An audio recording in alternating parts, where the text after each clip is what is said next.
Masons, lovely, all ground block. Masons, expose myself in a park. Masons, buy rock. Masons, hire a young.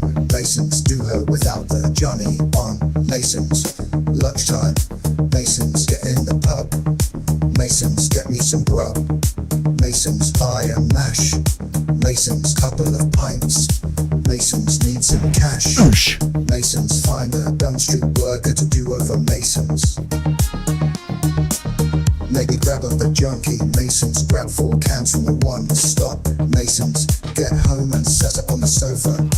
Masons, it's YouTube and pornos. Masons, trolling online. Masons, fall asleep with my dick in my hand. Masons, wake up ready to do it all over. Masons, tonight at the meeting, well, I'll be sucking or beating, doing a favor for a Mason. It's my place, Lord Satan, Lord Satan, Lord Satan. Yeah. Saddler. Implant teeth, jump up liquid rag or sound system. Listen, you're through to Scotty Hottie. It's battery exhausted. This is Friday. I didn't know it was Friday until just about 20 minutes ago when I thought, shit, it's Friday. It's not to watch. I was going to settle in and watch the Olympics ceremony or whatever, which is what I think everyone else is doing. Not to watch. I had loads of stuff lined up tonight. I've been lining it up all week, and then I realised 20 minutes ago it's time to do the show, so I haven't got anything planned. I've got some Alan doing some mad TikToks you're not going to believe, okay? You've got this chuffer doing some mad TikToks you're not going to believe. It's all happening on TikTok these days, isn't it? And then, we've got those 2 nutters on TikTok that we're going to have a little watch of. And then I've got my bookmark list and some files that I've been saving for Nutterwatch. So I have to look through them whilst trying to run the show. It's going to get hairy. Hi, you're with Scott. I'm Super Chuffer. It's midnight. It's always midnight. This is your right ear and your left ear. This is... Peter Sutcliffe, Hitler, Casey, Blue, Maloney, Paul Arnott, Myra Hindley, Crane Twins, Peter Foley, Ian Huntley, Jimmy Savile, Alan Vinnicombe, Alan Vinnicombe, Alan Vinnicombe, Alan Vinnicombe, Alan Vinnicombe, Alan Vinnicombe. Do this dance. Alan Vinnicombe, Alan Vinnicombe, Alan Vinnicombe, Alan Vinnicombe. You've got to have a dance on TikTok, haven't you? Alan Vinnicombe, Alan Vinnicombe, Alan Vinnicombe. Peter Sutcliffe, Hitler, Casey, Blue, Maloney, Paul Arnott, Myra Hindley, Craig Twins, Peter Foley, Ian Huntley, Jimmy Savile, Alan Vinnicombe, Alan Vinnicombe, Alan Vinnicombe, Alan Vinnicombe, Alan Vinnicombe, Alan Vinnicombe, Alan Vinnicombe, Alan Vinnicombe, Alan Vinnicombe.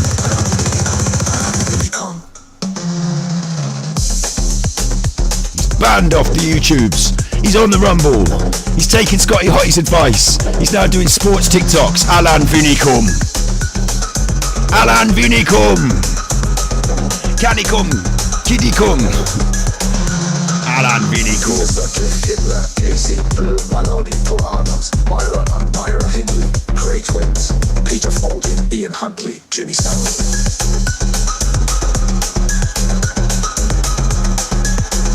That's a classic. That's a banger.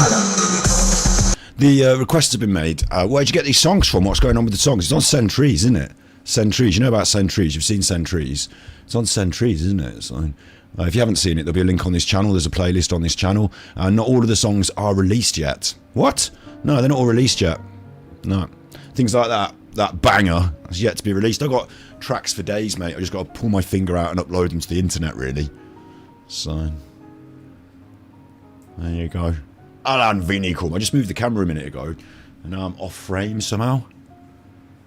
It didn't always catch that bit in the corner. Fucking now it does, and I'm off frame. Oh. Just do this, look. Just move it like that. Oh, that's further. It's the wrong way. Go back. I told you I wasn't prepared today. Been having a nice day again. What do you want first then? Alan Vinnicombe, Alan Vinnicombe, Alan Vinnicombe, Alan Vinnicombe, Alan Vinnicombe, Alan Vinnicombe. Should we start with a tiny bit of Wedgie Watch? Shouts out to Blank Faces doing the Wedgie Watch. Should we start with the tiny bit of Wedgie Watch? Where's my Wedgie song that I was just playing? We've got new Wedgie songs as well, of course. Where's the Wedgie song? Oh no, wait, here's a song for Edis. About the girls of Nicola and Paul, I thought about them, and I wanted them to grow up knowing that their mother didn't just take her own life and didn't desert them. That was my line I was taking.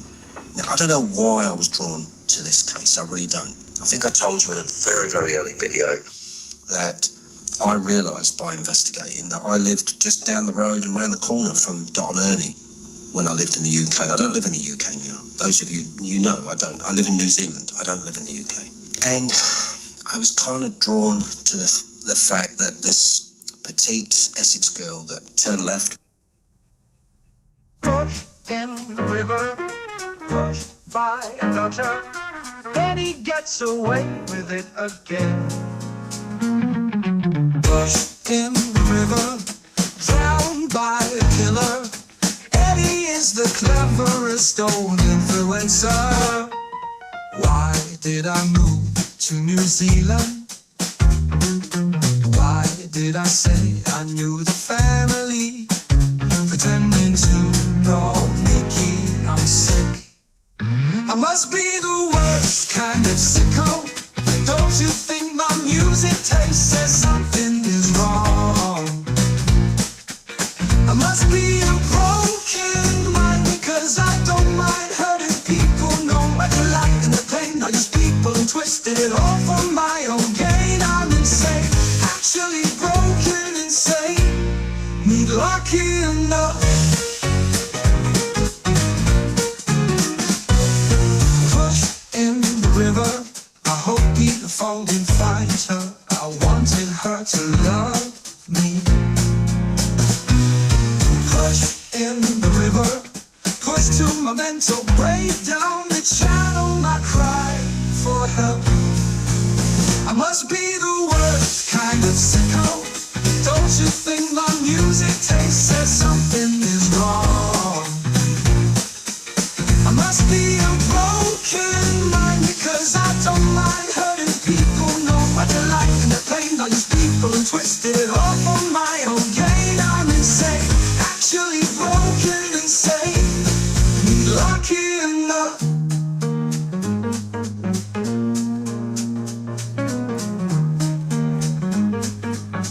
Shouts out to the Cheeky Chops. Thank you for the super chat. Thank you for the super chat. All right, let's go. The fastest ride on the fair. Scott knows all about you chuffers. The bad chuffers, that is. You'd be amazed at some of the criminality, some of the bad chuff. Anyway. Kind of sicko. Don't you think my music taste says something is wrong? I must be a broken mind because I don't mind hurting people. No, I delight in the pain, but it's people and twist it all for my own gain. I'm insane, actually broken insane. Need lucky enough.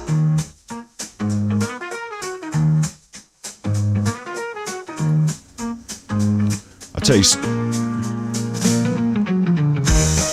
you, some of the people that troll me, if you knew some of the things I knew, my God, frankly, my God, criminality. I want to make Scott so mad, but I just don't have the brain. And I'm not talking about Eddie there.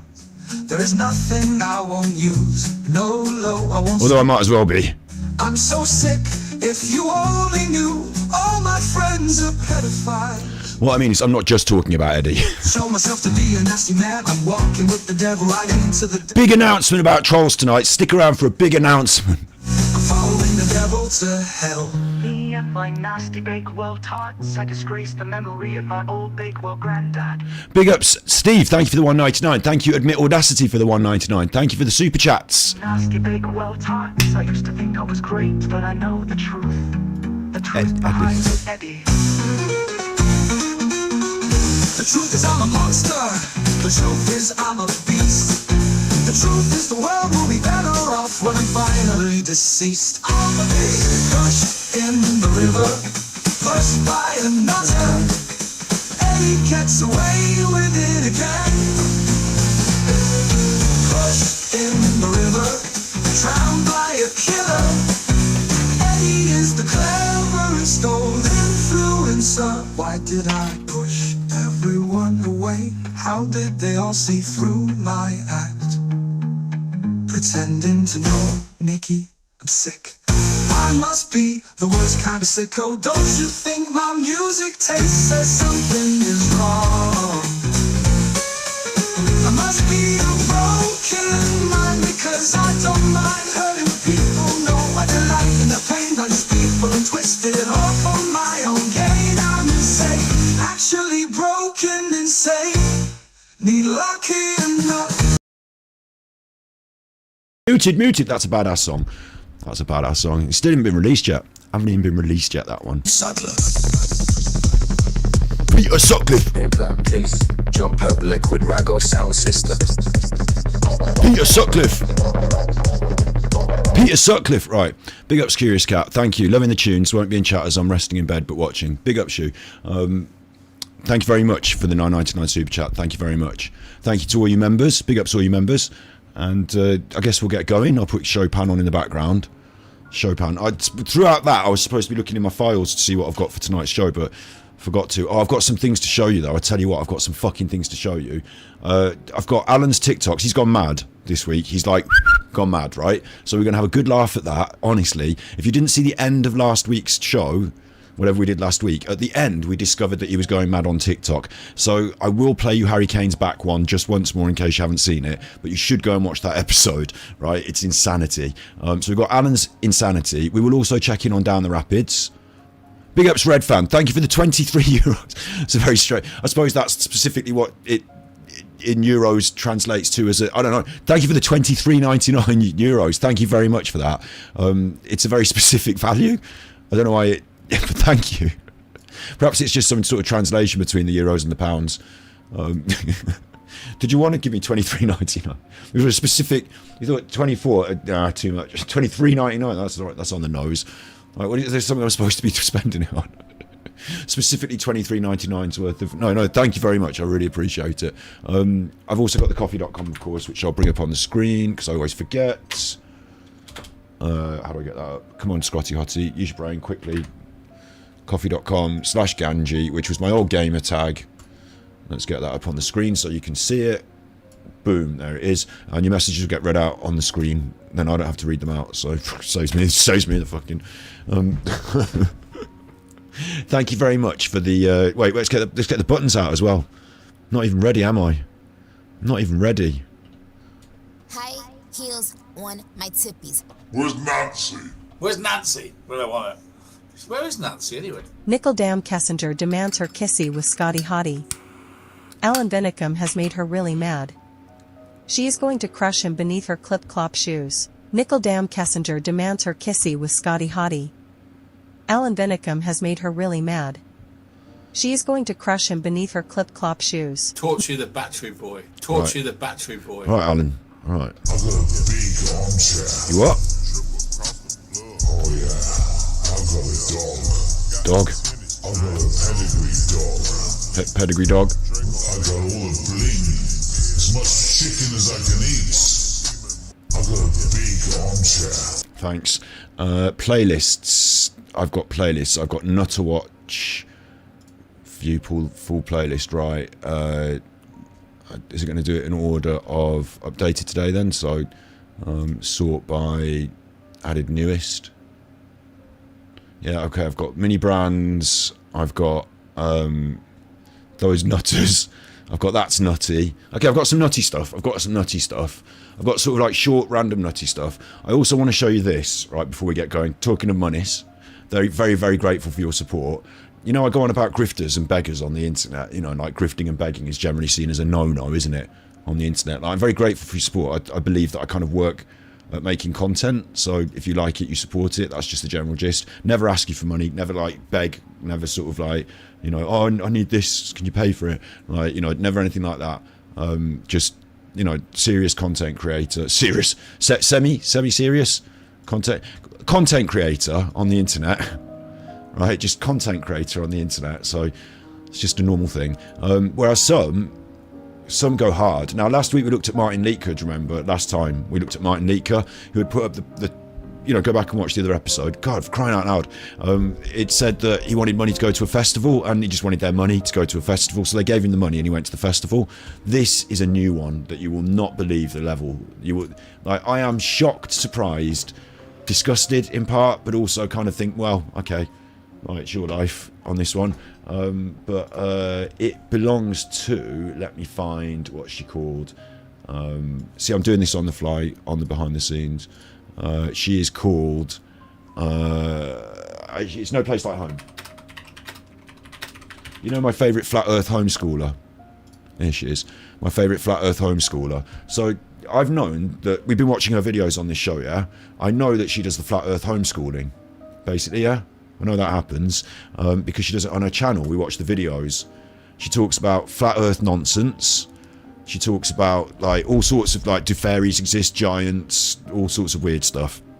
And it's all informed by this idea that's out of the Bible, that the Bible would, like, says that we were formed in 7 days, so there's no dinosaurs or anything like that. Dinosaurs aren't in the Bible, are they? So dinosaurs are just fake. And like it's all formed around this like idea the Bible must be correct. So she thinks history's fake and the Bible's correct, and she teaches her kids at home. They don't go to school. She's got about 9 of them. But I didn't know the full extent of her like personal situation until she made these recent community posts. Now this is a shocker. This is a fucking shocker, right?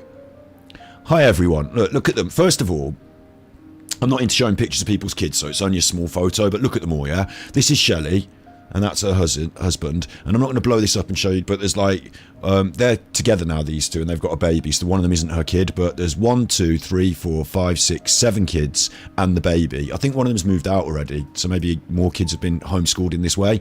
This says, we just got back from a 6-day church retreat. It was glorious. Pictured here are my husband and our 7 youngest children. The 4 oldest could not attend. Okay, so like she's got a lot of children gone through the system there of homeschooling at home, yeah? Fair enough, I suppose, but it's not fair enough because she seems to teach them a lot of nonsense. But like, anyway, right? Like, this is like, you know, something I keep up with is her story. This is gonna blow your mind, and I don't know how to approach it, so I'll just show it you, and then, all right, Chopin, I've muted you there by mistake, Chopin. Chopin, can you calm down for a minute? Listen, right, the next one, right, the next community post, right? I don't think she believes in contraception. I think that might be one of the things that's going on here. The next community post is, hi everyone. With much humility, I set up a GoFundMe for my family today, but for herself. I don't like to ask for anything, so it was hard in capital letters for me to do this. But our current living situation is extremely difficult, no doubt, yeah. I shared some details on the GoFundMe page, and I'll make a video in a few days about it as well. Thank you so much for everything you already do. Now, I screenshotted this when it just started. Now they've got 15 grand of their 10 grand target, right? Help Shelley and Sean buy their first home. Shelley's the mom. Shelley's the homeschooler. Sean is this fellow that she's married to that has fathered the kids. They're looking to buy their first home. With like 4 kids already moved out. Like, anyway, look, I mean, I'm not laughing because she's like in financial disarray, but like, how many fucking kids have they had? What's the deal with all the homeschooling? I thought that was more expensive, like buying all the books and all the kit. Like, hi, I'm Shelley. My husband Sean and I are the parents of 11 children, 6 of them still living at home. We're reaching out to you in the hopes to raise money to help us purchase our first home. You want to buy a house? Like, a lot of people would like to buy a house, fair enough.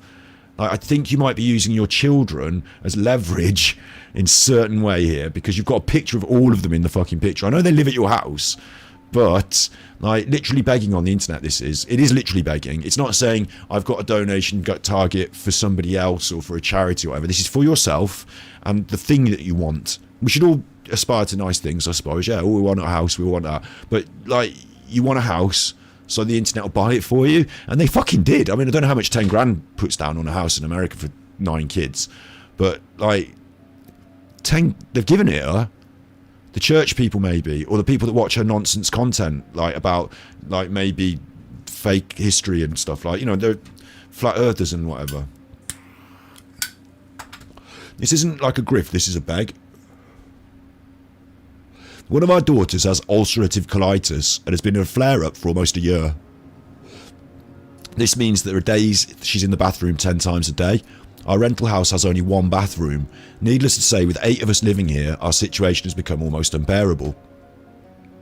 Having so many children means that most people will not consider renting to us. This is your choice. Otherwise, we would gladly search for a rental house with more bathrooms, and I don't understand that at all. Maybe that's true in America, but in the UK, I don't think how many children you have is any concern of the people that you're renting off. I think you rent the property, and if they said you can't have it because you've got too many children, you would say, fuck off, give me the keys or shut up. Now, I don't know if you're allowed to discriminate like that, but apparently you are. We've discovered that closing costs in our area are far out of reach. We were scheduled to see 5 houses this weekend, but once we were told what closing costs will be, I admit that we lost hope. So what she's saying is, she might have saved up her own money, but she didn't know how much it was going to cost. My husband's 50 and I'm 49. We're starting to feel like a house of our own will never happen for us. You maybe have heard... This isn't my right to say this, yeah? It's totally up to her what she wants to do, if she's not going to beg. But maybe you've had quite a lot of children, spent a lot of money and time. Like, I don't know. I don't know what your situation... I don't know if I would ever consider just going on the internet and saying, I've got too many kids, please give me the money for the house. My husband works so hard to provide for us, fair enough, and I do what I can to help him. Well, we aren't on any kind of government assistance and pay everything on our own. This economy hasn't made that easy, and I'm sure you all know what I'm talking about. She means political there. Political, this economy. She means, like, I think she means, like, Donald Trump is her friend. She doesn't like Biden. The bathroom situation is honestly the tip of the iceberg. I bet it fucking is. I bet it is. I'd love to have a house with a yard for my very outdoorsy children. We also have to park 3 blocks away from our house. What? We have very little room in our house. Our entire first floor consists of a small kitchen and an apartment-sized living room. That's it. We're like sardines in a can. So how are you homeschooling in this house? Why are you choosing to homeschool all of these children in the same house? That's small, too small for it. Just your choices here. Your choices have driven you to asking people on the internet to give you money. If you're watching this, don't give her money. Don't give her money for this. Feel sad for the kids, yes, but don't give her money for this. Those details, though, have been manageable. I'm a firm believer in blooming where you're planted, and we have. With my daughter's medical needs, however, it's unfortunately no longer enough. Thank you for so much for reading our story. God bless and have a good day. Like, what she doesn't say in this is that the shit that she churns out on the internet. Like, she doesn't talk about that on there. Like, she's got pictures of her daughters and the kids and stuff on the internet, look. Literally pictures of kids on the internet. Stupid. They'll go straight on someone's list, won't they? Like, that's stupid. All pictures of kids on the internet. Who do you think uses the internet? People like Alan Vinnicombe. And then they go out on nature walks. And she thinks that mountain is a giant petrified tree, and so she's like probably telling her kids that, I don't know, like really bonkers. And then she should get you money. It's bizarre. She's into God, fair enough. She's into these strange books as well. She's been buying these books, look. The Destruction of Jerusalem, Illustrated Edition, The Mythology of Grimm, Fairy Tale and Folklore Roots of the Popular... You don't need to buy those books. Or maybe you do if you're going to be homeschooling. I don't know, actually. The Grimm's one didn't look too bad, but you've got the internet.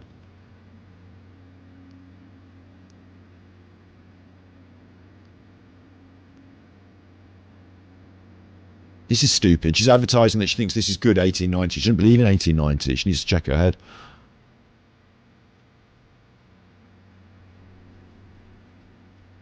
Days of Vengeance, look. It's bizarre. I mean, I don't begrudge anyone a nice life. Oh. Hello? Hello? Hello? I don't... this is stupid, isn't it? And there's more kids and babies and stuff. Oh, my God. The way she uses YouTube. So, like, she talks a load of... Oh, my... A load of nonsense on the internet. Okay, what's this one? When you work as a master mason building palaces from 9 to 5, but can't build something decent for yourself. Are you stupid? Who's going to pay for their... Who's going to... Are you suggesting this is the same man who did... Who's going to pay for his hut? The materials and stuff. What do you mean? She doesn't believe in the way the buildings were built. Anyway, we've seen her before. That's her new blag, her new grift, her new beg. Buy a house for them, and they fucking are going to. They're going to give them the money. Like, they're already up to 15 grand for that. It's bizarre, isn't it? It's bizarre. Right, that's something I wanted to show you. Capping. That's going to come up later when we look at Armchair Alan. Armchair Alan. Maybe this Chopin's not the right mood for me today.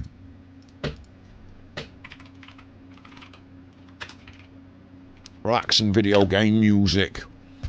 Let's have some relaxing video game music. Relax me with your video game music.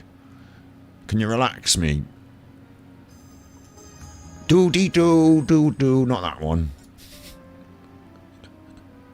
Not that one. Do-dee-do. Do-dee-do, not that one.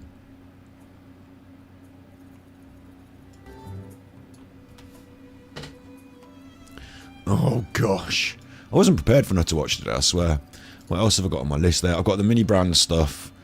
And I want to show you this. But maybe that can wait. Should we do another quick one? Or should we get into Paul Arnott and then Alan? What do you want? How are you doing in chat? Do you want to do another quick one? Or do you want to go Paul Arnott then Alan? There are your choices. Them's your choices. You've got choices. Don't say I never give you anything. Give you a choice then. Quick one or Paul Arnott in chat. And the Grand Masonic tea urn's boiling, is it? Big up Eamon Holmes. Big up Eamon Holmes.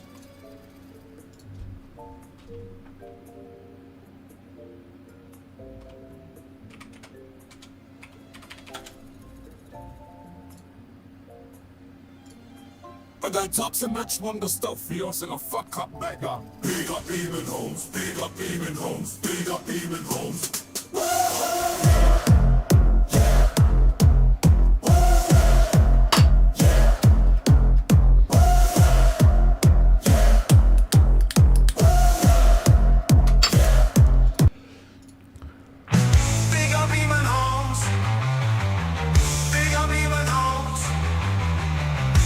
I wonder if anything else has happened with Eamon Holmes this week. You want AD? Yeah, because you all want AD, right? I'm going to... Big ups Pom Bears. Shouts out David Welling shouting out the Pom Bears. Because you all want AD, I'm not going to show it him till the end later on. Build up to it, isn't it? If I show you first, then you'll all just fuck off. Alan's like the main course. Alan's the headliner, isn't he? You've got a bit of that Lukey Duke. Well, I think he is, but last week it was Luke was the one... Not Luke. What's his name? Paul Arnott was the headline for some last week, and then they left. So they didn't get to see Alan's worst TikTok. This one. England's record goal scorer. I don't know if you know this, but he's been carrying a secret back injury since way before the Champions League semi-finals for Bayern Munich. Have you seen this one? He's had to keep it quiet. The group's had to keep it quiet, but I know he has this. Alan wants you to on Harry Kane's back. Fairly serious back injury. But we can help. If we all concentrate on a point on Harry's back and all our energy, if we give him our energy, concentrate on his back, give him extra power, shoot one up his back to not feel the pain in his back, you'll score a goal.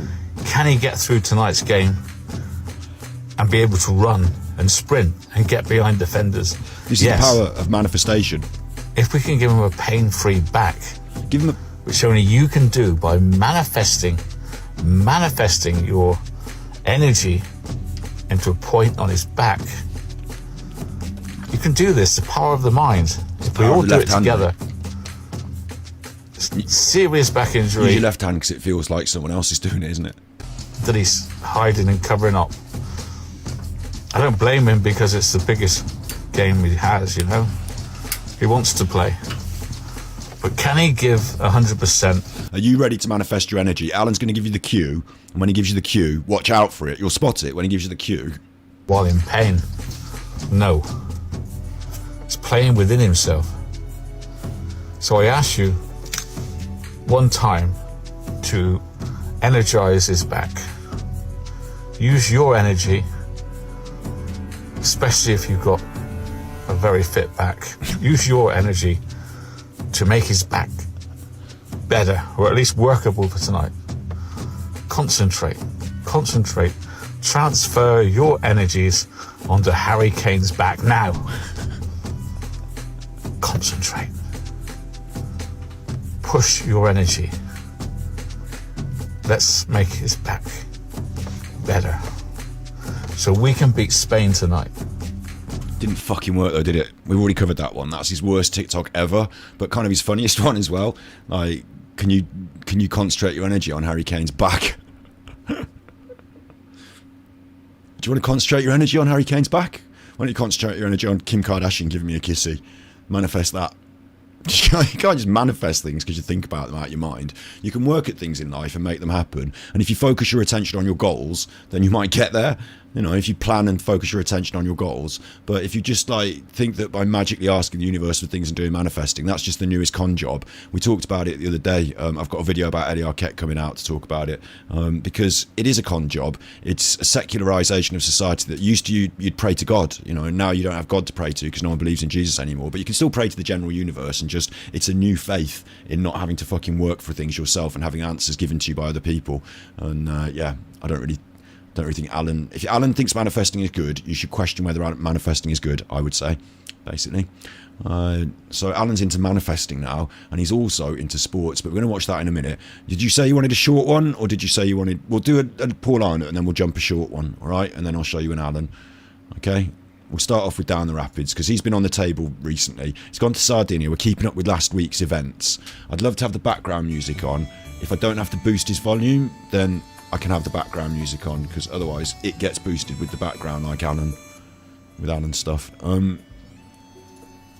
So, bigger payment homes. We didn't look up the news or anything to see what he's doing. I feel disorganised because I jumped on with 20 minutes to spare because I just realised. I thought it was, honestly, I didn't realise it was even Friday. I thought it was probably Wednesday, Tuesday or Wednesday. I don't know how. Got out of sync. All right. Last we spoke to him, he was missing in Sardinia himself, wasn't he? Well, he's got TikToks, and we got out of sync. So we were like, oh, his TikToks are out of sync, you know. But we'll watch these videos on YouTube, and then we'll watch his TikToks and just make sure we kept up. So, guys, I just want to give you an update on missing Michael. Obviously, I've been out in Sardinia now for almost a week. I've been quite... We've seen that one last week.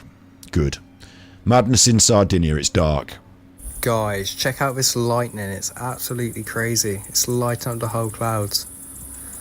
Look at that, look at that. Have you never seen thunder and lightning before?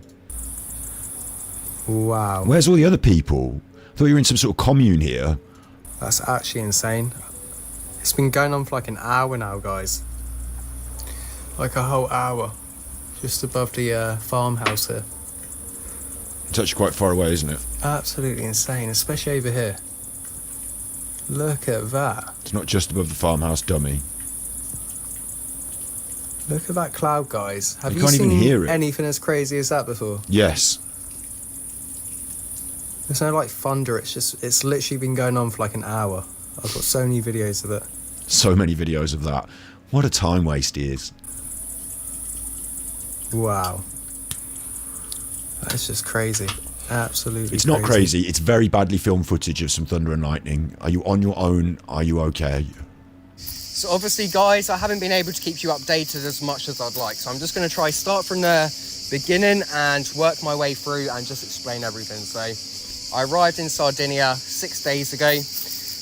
This is the worst place to record this video because are they called cicadas? Those insects that make that noise, they're in the background making that noise. And I got introduced to a lovely woman who is from this area, from Lugo Santo. Lovely ladies. I bet they think of him. I bet some of the ladies think of him like a little, bare baby to be born, nurtured. I bet there's this sort of maternal instinct that goes through them, or maybe they're just friends of his parents. Which is the area where Michael went missing from. Now, this woman has just been amazing. She's really helped me out. She's been driving me around. Whoa, Mrs. Robinson. She's been translating to me, so I speak basic Italian, but it's not very advanced. So you told us you speak Italian before. You didn't say you spoke basic Italian. It's not very advanced. You were made out like you could speak Italian, and now you can't speak Italian. You're useless again. She's been translating for me. As soon as I arrived in the area, she took me straight up to the fire service, to mountain rescue and the police. She made sure you went straight to those authorities just to get you checked. Yeah. Everything. explained what I do, how I can help. Explained that you're out of your depth and you need to be with someone who can help you. And that, you know, I've just come to help. And the fire service was so welcoming, absolutely amazing. Giving me food, People are really nice. water, vitamins, all sorts of different Vitamins. things. And they were just so welcoming, guys. So since then, every day that the fire service and mountain rescue have been Of course, he told us that everyone was really welcoming to him in Lamaska, and then they changed their tune about him, didn't they? up there, I've been going out with them. They showed me how to use He's been going out with the mountain rescue. their GPS system. They showed him how to use the GPS system, fair enough, which is basically just like a GPS machine, isn't it? That you can tell where you are in the world and where things are. I'm guessing, like, you don't know how to do that as a mountaineering expert? Bit, like... I've done a little bit of kind of training with them. A little bit of training. He calls it training so he can put it on his CV. He means before they went out, they told him what was going on. They've taught me so much. I have learnt so much from these guys. Damn it, Pom Bears, right? We've got this new thing in chat, right? We've decided to do this because obviously every time something happens in chat that's administrative, it goes on the screen, doesn't it? And like, I can do things in chat that are administrative, like I can do a poll or show my support by gifting memberships, or we might mod someone, or you know, whatever. Someone might get, you know, banned or timed out. That all goes on the screen by mistake. So, not by mistake, I just have my chat on the screen. But what we've decided to do today, actually, I should put them on live chat, not top chat. Sorry about that. What I've decided to do today, we decided a new thing, is we're having a separate account running the chat. That's Pom Bears, and I've got chatting open in another window on my administrator side. So Pom Bears is the chat that I'm watching, so to speak, yeah? So it's on the screen above my head. Now the problem is when every time you say Pom Bears, it's highlighting it, and it's not highlighting me, Super Chuffer, battery exhausted. Here's another question. I was considering changing the name of the channel, because everyone says that Super Chuffer is my main channel, my name. Maybe I should just be branded around it, but battery exhausted, I've had this name for 15 years on the internet or whatever. It's a crap name for a channel, but like, it is what it is. But I'm thinking of rebranding it. Do you think that's a bad idea? Because then battery exhausted is gone. You know, should it say something? But and what about the @ handle? I don't want to lose battery exhausted. Or maybe I'm attached to something that's no need to be attached to. Anyway, if you type Pom Bears, it highlights in chat now. Look, instead of highlighting my name. So that's a negative overall, I suppose. We're gonna have to reconsider this system. Get back to this. I have so much respect for them. He's got loads of respect for them. Of course he has. They're actually out there doing the proper job. And yeah, so we've been going out searching through huge areas. What you mean is you're a volunteer. Multiple searches a day. So what huge areas. What happens is, guys, multiple searches a day. You mean you go out and you come back for lunch and you go out again?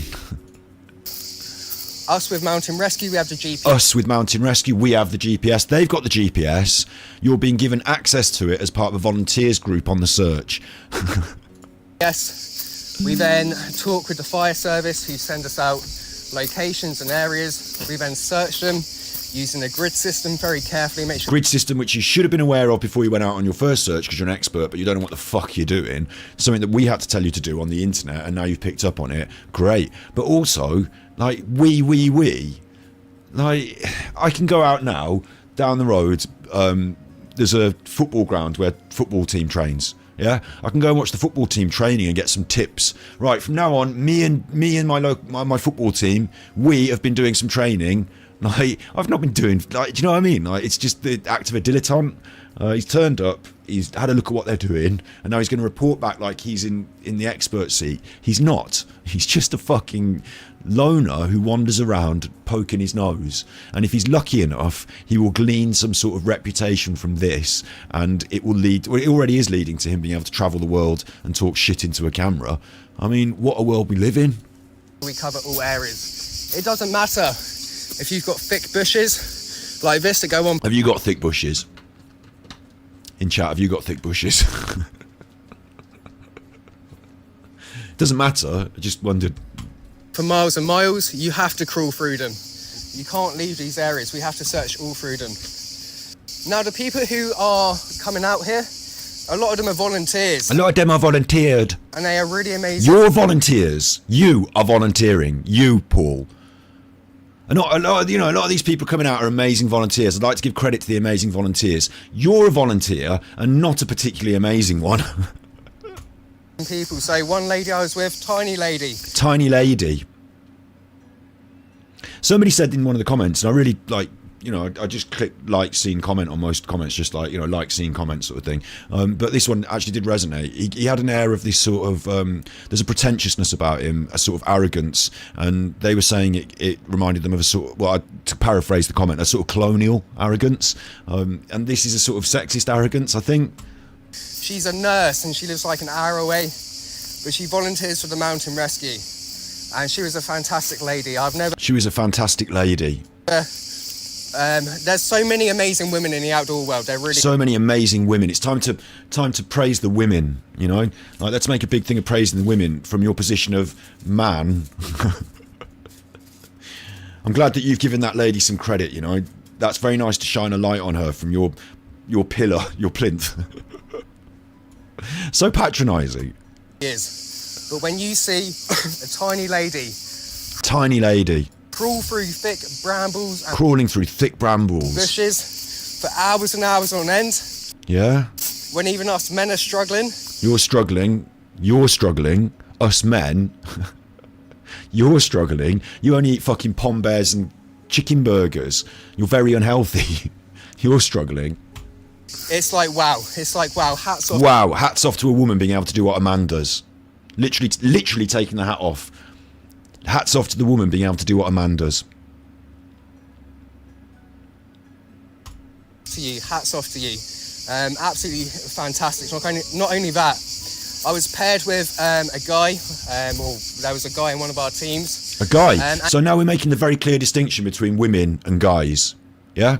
Let this get really clear. Make this really clear, because this absolutely fucking does my head in. Is every single video is "Hey guys." And okay, it's just a colloquialism, isn't it? People just say guys to mean a group of people. But that's the inherent patriarchy in the system. That's the inherent patriarchy in the system. But it is, isn't it? It is. Referring to just groups of men, and the ladies are not guys. So are you in the group or not? Well, it's just a piece of language, a language that excludes ladies. And he says it because mentally he excludes ladies, I think. Like, he knows that they're there and he knows that he's talking to a lot of them. But hey guys is like so much more his comfort space. And there he said it. He's paired with a guy. So there is a distinction between guys and ladies. And it is sexist language to start and say guys all the time. Because I think he just feels more comfortable thinking he's talking to, like, a small group of boys than a large group of ladies. I don't know. But they're not all guys. They're people, and you keep saying they're guys, and there's a distinction that you are mentally making, and very, very clearly, between men and women. And you're surprised that women are able to do these searches that you're able to do, big toughie that you are, because you're a man. He works on the air ambulances for the mountain rescue, all sorts of different stuff. And the knowledge I got from this guy was insane. So what we know so far... Insane, and then he proceeds to not explain anything. I learned so much from this guy, and then he doesn't explain anything. If you learn stuff, right, in, like, I don't know, courses and stuff, they give you bits of paper, there's different learning aids, they test you on it. You can't just say, I was wandering around with this guy, and he was telling me stuff, and that's it, that's gone on the experience checkbook. That counts as an NVQ, basically. Like, it's just like another feather in his cap then, yeah? I was walking around with a guy, he told me stuff, therefore, like, what he means is, I've gone on the one search, I wasn't very good at all. I was clearly oversold as an expert. Everyone's found me out. Over here, I'm going to be humble and pretend I'm learning. You wait for the next one. He's back to expert next time, isn't he? Because this learning that he's doing is giving him the authority to become that. And I don't trust it. I don't believe that just because you said it, you're actually that learned. Learned. Learned? Come on, Button. I can't believe it. I just don't believe it. I'm going to have to update these buttons. Our guys, which is in the public knowledge, we know that Michael was staying up in the mountain. Oh, look, there's a missing person that we're supposed to be talking about. I'd forgotten about him. We know that he became dehydrated and confused. He went for a little walk and took his clothes off. Now, that's the last point we know of Michael. That's how far we are. We know he was dehydrated and confused, which is bound to happen in a country like this. Guys, it's so hot out here. So hot. Are you dehydrated or confused or both? And right now, the police have stopped searching as much. However, other teams are now going into search. Really good advanced teams, guys. Really advanced teams. Advanced from your perspective, everything's relative, isn't it? So when you see them, you think, wow, they look good. Wish I was in their team. You sort of are, like, in a sort of way. Now, I just want to remind everyone, Sardinia used to have a massive, massive issue with kidnapping. I just want to remind everyone. What? Remind? This isn't a reminder for me. Maybe you've talked about it in front of your previous videos, but now we're throwing kidnapping on the table out of nowhere. Yeah. And people going missing, so they actually have special teams designed for this. Teams designed for it. Designed. You mean dedicated? And they have special teams inside. Special. Do you mean police department dedicated to it, or do you mean a search team? You're being very vague in that as well, because I don't think you know. You're amazing, trained people, more related to the army and advanced. More related to the army and advanced, like the A-team and some shit. They're probably secret spookers. Like, what?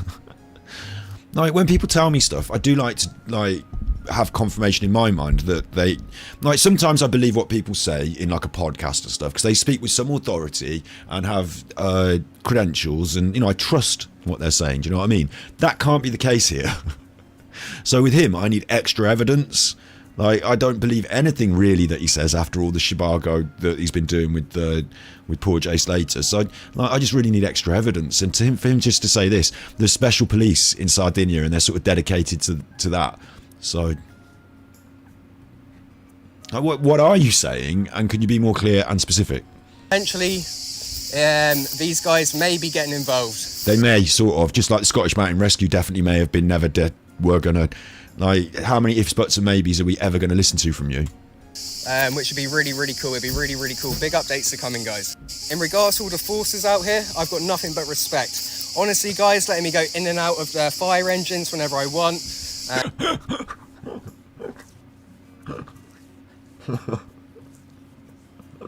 Ask them to press the thing, it'll put the lights on, go, Nino, Nino. Why do you want to go in and out of their fire engines whenever you want? Again, because he's very vague. I believe this means because when you're tired and at the end of the shift, they all go back and they might sit in the fire engines for a bit of food or whatever, like going in and out of them, maybe put your bag in there. Maybe they don't mind because it's just a sort of, you know, like, you know, there's no personal items in there, are there? And they trust you not to steal the fire hose, so maybe they just don't mind. But letting you go in and out of the fire engines been a bit of a highlight. Showing me all the maps, letting me use the computers.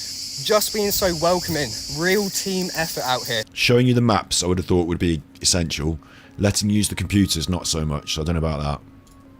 These real team effort. There was a team effort in Masca, but you didn't take part in it because you threw a wobbler. Guys want the help. Because they didn't want you on the mountain. They're accepting the help. Obviously, they don't just. That implication is there. What he's saying about these guys want the help, they're expecting the help. Guys, not the women, the volunteer women. We've mentioned them. But not, we're talking about the men again. They want the help, they're accepting the help, therefore they're better. This is right. Like, whereas what happened in Masca, they didn't want the help, they weren't expecting. There's a bit of shade thrown there. But, you know, whatever the Masca police thought about him from checking out him, I don't know. But anyone coming out and searching, you need to prove to them you know how to use ropes or you need to prove to them you know how to use ropes, but you don't. And maps or GPS, you just told us that you got taught by them, so. Maps or GPS or search knowledge, you need to demonstrate to them that you have that. And after that, then yeah, they're more. You needed to demonstrate certain elements of search knowledge before they'd let you go out, because otherwise you would be dangerous. Like I just said about teaching people things, they probably got you to talk back what they told you to demonstrate it. Otherwise they wouldn't let you out on the search, because otherwise you're like dangerous and a liability, yeah? More than welcome, they're more than welcome. It's like you also said, that lady who works as a nurse came up to volunteer, right? So she does either have extensive search knowledge and ropes and all that, or like they just let people come and volunteer and then teach them on the job a little bit like you. I don't know why there's this separation between you and the rest of the volunteers. We're going to find Michael, guys. We are going to find Michael. Well, that's a promise. His mom can take that to the bank then. We're going to find Michael. It's going to happen. It's going to happen. I am 100% certain. Is that manifesting? Or like, like you want to back these things up with extraordinary claims require extraordinary evidence. You're going to want to back that up. I've spent a few days with the mum as well. We've had some really good chat. She is the most... With the mum? Amazing woman. Just like the way he said the mum. whilst he's going to big her up and say how amazing she is, mentally, he's not given her a name. He's not said, I've spent a few days with a person, like in his mind as a person, the mum. He refers to her as a role. So it's almost objectifying her there. Like, just mentally, you know, the way he categorises her. A few days with the mum as well. We've had some really good The mum. chat. She is the most amazing woman. Just like Jay's mum, Debbie. You know, I look up to Debbie. Amazing woman. I look up to her. It's like, she's literally your elder. I mean, what do you mean you look up to her? She's an inspiration to me. An inspiration? I find this to be absolutely contrived and tacky. How does she inspire you? She gave you some money to go out searching. She gave you some food. Like, did she give you money? I don't know. But, like, do you know what I mean? Like, she gave you some stuff. But, like, an inspiration. She's inspired you. And so is this other lady who is in a similar situation. These wonderful women, they're inspirations. This is the right thing to say for your PR. But I don't know if it comes from the heart. It's just a strange thing to say to me. And Michael's mum, Christina, exactly. Oh, there we go, Christina. The same. These women have so much. Exactly the same, so. Strength. It's actually unbelievable. I sometimes like to think of myself as a strong-minded person. Really? Because you seem to be of the feeble-minded persuasion. Maybe that's why you think of yourself as a strong-minded person. You're weak-willed and feeble-minded. When you meet these... Like, walking around in the hot doesn't make you strong-willed. Going up a mountain doesn't make you strong-willed and strong. It's exactly what you were doing was to run away and shy away from the things that did fear you. So you went up a mountain on your own. Like, it doesn't, like, physically there's a bit of a test there, yeah. But, like, in terms of mental strength, you're wandering around in the hot. It's not like you're David Goggins out here. These people, these women. That other lady that does the nurse, she's the full-time nurse, yeah, she's got a lot more mental strength than he has to do her job and come out here and do this. My goodness, a million times more stronger, a million times. It just puts everything into perspective. Does it? I'm glad we cut that there because it was starting to sound like a load of bullshit. New home Sardinia. So here I am, guys, at my new home. It's not your new home, you're staying there for a short time. Want to show you about. It's actually quite cool. There's a slack line over the back here, which a tightrope thing, slackline. He's staying at some sort of commune, right? And my guess, I don't know what the fuck goes on Sardinia, but my guess is weed is involved. Like, if there's communes up in the hills like this, it's vegans and it's weed probably, is my guess. Like, there's some really nice vegan people in Italy. There's a really strong vegan movement and some really good people. I hope he's not managed to fall in with some of them because they don't want him on their patch. They don't want this idiot. But it's going to be something like that, isn't it? It could be religious. Like, what is it? Could be like localism or something, the way traditional things are done. But it's a bit strange to be going up to a commune that's got a slack line and playing on their tightrope when you're supposed to be searching for Jay Slater. Not Jay Slater, the other lad, Michael. I've already had a little go on. I've washed some clothes, which you can see over the back. Great, let's have a look at your clothes. And yeah, let me show you around. This is the swimming pool. Where's everybody else? Not too sure about it, I'll be honest. It's a little bit murky and I have seen quite a lot. Like, there's no way anyone's going swimming in that, is there? Of bugs in there. But yeah, a few people have had a little paddle. Oh, have they? Where are they? This is the building which I'm actually sleeping in, so I'll show you that shortly. It looks very rustic. But there's a few... Paul won't like it. Buildings out here. Mind you, he'll see it in his brain as camping, so this counts as camping, so he'll just be fine with it. He probably won't even, like, in his sleeping bag or whatever, he'll be fine. Do you know what I mean? He's camping now, so. To trees covering the area. You can see this is why he spent 6 months sleeping in his garden to toughen himself up for experiences like this. The mountains in the background. They've obviously been stashing some... When I was younger, we went on a trip to France, me and my friend and his family, and we stayed in a very rustic cottage, the sort of thing with a well in the garden and stuff. It's quite an experience, it's quite fun. Wood here for fires, shower over the back. This is gets a bit dry in the evenings, it gets a bit quiet in the evenings, but... Shower, guys. We played games. There's a caravan down there. You can hear all the cricket... A caravan? As well. So this is the building that I'm staying in now. I'll be honest, when I first arrived I was a little bit shocked. However, it's actually really nice. You were shocked to find a rustic situation like this in a commune up in the hills. This is not what you were expecting. People here are really nice as well.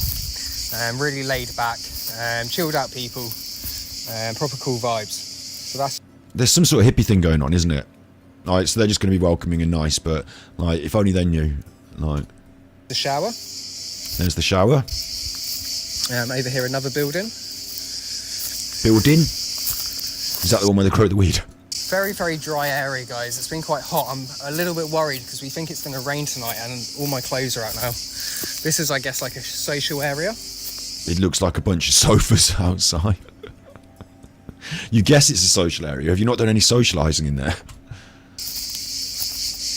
And then over here is like an area where the guy grows his own plants and stuff, which is The guy. quite interesting. He was telling me all about tobacco and tobacco leaves, so now I feel like Right? Do you smoke then, yeah? Like Paul, I'm guessing, smokes weed then, yeah? I'm an expert with tobacco leaves, guys. He's become an expert with tobacco leaves. And now he's an expert at this. After one conversation with a man. I know he's sort of joking, but that is the way his brain works. Which is something I would never have imagined before, but he has gave me a full lesson on it. So these Oh, these look good. are tobacco plants. Apparently, when the leaves go yellow, then you dry it out, and Apparently. I guess I don't really know. I guess. Oh, I don't really know. I don't really know. What do you mean? You're about to talk about smoking on your TikTok, but it's obviously bad for your public persona, isn't it? Like, of this like nice guy, clean cut image. So the idea that you would smoke or be in the production of smoking or have shared tobacco with this man or pipes or maybe even anything else, you know, maybe even some other stuff, fruity smelling, you know, herbs. Like, are you just going to completely back off from that now and just pussy out of it and pretend that you're a children's presenter again?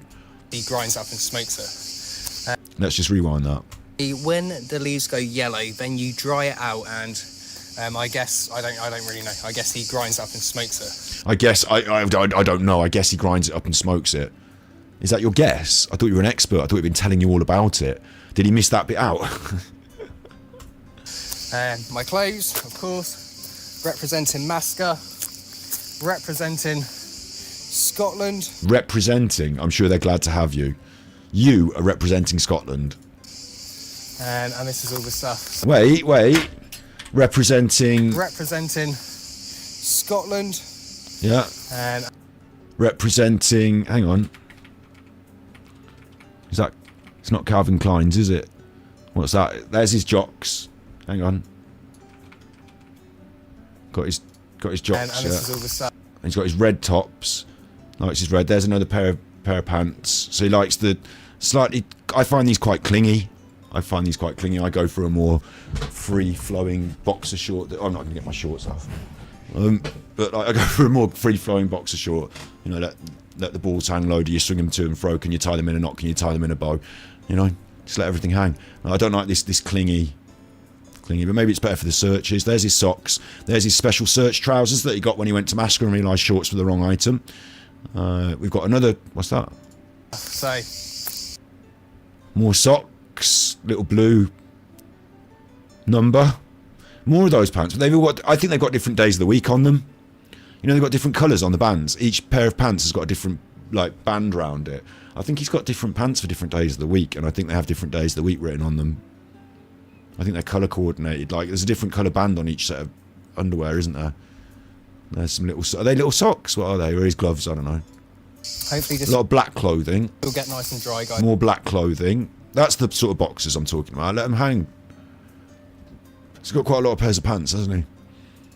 Fingers crossed he'll get And then that's the high vis, in case you get lost. nice and dry. Swing over here. There's a swing over here. Like, say what you see. Who's going on the swing? Is that one of their features that they've got? Catchphrase, say what you see. There's a swing over here. I can see there's a swing over there. It looks old and broken. I hope there's not like loads of kids expecting to come to the play park. Swing over here. Another little pond. Not sure what's in there. It's a pond.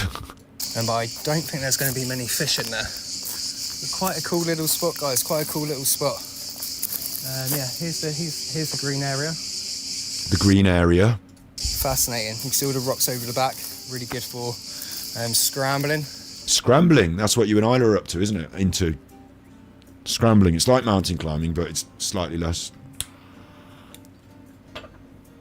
Isla called it bouldering to make it sound cool, but I think she meant scrambling. No idea what this is. I guess this is the It's like storage. shed for keeping tools. Now I should show you inside, guys. I should actually show you where I'm sleeping. So there has been a bit of confusion. I did have my own room, however, someone else is in it basically. So I'm in a different room tonight. You had your own room, but someone else is in it, so you're in a different room tonight. I mean, it might just be some part of the commune. When you say you had your own room, it might be their room. It might not be your room. Like you were able to, like, the way he like takes ownership of things so quick. Like, this is my home. I had my own room. But, like, it's not your room, is it? Like, so they didn't want to share, so you're sharing with someone else or something. So things are up in the air already. I'm surprised that didn't get a nightmare, guys. So let me just show you. There we go. It looks very nice inside. Where I am. Like, it does not look very rustic inside, does it? Tonight. Never judge a book by its cover, because, like, you know, this is nicely decked out. I don't know if it's been rendered, plastered, whatever you want to say, but, like, you know, it's nicely decked out, yeah? This is my bed tonight. Here. Safe in that bunk bed. That's where I'm sleeping tonight. And the kitchen light doesn't work either, so... Oh, nightmare, guys. Actually been in here, yeah. Does that mean they don't have electricity? Fair enough, fair enough, fair enough. You haven't been in there yet? Either, so I haven't actually been in here yet. You haven't actually been in here yet? Fair enough. So he's like, no one's there. He's not been in there yet, but he's having a little nose round. But he seems quite timid, doesn't he? And he's out. He's out. He's in and he's out. Very timid about that. Where is everyone? Some funky Sardinian herbs, which is stinking the place. Some funky Sardinian herbs, which are stinking the place out, not is stinking the place out. Looks like rosemary. I thought when he said about funky Sardinian herbs stinking the place out, I thought he might be... Is he referring to this? Does he mean that they smoke weed or what? And some funky Sardinian herbs, which is stinking the place out. I wonder if that's just a Sardinian thing, or I wonder if it's to do with, like, witchcraft or, like, superstition. Where I am tonight, guys. A little bit closer to the main search point as well, but big love. Big love. That's where you're staying. I find it really spooky there's no one else there. So, guys, I'm still in Sardinia, and it's official. The search has now been stopped twice. The search... Oh, big news. Okay, that was 3 hours ago. So before we go to that, I'm going to jump to his TikTok and just see that I'm not missing stuff. Because obviously, like, the way it works is he's doing a YouTube, but he's also doing a TikTok, and they're like confusingly, you know, squashed together, aren't they? So we watched these last week, didn't we? The Sardinia stuff. So some of these we will have just watched, but some of this we won't. So we'll skim through some of this, yeah.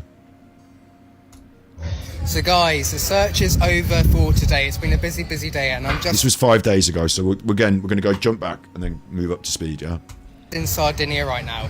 And there's a little party going on, which I'm really excited about. Really excited to go to a party. Did we talk about this before? I've really grown close to all the locals. Grown close to them in like 2 days. Absolutely fantastic round. I think he mistakes the fact that people give you a warm welcome for actually having friends. Everybody invites me back for dinner all the time. Everyone is just so welcoming. You just really have never seen like community spirit like this. But everybody's getting ready for their big festival tonight. So I'm just going to walk through here. I'm just going to show you guys what it's like around here. It's absolutely... Completely appropriate, of course, isn't it, if you're searching for a missing person to be enjoying the big festival. Awesome. Now, I don't drink. However, they've got all the beer bits ready. He doesn't drink. That's going to mean more difficult to get into the Masons, according to John Wedger. Tables down here as well. It's just such a community vibe. It's such a family. And you're a stranger. Like, I went to a couple of things because I had a girlfriend that was Italian. I went to things in Italy that were like, you know, not for locals. Sorry, they were for locals, not for tourists. You know, I went to things like family things and parties and stuff like that. So I've seen a bit of this sort of life, and I think it's better if someone brings you, if someone takes you there and like says, hey, you know, this is my friend Paul, he's from England, and like if you're just on the travel, it's also fair enough, you know, for their annual festival they had a stranger there, but like just a funny vibe about it, isn't it, with him? Vibe around here, guys, and the houses are beautiful. Everybody's amazing. Just such an amazing community spirit. I have literally met the entire village, and I'm not even exaggerating. I've got a lovely lady who's been showing me around. Well, there you go, she's showing him around so she can come to the village thing as well, and like it's almost like he's got a new lady friend. And driving me about and introducing me to everyone. There you go, that's fine then. And it's just amazing. I really can't She's bringing her friend to the party. explain how much of a community feeling there is here. Maybe if you repeatedly say that phrase, like, it's only a short TikTok, so maybe if you say it like 4, maybe 5 times, that'll really put it across. If you can't think of any descriptive language. Sit down and have a coffee, everybody comes and says hello. And everybody has just been so helpful. There's a few things that I'm working on while I'm out If you just sit down and have a coffee, busy then. here in Sardinia. Obviously we've got the search going on, and there's a couple of other things that I haven't actually announced yet that it's going to be really, really interesting for you guys. In regards to today, I can't really update too much. However, I have been out with police and the forest guards, the guys with guns. We have been searching. The guys with guns. Guys again, guys. The forest again. And it's a super hot day. It's a super hot day. So now it's just time to party. Time to relax. Sardinia, guys, Sardinia. I mean, that's the way you do it, isn't it? You work hard, play hard, go out walking around in the hot, and then you can come back and party. It's good, isn't it? Maybe people will give you some gifts for that as well. So it's been a long day today, guys. I've got something really, really cool to show you. My friend has just brought me up here. Now, this area here is absolutely fantastic for rock climbing. It's bouldering. It's actual bouldering. Do a really cool bit of bouldering here. Quite a lot of people do actually come here for climbing, but just have a look. Cool. Are you going to do some? Absolutely fantastic. Because you're a bit of an expert. Such a cool place. I'm just going to show you around here as well. No, you're not going to do a video of you climbing that. Now, for a lot of people who don't know, Sardinia is actually linked to Scotland. I'm not quite sure how. I'm not quite sure how. But you do see the Scottish flag around here. Oh my God. Like, when you present a piece of information that someone's just told you or you've just seen, you want to do a little bit of research so that you can back it up with like, you're making content. It's like, well, I think that I've seen a flag, so you wouldn't believe that. So they play the bagpipes as well here. They play the bagpipes as well here. In Sardinia. Here we've got a castle, and my friend was joking because obviously in England and Scotland... Why does everything feel like an audition for the One Show? Have a lot of big castles. And she was like, check out this. Let me show you the castle, guys. Screaming fucking in crickets in the background. The Circadias. Let me show you this. Okay. Do you know what it is? The castle. How cool is this? Not only is there a castle and a rock climbing bit, there's also a church. But let's go check out this castle. Wow. It's just like vacation-y, touristy video, but usually on that you'd like meet a tour guide, they'd explain it, then you'd explain what you were looking at. But just, here is something. Something, look. Wow, wow, wow, wow. What's down here? I think he's kind of lucky in a way as well, because he's presenting his stuff about searching, but really he's crossing two genres really, isn't it? It's travel is what he's really covering, because he's never finding anyone and he never shows you anything from any of the searches. So really it's a sort of semi-search, semi-travel thing that he's doing, and actually what he's going to be able to do more than the search content is the travel content, which is just, oh, look at this, oh, I've never eaten one of these, oh, what's this? So he's quite lucky in a way that he's going to be able to sort of like, as he makes that transition, I imagine he'll try and push the search and rescue angle more, but whether that'll stick. But as he makes the transition into just making TikToks about stuff, there will be a bunch of them that will follow him over, because he seems to have this, this strange audience of people who don't think this is creepy and weird and like just repulsed by it. But can we climb up?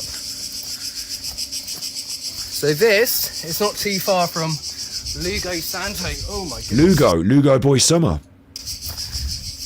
just saw a lizard. I saw a lizard. Very cool, very cool. Very cool, you didn't show us. Such a cool place to practice your climbing, guys. Such a cool place. You can go on the monkey bars. Let's see what we can find around here. Let's have a little What look. can you find? Oh. You've already been there earlier. It's really interesting. It would be if you kept the phone still so I could see any of it, waving it around like you fucking, hello, look at this. Really cool place. Oh wow, stairs. Oh wow. If there's stairs, we Didn't must see go them up. when my Let's friend go. didn't see them when my friend brought me here earlier. Let's investigate, guys. Oh my goodness. Investigate. Here we are. Inspector mad shit, guys. Oh, I could jump off there. I bet you could jump off there. Can you jump on the rock? Pretty high up. Parkour. Jump on the rock. Back down we go. Very cool. Did he hurt himself on a parkour once? Because he really reticent to do any parkour there, and I thought he was up for parkour. Sardinia is full of hidden spots like this, guys. Now my plan for right now is... Sardinia is full of hidden spots like this. You don't know fuck all about it. Someone shows you something and you relay the information immediately to the audience in your phone. It's just these little statements of he occupies this position of expert in his mind talking to the audience. It's just stupid, isn't it? I'm going to the new place where I'm staying. Quite an interesting place. I think it's a hippie camp, guys. I'm not too sure. I think it's a hippie camp. It did bloody look like one, didn't it? But you knew it was a hippie camp before you went up there, and you were surprised when you got there that it was in disarray. Sure. And it looked actually really nice inside, didn't it?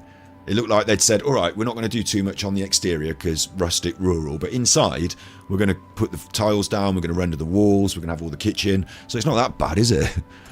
But they've got a natural pool there, which looks like a pond, and a shower outside. You've seen pictures already. So how were you surprised when you got there? I'm not quite sure where I'm staying for the next week. In a bunk bed. In a nice bunk bed in a nice air-conditioned room. Hippie camp. I will get some videos later. I think you guys might find it quite interesting. Not the sort of place where I normally stay, that's for sure. 100%. But anyway, guys, I'll catch up with you in a bit. Bit of a weird one, isn't it? Because he made so much money throughout the Jay Slater thing, you'd have thought he'd be able to stay in a nice Airbnb or whatever. Why is he always cadging property? Why is it always can someone lend me a bed? Maybe it's the short term and unknown nature of how long he's going to stay, or maybe it's the not making plans in advance. But he always seems to just be at the charity of others, doesn't he? He seems to always be dependent on the charity of others for his accommodation. Jamie in the comments there says, is this a tour channel now? And he spotted it, Jamie in the comments there, is this a tour channel now? Yeah, it's going to be like that. He's not going to do so much searching on the thing. He's not going to explore the nuances of cases. He's going to try and learn that knowledge. Along the way, he's going to show you stuff that he's just seeing on his phone while he's out on his holidays. So yes, it is. It always sort of has been.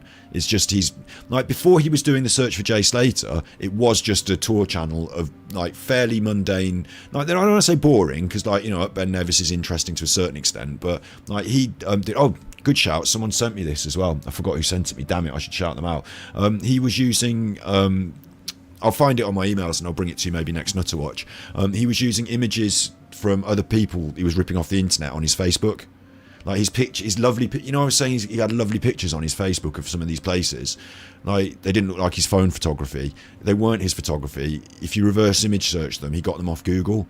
So, he's not anything special in terms of a vlogger, but that's kind of what he was doing. And then he went out and put himself right in front of the cameras, was an expert. Suddenly he's this, literally overnight. He was staying in a tent for 6 months in his back garden as a sort of survival challenge, as long as someone brought him his washing twice a week and his hot dogs and his pom bears. And he went from that to expert search person. So the people that have bought into this image of him, the expert search person, they're idiots because they didn't check his background at all. And a lot of them did. Listen, we had it with Peter Folding once already. So fool me once, shame on me. Fool me twice, shame on you, yeah? So we had it once with Peter Folding, and he was harder to spot. But we fucking sussed him. This guy, how anyone, and there were people out there that did, so sorry if you're watching and it's you, but there were people out there that accepted he was a search expert. They didn't question it. Now they fucking question it. I've seen them, some of their channels are all over it. They think they're me. they think they're doing a me, but actually they're doing an Alan. But I questioned him straight off. I spotted this nutter. But the people in his comments, okay, fair enough, you're scrolling on TikTok, you think it's this, you think it's this. It's not. He's just a guy with a phone wandering around trying to get involved. So yes, it will be a travel channel when all this is said and done, because he's not going to go on to become one of the world's foremost search and rescue experts. He's going to want to carry on travelling and doing rock climbing and enjoying himself. He's not going to go and... I tell you what I predict, is that I don't think he'll go and search and rescue for someone in an unglamorous... I'm saying this, Jack Slater was just raised in chat. In an unglamorous or dangerous or... like a place he doesn't want to go on holiday, essentially. I think most of his search and rescues will go on places where he wants to go on holiday. Do you know what I mean? Like, I think he's cherry picking where he goes, isn't he? Because like options at the end of the day, isn't it? It's going to need to be something that gets media attention, somewhere he wants to go and have a nice holiday, and like that's fine. Like for me making content, I'll quite happily follow the same premise: somewhere I want to go, and a story that gets attention or something. Yeah, okay, but not on the back of like sad tragedy, like people missing and like like realistically, when you check the balance of what he's doing, like the balance of whether he really wants to just find someone who's missing or whether he really wants to create this big social media platform for himself and benefit from that, like we've got the evidence in the past of him just wanting to do the social media thing, so now attaching himself to this good cause to boost his social media platform and become this sort of Jesus of searching figure, that's not on, is it? Because we know who he was before. It's okay if you do it about football or cars or something, like with Alan that we're going to see in a minute. We're going to move on to Alan's grift that he's doing with his sport videos, yeah? Like, I can't really get so cross about Alan grifting off sports stars, can I? Because they're not dead children. They're not, like, missing people who turn up dead. So, like, the tacky aspect of the grift here, like, with this, it's very, very tacky. Very tacky, isn't it? Because he wanted to be big on TikTok, and he wasn't. But Jay Slater was, so he went and put himself in the middle of that, and now he's big on TikTok. So, yeah, it is going to be a travel channel, I predict, in the future, eventually. We'll see. We'll see. So yeah, next episode are these missing person updates. I think we've just seen those though on YouTube. So his new home, we've seen that. What's this one? Please support Christina, #find Michael. So finally he's put something about Michael on there, and it's a picture of himself. So this is going to get confusing, isn't it? Because if you put out #find Michael and you put a picture of yourself, right? Maybe people might get confused about who Michael is and who you are. I think Michael should be the picture when his name is on the screen. This is a bad TikTok. It's just music and that picture for a minute. Yeah? So how does that get many views? It can't possibly. Even if you're into this shit, you skip past that really quick, don't you? You don't watch a minute of it. So the metrics would say this isn't going to get many views. Like the algorithm would say, unlike his other content, people are not watching a lot of this. So that one can't get many views, can it? 330,000, just like his other stuff. No difference. So there's a strange thing, isn't it? Honestly, that is a screaming weird strange thing. I'm not saying he's buying views like some of the nutters that we watch, that like we obviously know, like Alan and the new Allans. I'm not saying we're buying views, although they prove that they're buying them. Some nutter. Right? I've seen the view counts drop and go up. Yeah? Like we proved it with Alan. I should have been recording Alan and the view count screen, but we've seen it. Like they're obvious to spot, right? This guy, I'm not saying he's necessarily buying views, but maybe people in TikTok was like, what I don't understand, okay, is that the TikTok algorithm, just like YouTube, will be tuned to, if you watch more of the video, then it's a good video. If people watch less of the video, it's not a good video. So how does that one, that's not even a video, that's just a still image for a full minute, get the same support from TikTok, the same number of views as his other stuff? Like, I'm sure if I did that on my channel, like, for example, uploaded a video with copyright sound and that got blocked and the entire video was silent, or uploaded a video that was just silent with words, pictures and words, it doesn't matter how good the pictures and words are and what the content is, because people don't want to watch that sort of content on the internet. They like someone talking to them and saying the things. They like the human voice. Yeah, so like, you know what I'm saying, don't you? Like, I'm not making this up. If you put two videos side by side and one of them is someone explaining the information with a human voice and the other one is just the words silently, more people will listen to the one with the human voice than will with the words silently. That's why people make videos and don't just publish things on TikTok with a picture. So it surprises me that this one that's just a picture has got the same number of views as his other stuff. That does surprise me. It's slightly fishy, but that's all I'm saying about it, is that it's slightly fishy. Right, next. Good morning, everyone. I hope Good morning, everyone. I'm so fucking... Why has he got his fucking hood up in the daytime like this? Good morning, everyone. Hey, it's currently 8 o'clock in the He's feeling very cool and confident. Morning here in Sardinia, and I've just woken up. I've just left the house. Just woken up at 8 o'clock in the morning. Because because I don't want to wake Ready up. for a big day searching in the hot sun.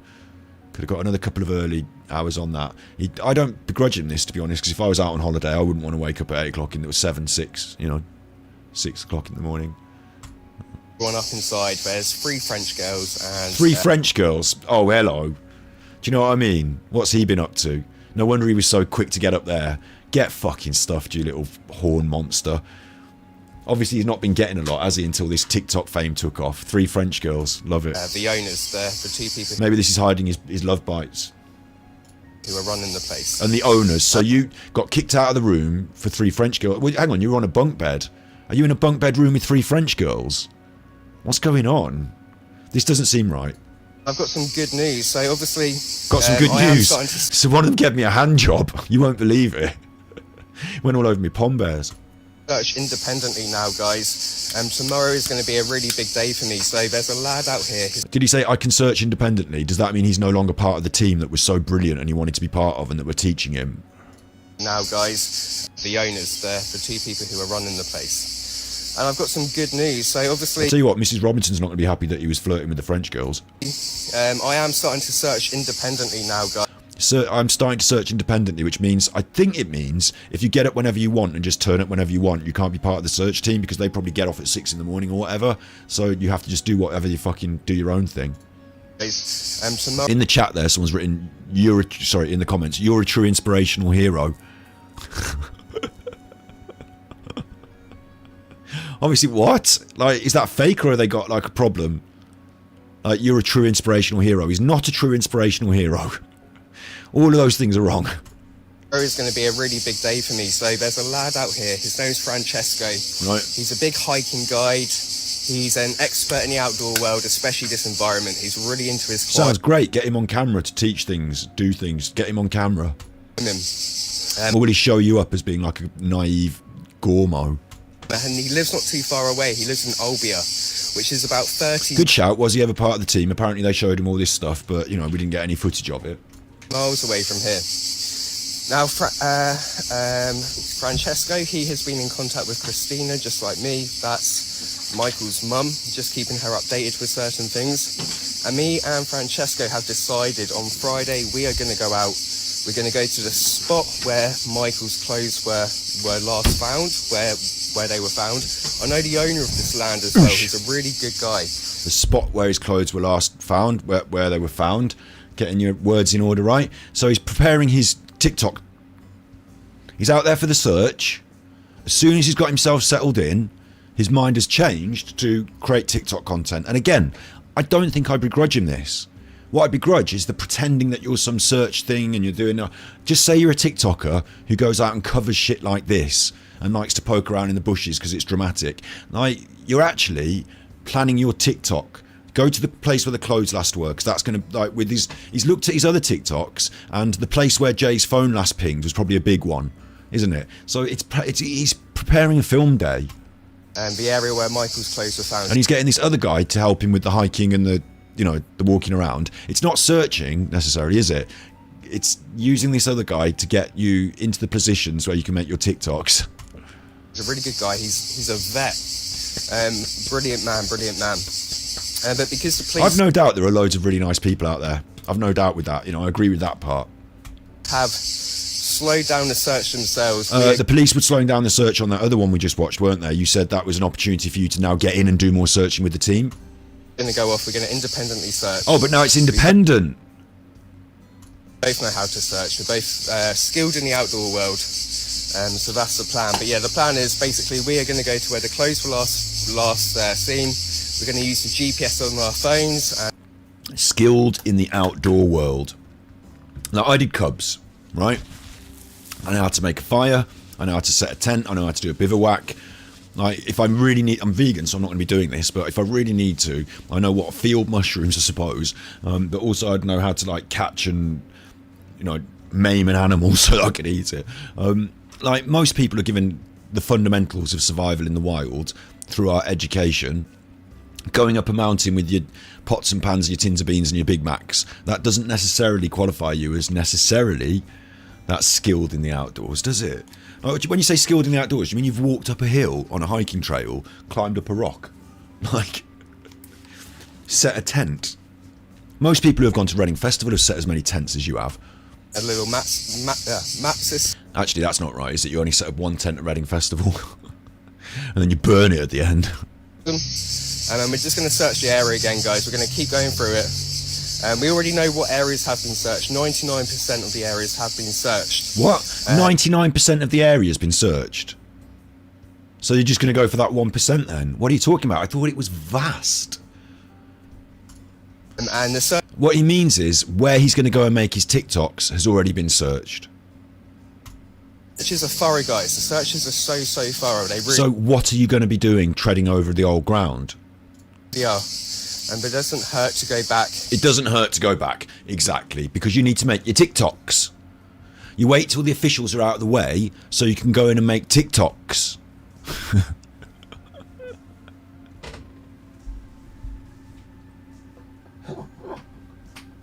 It's not to watch, isn't it? Oh, your buttons. What are we gonna do? We got a big problem. Game over, man. I Game can't over. take it anymore. Uh-oh. The buttons, I'm looking at the buttons when I'm pressing them, they're making me happier. Brian Buttondy. Just cheering me up a little bit, but he's made me cross there. This is what he's doing. He's made me cross because he's just going out there to make TikToks, isn't he?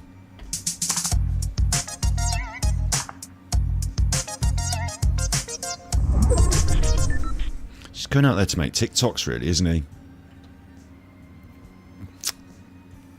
Is that? I don't know if that's all. Some of these people are multi-layered, like they've got other facets of negativity to them. But the way he's described this, he's gone up to the hippie commune, separated himself off from this amazing group that was so special, that were teaching him so much, and he's found a friend who's got expert knowledge and all this. From what he said, everything is what he says as well. Everything's just what he says. Yeah, and this guy now, this special guy and him are going to go off into the exact place where his clothes were last seen so that he can make his TikToks. It's already been searched, fully searched, thoroughly searched, 99% searched. Maybe his friend's in on the TikTok thing. You know, maybe his friend, because before he had that other guy, didn't he? Knight Rider or whatever his name was. We didn't even, we forgot to look into him, didn't we? We didn't have enough time. Jay Slater got found and, you know, shame. Not a shame that Jay Slater got found, but the furore over that has died down. But we were going to look at his friend Knight Rider. Like, you know, like he had another friend out in the Jay Slater world that was wandering around, you know, doing TikToks. Like this guy that is going to go with him, I presume, needs to be in on what he's going to be doing, because, or does he get him to take him there? Then the next day he goes back on his own, because like it's this idea that he's going to see him. Like, just a minute, mate. I've just got to record a TikTok. Hang on. Like that'll be happening all day. And with a fresh pair of eyes and just start from that point, do as much tracking as we can. Now, dogs have been down into this area. Dogs are fantastic. They really are, guys. They really are, guys. Expert on dogs now. But I know the dogs that were brought out here, from what I've heard, they ran them for about 20 minutes. The dogs didn't pick up anything. So they took the dogs back, which is fair enough, guys, because in really, really hot countries like this, when you're using dogs to track people, you have two big problems. Expert on dogs now.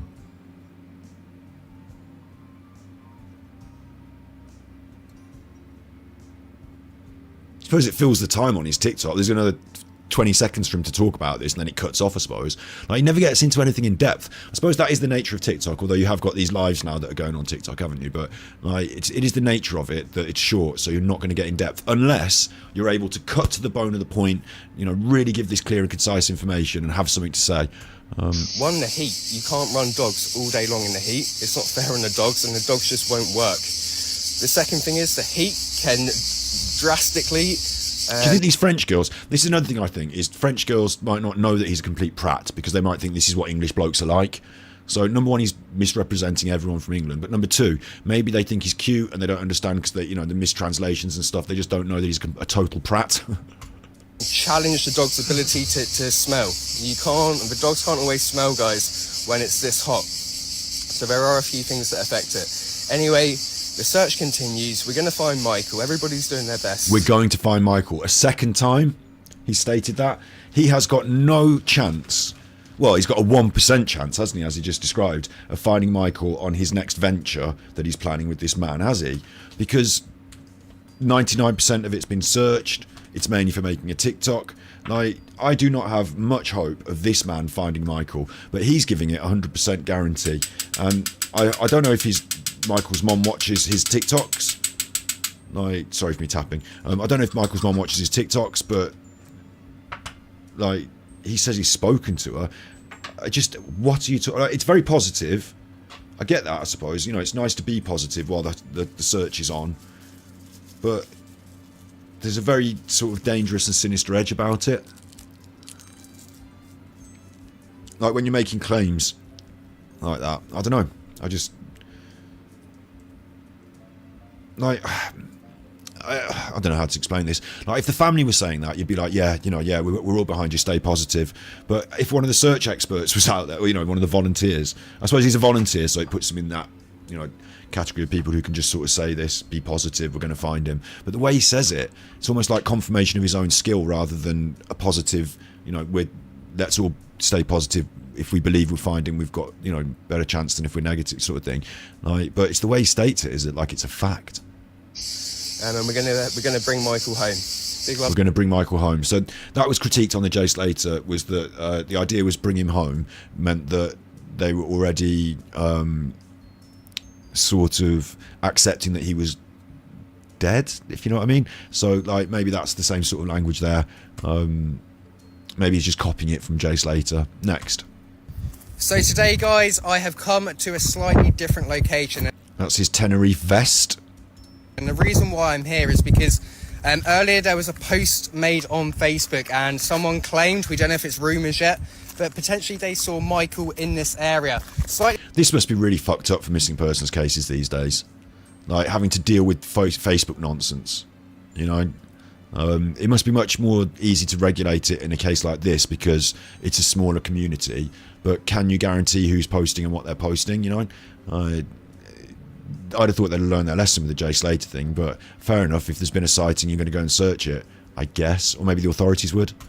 Out of here, it's called I suppose the authorities would have the ability to follow up on who made the post and just check out its validity before they went out and, you know, like with Isla Tricure saying there was an altercation on, an encounter on the path in the Nicola Bully case. I think that the police followed that up and then sort of discounted it, and they said Isla Tricure seems to be talking nonsense there. To paraphrase, because I don't know what they said, but they didn't present that as any factual evidence. They said there have been a number of things that we've followed up and discounted, and that was one of them, I think. So here, this could be that sort of, you know, shebang, but he's just like, off, let's go up there. So like, sort of fair enough, but sort of weird as well. He's grown a beard as well.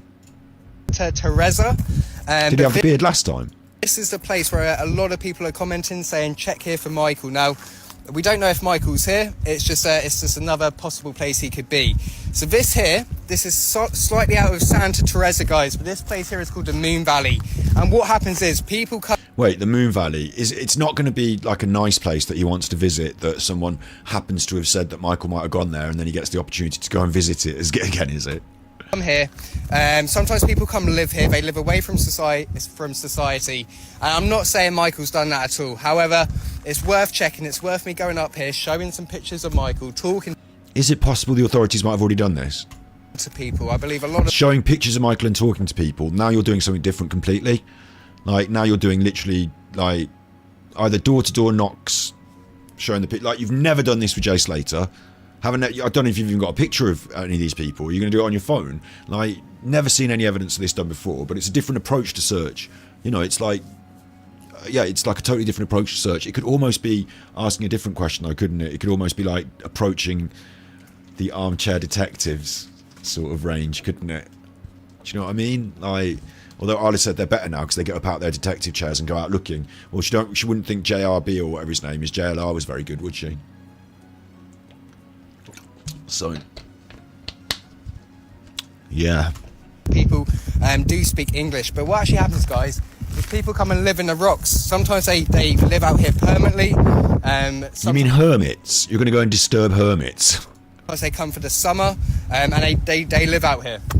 Now the area we are in right now is a national park, and what I believe happened was, guys, is there were a group of people who were living here before, but because it's a national park they got separated and people spread out, but more people have come back here. So this is the area. You can understand it is a beautiful area. Let me just take you up here, I'll show you the views. But you can understand why people come. If you would take some of the money that they gave you and invest in a microphone with proper windshielding, then it would make this so much better. So much better. And kind of turn away from society a little bit, guys.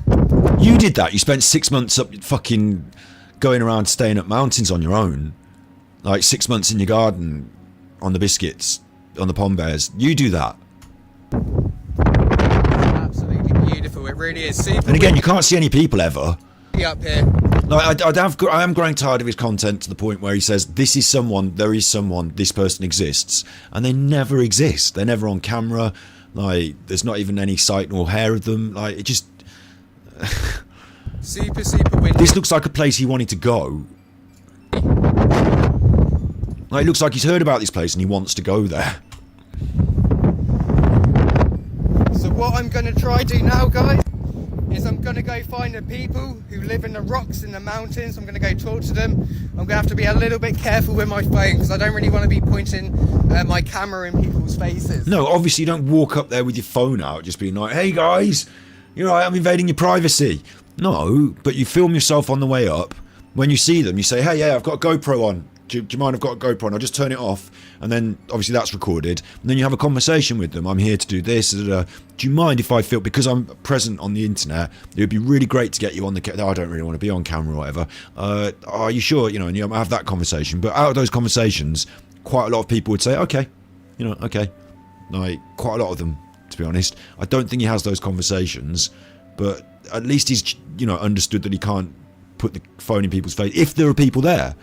So what he's saying is, I've come to this Moon Valley. It sounds like the sort of place I would like to go and have a little holiday in. And I've come to check it out, and I'm not going to film it. So, good day's search.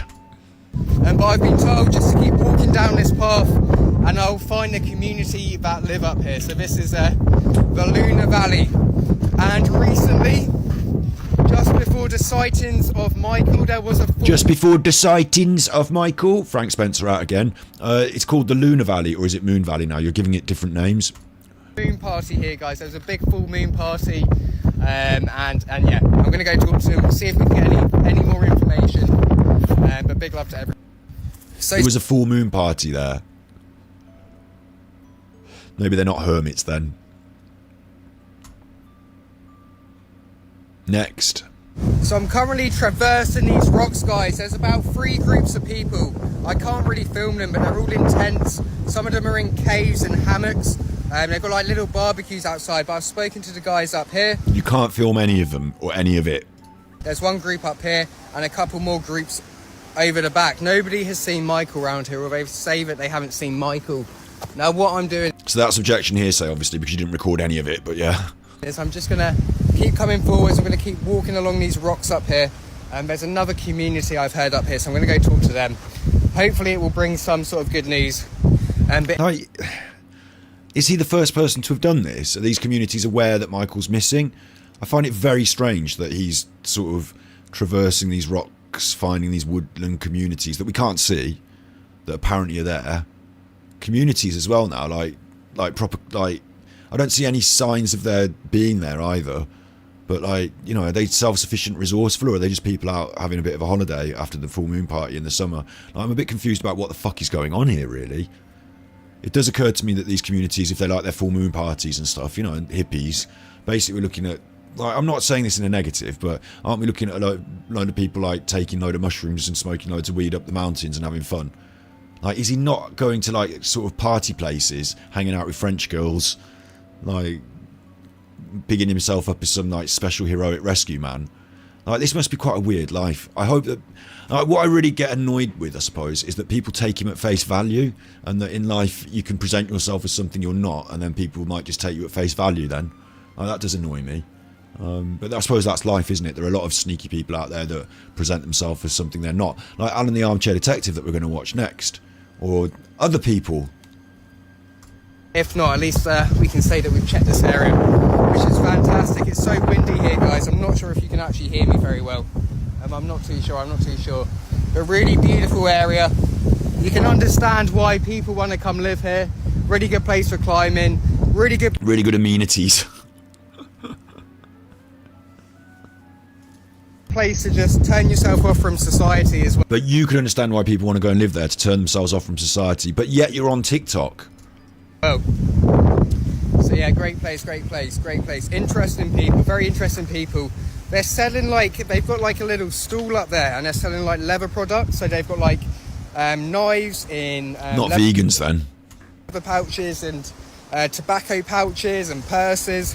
So that's how they make a little bit of money. I've also heard that I don't want to say this in like a negative sense, like this is not racism, but are they gypsies? Are they Roma gypsies? Are they because those people live on the fringe of communities, like you know what I mean? Like they live extraneous to a society like that. Extraneous? They live out. You know what I mean? They're like is that what's going on here? Is this like a permanent commune, like in that way, selling leather-made, handmade goods? And I'm just really confused. But he's not shown us any of it. He didn't even buy one of the items to show us. Shops in the town, they actually leave bags of food outside sometimes, and what these guys do is they go down at night time or really early in the morning. They go down to the town, collect all the food and bring it back up. So what, like beggars? Interesting way of life, different way of life, but it's cool. Anyway, do you mean they're homeless? Is that what you're saying? They're homeless? I'm really confused. Like, is this a choice? Is it a religious thing? Is it a hippie thing? Like, I'm surprised by the leather goods and the knives. The local people just have to give them food. Like, I suppose it's the dead food. The give it to the birds, give it to the people up the hill. Like, it's that sort of thing. Yeah. So they live on charity. I'm confused. I don't think this has got much to do with Michael being missing. They said he hadn't seen him, so that's that lead exhausted. They said they hadn't seen him. Like, is this one of these? It's very interesting as well that what this could be is because he could go anywhere and talk to anyone. Maybe he wanted to go up here and experience this and see these people.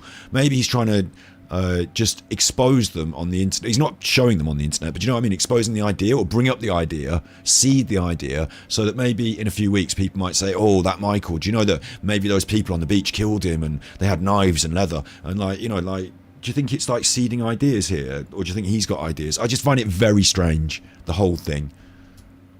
Fingers crossed this will bring some good news. Fingers crossed that will bring some good news. Fucking off one you are, aren't you? That was beach community. Next, help from beach. So I'm just coming back up from the people who live in the rocks on the beach, guys, and in tents and in hammocks. And I found a guy who basically runs the whole thing, the guy who's in charge. The head man, yeah? Or the leader, you might... The guy. The head guy. The guys. All right, guys, I found the head guy. Say. And he's a really big guy. Really big ginger guy, really friendly. Ginger guy? So what? Like...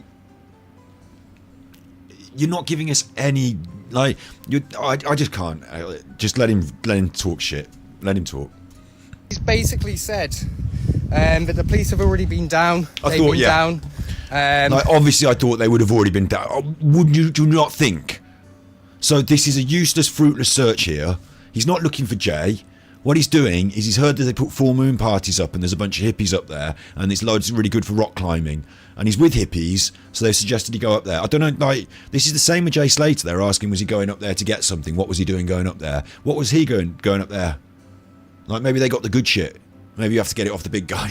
I don't fucking know. You didn't come back with a leather belt, did you? Or a knife? Like, you've gone up to meet people in a commune in the hills. Like, it's like you're going for, like... The police have already checked it. I just... In plain clothes, they're really friendly. They all know the police and stuff, and they haven't seen Michael. They haven't seen Michael just yet. So, what he's going to do is he's going to head into... And I thought you were liaison with the police and the rescue people. I thought they told you where they searched, and they'd shown you the maps. So, like, where's this information come from about going up here? Apparently off Facebook. And when he got up there, no, sorry, this is not a lead. We've already been talked to by the police. What, you've wasted your day. The town later on, the leader.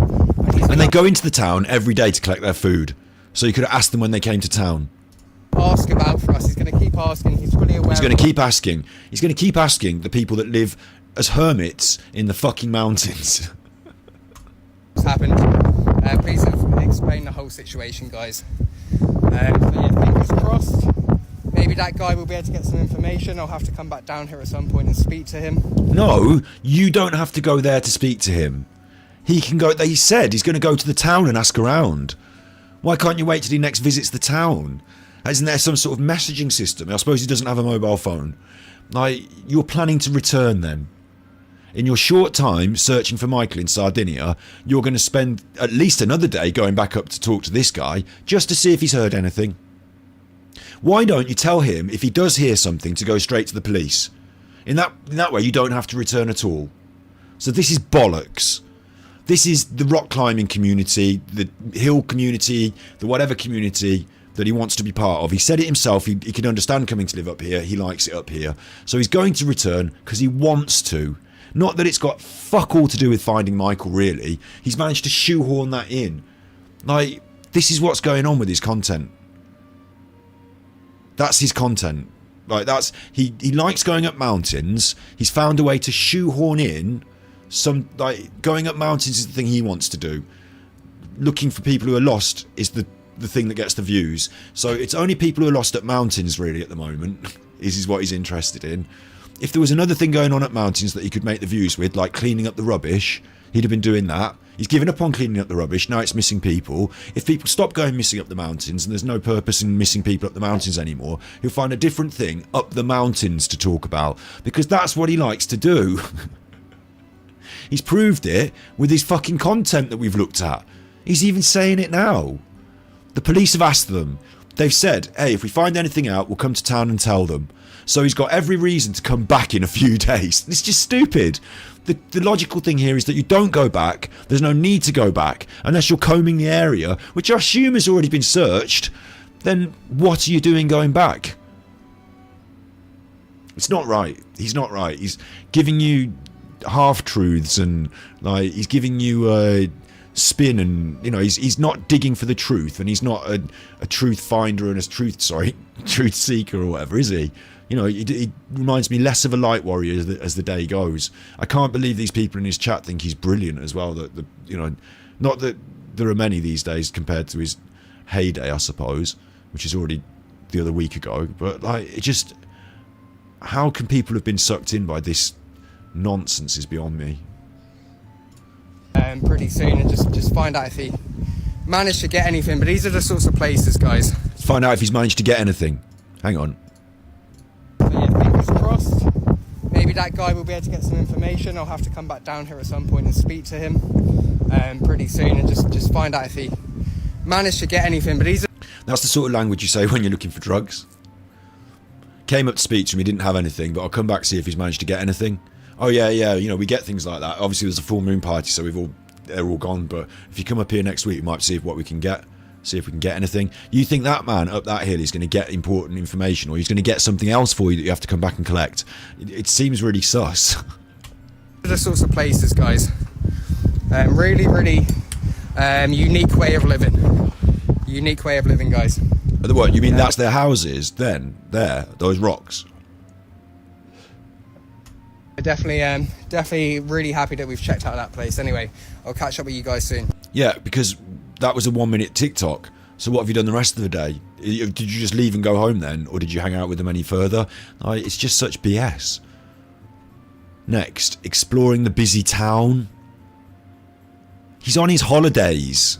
So this here, guys, is Santa Teresa, and you can see it's a really built up area, shops everywhere, loads of people. Right, so you're not required to search here, are you? Because if anyone hasn't heard about it in the news already, with the local police looking for him and everything, this is all people, they can spot him themselves. What you mean is, you've gone up to the commune, couldn't get anything, damn, but you've come back now to town. Cool, restaurants, Pomberge, the lot. Cars. It's super busy place, and this is where some people have reported that they have seen missing Michael. Now obviously I've been out of this area up to the beach where the people obviously I've been to the beach who want to live outside society, where those people are. So obviously I've been there. This is the actual area where where they said that he'd seen Michael. However, if someone was... Wait, this is the area they said they see Michael. Maybe lots of people have said they've seen him in different places, because you're a bit confused, because earlier you said it was somewhere else and you went there. Perhaps to go missing. The beach is one place where you would definitely look, hence why the police... I found out that the police have been up there as well today, but... What was that noise? Was that like an animal? He turned back because he was scared. The beach is one place where you would definitely look, hence why the police... I found out that the police have been up there as well today. He's scared. You can see what it's like, guys. Super busy place, super busy. It is not super busy. Like every one of your videos, there's not another human being in sight. Like, there is literally not another human being in any of the video. Like, okay, so some of the videos do have human beings in it. Like that one where he thought that photographer was following him. But, like, this very busy, meaning there's nobody here. What you mean is, it's residential, so lots of people live here. I don't think he means busy. I think busy is when there's lots of people walking around and, busy, look, all the traffic. But what you mean is, it's a residential area, so there's lots of people.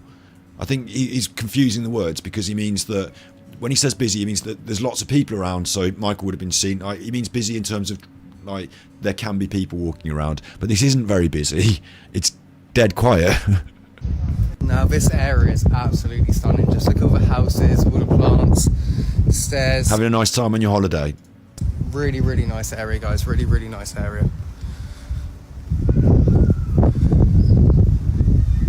Cool houses. And again, super populated, so perhaps we can maybe get some posters made. And again, super populated. So that's what I mean. He's reiterating the fact that it's populated. He means it's a residential area, there are people here. He didn't mean it was busy. Maybe we can get some posters made. I thought you went up to the commune to show pictures of Michael and see if he could be found. Like, maybe share some images. You were asking about that there. You didn't have pictures of him. Maybe get some posters made. The flippancy of it. What an arse. And put them in this area and then spread the word about Michael. The problem is with Sardinia, the older generation isn't like the UK guys. They don't necessarily use the internet, social media, and all those sort of things. So spreading... The old people in Sardinia don't use the internet, but the lady that was driving you around did. The word in as many different ways. Maybe she wasn't as old as you mean, like the old people. So this here, guys, is... Good TikTok. Maybe we can get some posters done. Good TikTok. So guys, I'm still in Sardinia and it's official. The search has now been stopped twice. The search for missing Michael. It has been paused twice now. There's something very interesting. Right, so this is the big news. Has just happened. I'm just waiting to meet up with Christina, Michael's mum. We're gonna It looks like he's had his hair cut. Make a video and push it out there for Michael. However, I was just walking down the road and We're going to make a video and push it out there. What kind of language is that? Push it out there. Like, this annoys me as well. Luke was doing this. Do you remember Luke back Break the Ice? He was like, oh, this guy's amazing with his busking. Let's try and get him viral. Oh, this guy should get viral. Oh, let's help other channels. Let's help other people. Let's try and get them viral. And in doing so, trying to get them viral, you're actually making your own video of them viral, aren't you? Like, this is like hijacking. Like, we can really push the video out that we make with her, which means your video will get pushed out as well, won't it? Because it'll be your video you're making. Like, she might have a video already that she's made. You're not sharing it or pushing it out. We don't see other people's videos on your content being shared or pushed out, do we? Even if they're trying to help find someone. There might be some very good videos that could try and help find people. We don't see them on his channel. What we see, or we're going to see, is his video, and he wants everyone else to push it out. So, I'm hijacking that, yeah. You know, the searches have stopped. I just got pulled over by a policeman. You got pulled over by a policeman? Reoccurring theme on your searches, isn't it? Now, I've never worked for this policeman before. He didn't know who I was, and I had no idea who he was. But he saw that I've got a tattoo here, and hang on. How did he not know who you were? I thought you'd liaised with the police in the search and the mountain rescue and all that. Like, you'd think it was a small island, small police force. It's possible they might have spread the news. Expert mountain rescuers here to help. Maybe they didn't. Or maybe they were looking for you. Because a tattoo there, that's a distinguishing feature. And if they're looking for you, and that's a distinguishing feature, then they'll pick you up immediately, won't they? Michael's got a tattoo. Oh, Michael's got a tattoo. Has he? Is that a distinguishing feature of Michael? Because I remember reading the stuff about him and I don't remember it being described, but apparently, yeah, okay, so Michael's got a tattoo. And this policeman pulled over. There was a bit of confusion. He was like, Michael, Michael. And I thought he meant, oh, you're the guy who's been out here helping us search for Michael. And he got on the phone to his boss and he was talking in Italian. Then my friend pulled up in her car and she was able to translate everything. But basically, this police officer... He pointed at you and shouted, Michael, Michael. And obviously you thought he's the search for Michael and he recognises me. So what have you done there, Paul?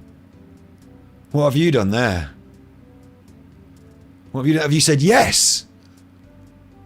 Or have you said no, no, no, no? Paul Arnott in Italian, because you speak good Italian. Not good enough Italian. Have you got on your phone to explain it to him with the translate? Does this guy think you're Michael? Is this the truth? Apparently a police officer recognised him by his tattoo while he was driving past. Pulled over, Michael out of the car, and he's gone over. This is getting hairy. So he's been driving about all day. He's been looking for people who look like Michael. And the police officer, bless him, like he was on the phone to his boss. Do you think the police have dedicated a roving police officer to simply drive the island and look for people who look like Michael? Question mark. There's a missing man on the island, Brit. Yeah? He's been missing for a while now. We've got the search teams out. What we're going to do, and it's possible that we will dedicate one police officer to just drive around and look for Michael, or all the police officers are keeping their eyes out for Michael when they drive around. I don't know. It seems a bit weird that a police officer would be driving around looking for someone, pick you up, and you are the wrong person, obviously. They're looking for Michael. Like, it seems weird. Like, it could be the case that the police officer had been instructed to pick him up and was driving around looking for him, and when he saw him he pulled over. Like, that could be the case as well. Seems more logical than there was a police officer that was driving around looking for Michael, happened to see you and thought, that looks just like Michael, because you look nothing the fuck like him, obviously. Like,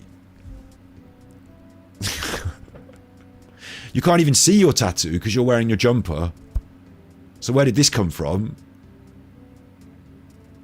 Bit weird. I'm assuming that he's asked, have you got a tattoo? And he said yes, and that's an identifying feature, so it's you or not. This is really weird. I wish he'd recorded it. Proper top dog from the city. Wait, okay. I'm going to go back and start this one again. So guys, I'm still in Sardinia and it's official. The search has now been stopped twice. The search for missing Michael. It has been paused twice now. But something very interesting has just happened. I'm just waiting to meet up with Christina, Michael's mum. We're going to make a video and push it out there for Michael. However, I was just walking down the road. So this video is actually called Search for Missing Michael Paused. Police mistake me for missing person. And I think he thinks this is going to get a lot of views because he started it off by like giving you a sort of 20-second like overview and big up himself and look out for my next video, isn't it? Like, instead of getting to what he's actually trying to say. And even though the searches have stopped... Even though the searches have stopped. So big news, I'm reporting on what the police are doing. Having just been stopped by them. Like, you would think, you know, you'd turn on the phone and say, big news, I'm being stopped by the police. Look, hey, mate, I'm not Michael. Look, it's on TikTok. Don't worry, I'm allowed to film. It's for my own protection and yours. But, of course, I'm your friend policeman because I'm not... It's funny... Like, anyway, here's a picture of Michael. This is the guy that's out looking for him. Big ups to TikTok. We're trying to do our best. Isn't it a funny thing that happened? Well, it's not funny because obviously Michael's missing, but, you know, it's one of those things. Instead, we've got this instead. Pulled over by a policeman. Now, I've never worked with this policeman before. He didn't know who I was, and I had no idea who he was, but he saw... But he got pulled over. What does he mean by pulled over? If you're walking around, it's not getting pulled over. That's if you're in a car. I've got a tattoo here, and obviously Michael's got a tattoo. He saw you've got a tattoo, and you said you've just been pulled over, but you're not wearing clothes where you can see the tattoo, so I'm assuming you've got changed since this happened. And this policeman pulled over. There was a bit of confusion. He was like, Michael, and now the policeman's the person that pulled over. There's confusion. I thought he meant, oh, you're the guy who's been out here helping us search for Michael. And he got on the phone to his boss and he was talking in Italian. Then my friend pulled up. The phone? Maybe they do use mobiles and not the radio? Maybe. My friend pulled up in her car, which is really convenient. Like, did you get on your phone? In her car, and she was able to translate everything, but basically... Or was she expecting to see you there? Like... This police officer, he's been driving about all day, he's been looking for people who look like... Interestingly, he'd met all the people in the community earlier. Maybe it's a different village, you know, maybe it's a different, slightly different place, but everyone's really friendly. And in this situation, it's just him, the lady, and the police now. Michael, and the police officer, bless him, like he was on the phone to his boss. He's a proper top dog from the city. The boss is the top dog from the city, I'm assuming? But the guy was shaking. The police officer was like, oh my goodness. The guy was shaking? I found Michael and he was shaking. Really good man. A really good man, and he was shaking. Oh my god, I found Michael. I don't think so. I don't think so. I don't think so. You're talking about police.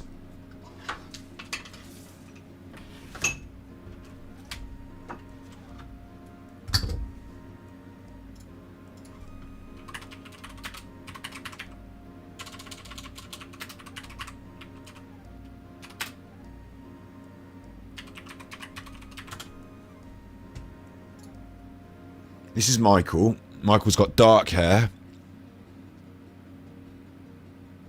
Like in this picture, it's fairly light. He's still got dark hair though, yeah? Like dark eyebrows. Like there's a picture of the two next to each other there even. Like they don't look like the same person.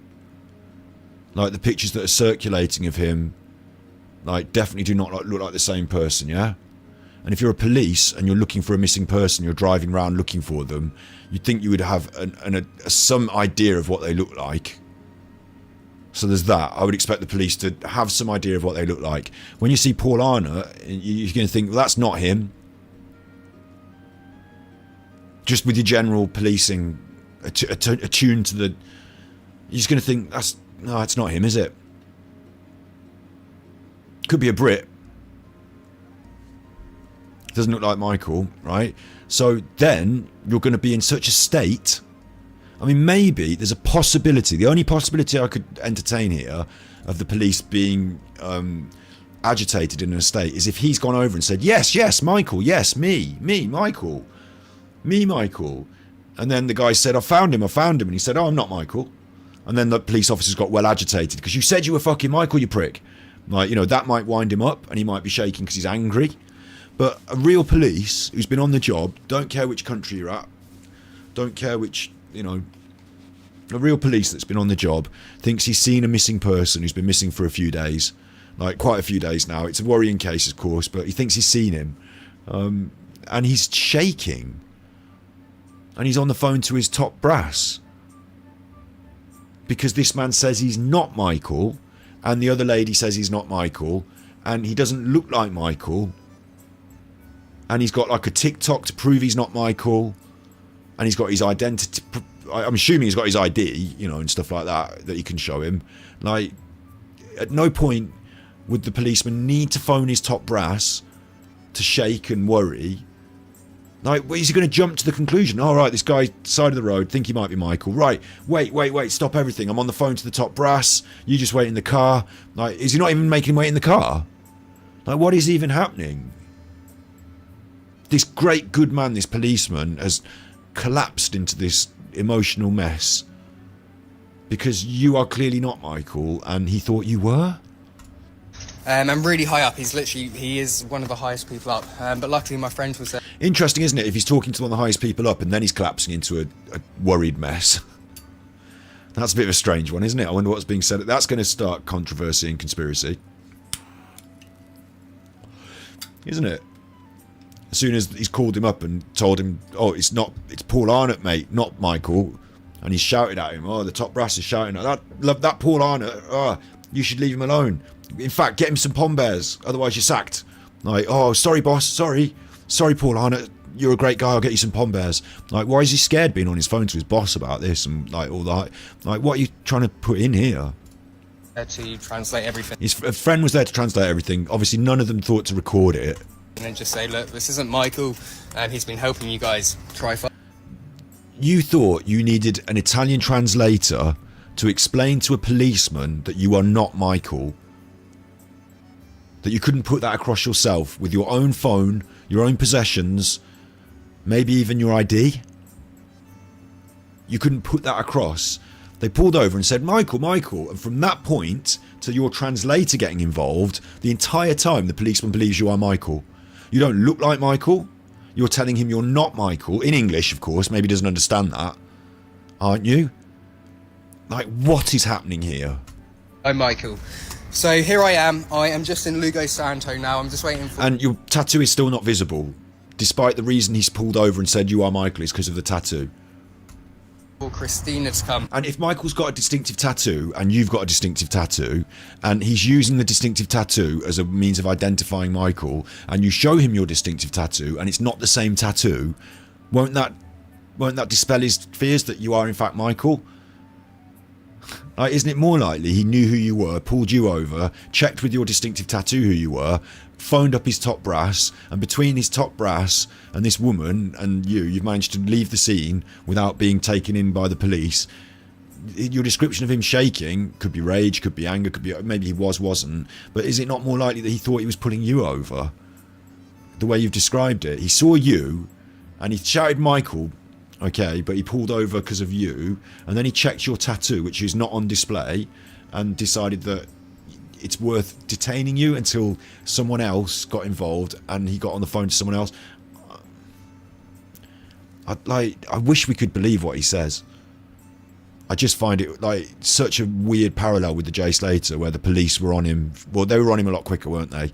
But in Jay Slater, he kept telling us he got pulled over by the police, didn't he? Like, just coincidentally. Like,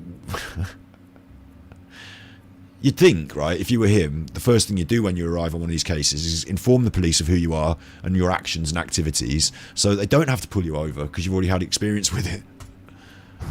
Christina is Michael's mum, and we're just going to put a video out there, as you guys will see. And now this is promoting the video. Very, very soon. I mean, it would be alright to do a publicity stunt to promote a video about a missing person, wouldn't it? Would it? No, probably not. But I just want to give you guys a quick update. I am very limited at what I can do now, guys. The fact that the search has actually finished, No. You said in the other video that the other searches were continuing, but you were going to become an independent. You were now able to be independent. You said the police search had finished, but there was other searches continuing, and you were learning off this group, and they were so brilliant that you were going to be independent. And up until this point, you've not been limited at all in what you can do. You've been out up on the rocks talking to those people, going where you want. When you're up on the moon rocks, you didn't say, today's very limiting, so I've had to come to the moon rocks. You can do what you want whenever you want. You've literally just been stopped by the police, you're telling me, and now you're limited. Shades of Masker. We believe that Michael is alive. I'm so sure of it, guys. I am so sure of it. Obviously, you cannot be 100% sure, but everything that's been going on, everything that hasn't been... Tell you what, if you want to be even more sure, you could ask one of them psychics, couldn't you? They'll tell you what you want to hear, won't they? Spoken about, everything we can't really talk about. I'm so sure Michael's alive. Obviously, you can never... One of those that asks you for the monies. You can never guarantee... No, you can't. And after your experience with Jay Slater, I cannot believe you're saying this. Guarantee it, but everything's pointing that way. And Michael is a very, very good lad as well. A very, very good lad. But anyway, we'll put an update out a little bit later. When you say everything's pointing that way, why you're going to put an update out? What do you mean everything's pointing that way? What is pointing that way? What on earth is pointing that way? What's pointing? Took his clothes off, went out into the wilderness.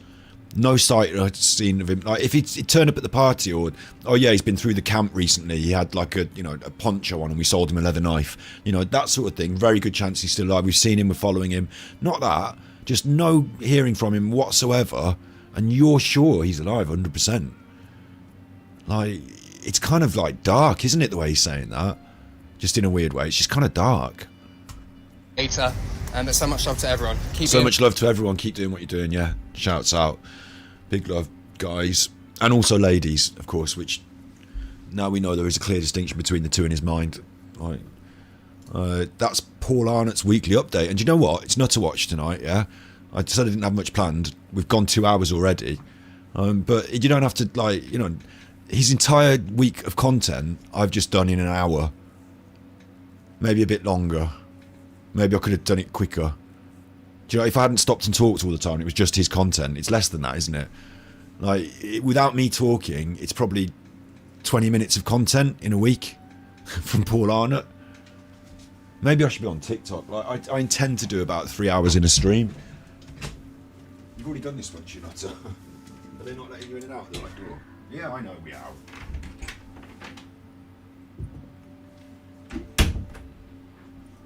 It's a week's worth of content down, like, when you think about it, it's 20 minutes. So maybe TikTok's the wrong place, the right place. I don't know. I can't fathom it.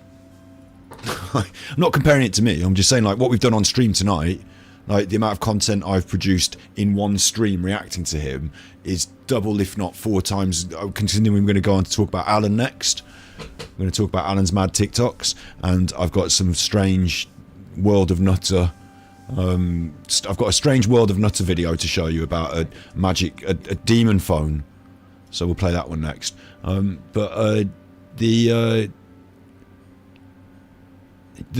oh God, like, I can't, you know, a week's worth of work. He's been up there, he's been searching, been doing everything. Let me just recap that, actually, before I get off it. Oh, hello. A week's worth of work here for Paul Arnott was talking to the mother of the missing person. 1 day of going search, I believe it was 1 day or maybe 2, of going searching as a tag-along volunteer with a good group of volunteers and the experts, being shown GPS. That one lady went under a bush, so that was the good day. Obviously there's no footage of any of this.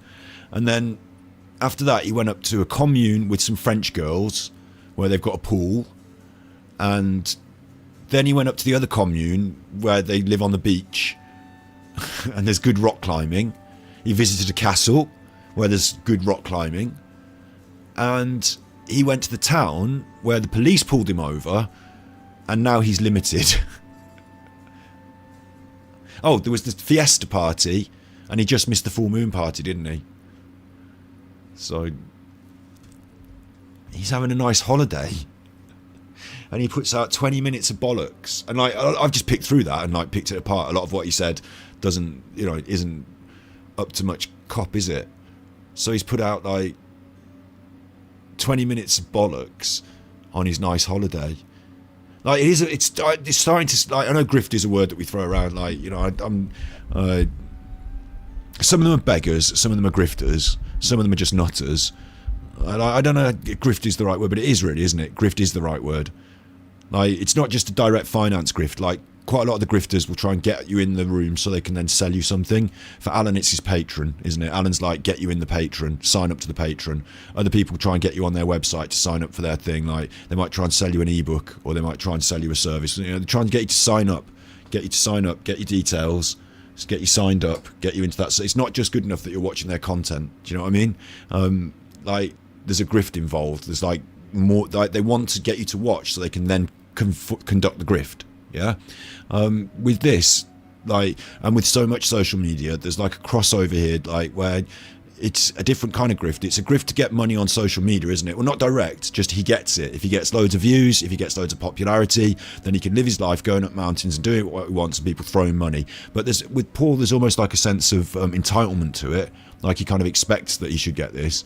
But by hijacking the tragedies and the missing persons cases in this way, with no expertise and no, like, let's be honest, no real heart in that, not really, like, not really, is it? Like cherry picking the ones where he's up the mountains and on holiday.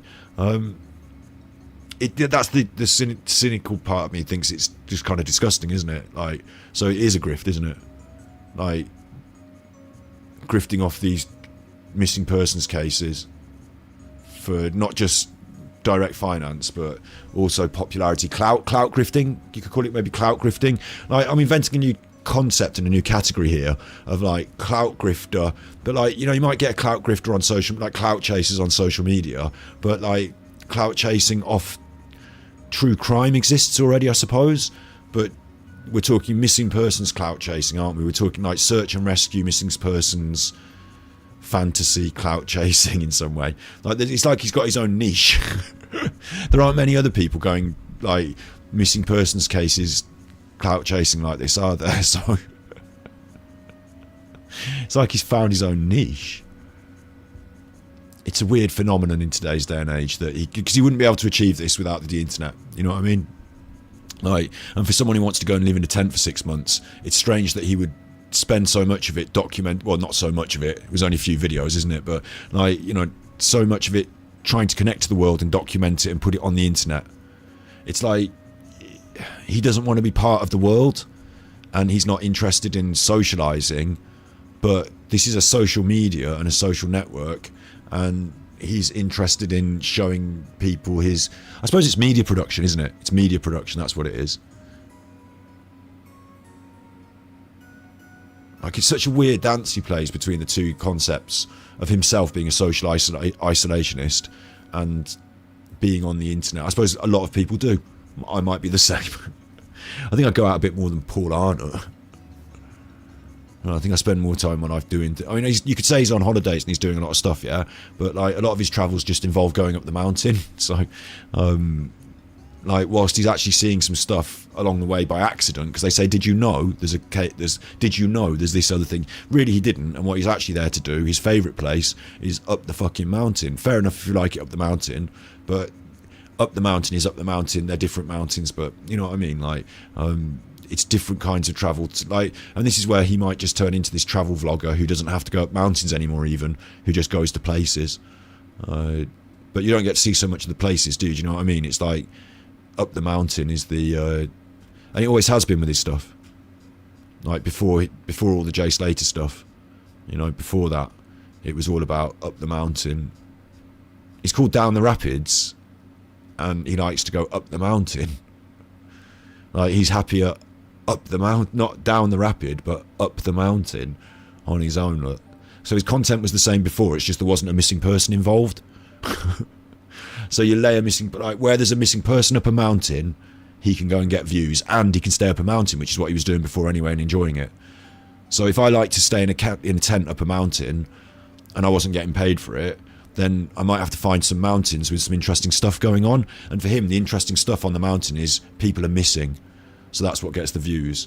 So he's combined those two sort of things. He's made his own niche. And he doesn't even like it up the mountain as much, does he? As he likes going to the town and the fiesta and the other stuff as well, getting his hair cut. So Pom Bear's at 12 o'clock. The fantastic world of Paul Arnott. Right, next is Alan, but I want to show you this. This is a funny one. Let's get the volume on. This is a little, like, break between the two. A little thought break between the two. This strange phone, every night at 3:50 it rings. Moreover, the phone emits the sound of a woman crying. Every night at 3:50 it rings, and the sound of a woman crying. The strange thing is that each time the call ends, the owner cannot find any history of that call anywhere. No call history. This has greatly affected the homeowner's spirits. Out of curiosity, the program group then set up a camera to investigate. Sure enough, at 3:50 in the night, the phone rang again. The program team then checked the phone. They were surprised to find out it wasn't a missed call, but the phone's alarm clock. It was the phone's alarm clock. It wasn't ghosts. It turns out the homeowner had inadvertently set the everyday audio She set the alarm clock. recording as the alarm clock. The voice on the phone is the homeowner's voice. In the end, the mystery has finally been solved. Could you imagine that, having to get someone to solve your mystery? This strange phone, every night at 3:50 it rings. Moreover, the phone emits the sound of a woman crying. The strange thing is that each time the call ends, the owner cannot find any history of that call A mystery? I bet they thought it was ghosts. It wasn't ghosts. She set the alarm. What do you think about that? Right, that can go. I've got loads more little videos like that. I can't be arsed with them now, though. Doing other people's loads of little videos. Sorry about that, Michael in Sardinia. Sorry that the man who's looking for you is such a shambolic mess. Sorry about that, Michael. Right, talking of shambolic messes, this is Alan, the Armchair Detective, and you are not going to believe this. You are not going to believe this. Like, honestly, you're not going to believe this. Like, do you know, some time ago I said that Alan should be talking after the football about the I said he should talk about anything else. I didn't mean he should make TikToks about it. I meant he should do a show on Rumble. like on his stream about it, because people would like to see him talking about stuff that's not that horrible true crime, that he could develop, like, you know, some sense of his personality on his show. He's not quite taken that advice. And the reason I said it is because we could talk about it together, couldn't we? Scott and Alan's after football conversation. Maybe he's building towards that by doing this, because we all talked about that, didn't we, right? But look at his TikTok now. He's gone from true crime to football. It wasn't just a flash in the pan because England were in the Euros. It wasn't just a flash in the pan. He's now done Rory McIlroy. We watched that one last time, didn't we? He's done... I haven't seen these yet. I haven't watched them yet. 1, 2, 3, 4, 5. Collectively, obviously, 1 million views there. Fake views, obviously. He does the fake views. But when he does the fake views, I do believe it pumps him up on the algorithm and he gets some real views, because there are some comments telling him he's a prick. But, like, what is this? Like, this is going to be horrific, horrendous, stupendous. That's what I've called today's stream, Nutterwatch, Incredible Scenes, Geoff. Like, incredible scenes, Geoff. It's sports, isn't it? Sports. What's he doing? Does he think this is going to... Like, what is he doing? But we get to watch it, so... Guardiola rules himself out of ever... Of course, I'm going to have to boost the volume, so we're going to lose the background sound. Thank you very much, tranquil background sound. I hope none of that got me copyright. It was all game music. It was all game music, Cove. But the Alan sound is a bit quiet, so we have to boost it. Sorry, Alan. Sorry, everyone. No background sound for you. Just the sad sound of your voice in the morning when you wake up and talk into the phone, which is what you do to make your TikToks, obviously. Because you seem to be mumbling into the phone while you're lying down, from what I can hear in your voice. And this is the result. And again, right, this is the weird thing about this for me that I still can't understand. TikTok is is a portrait format. So when people get the videos on their phones, this video on TikTok is a little square in the middle. And generally that's not as well received. People think that's bad. It's worse, isn't it? They might have started to accept it now. But because it's that side, like, what he's done is he's made a video in this format, in landscape, and then uploaded it to TikTok, which is portrait. Yeah, so it's made that, took the black bars and put them on the top and the bottom. You know, like, that's generally bad. Generally bad. It's all right if you're just some normal person just uploading a random video, but if you're a media producer of 5 years on the internet and you can't figure this one out, generally bad. But like, this is his TikTok, and it says here in the comments, actually, the Armchair Detective himself has said it's a satire, a joke, guys. And then a picture of a smiley face. And then Whitney Cash says he's not saying that. And then Asulada Anwari says pictures of faces, which is just like a bot. That one. Just some random fucking randomer with just pictures of faces. That's just like a bot. 3 comments on this one, though. 3 comments. 20,000 views.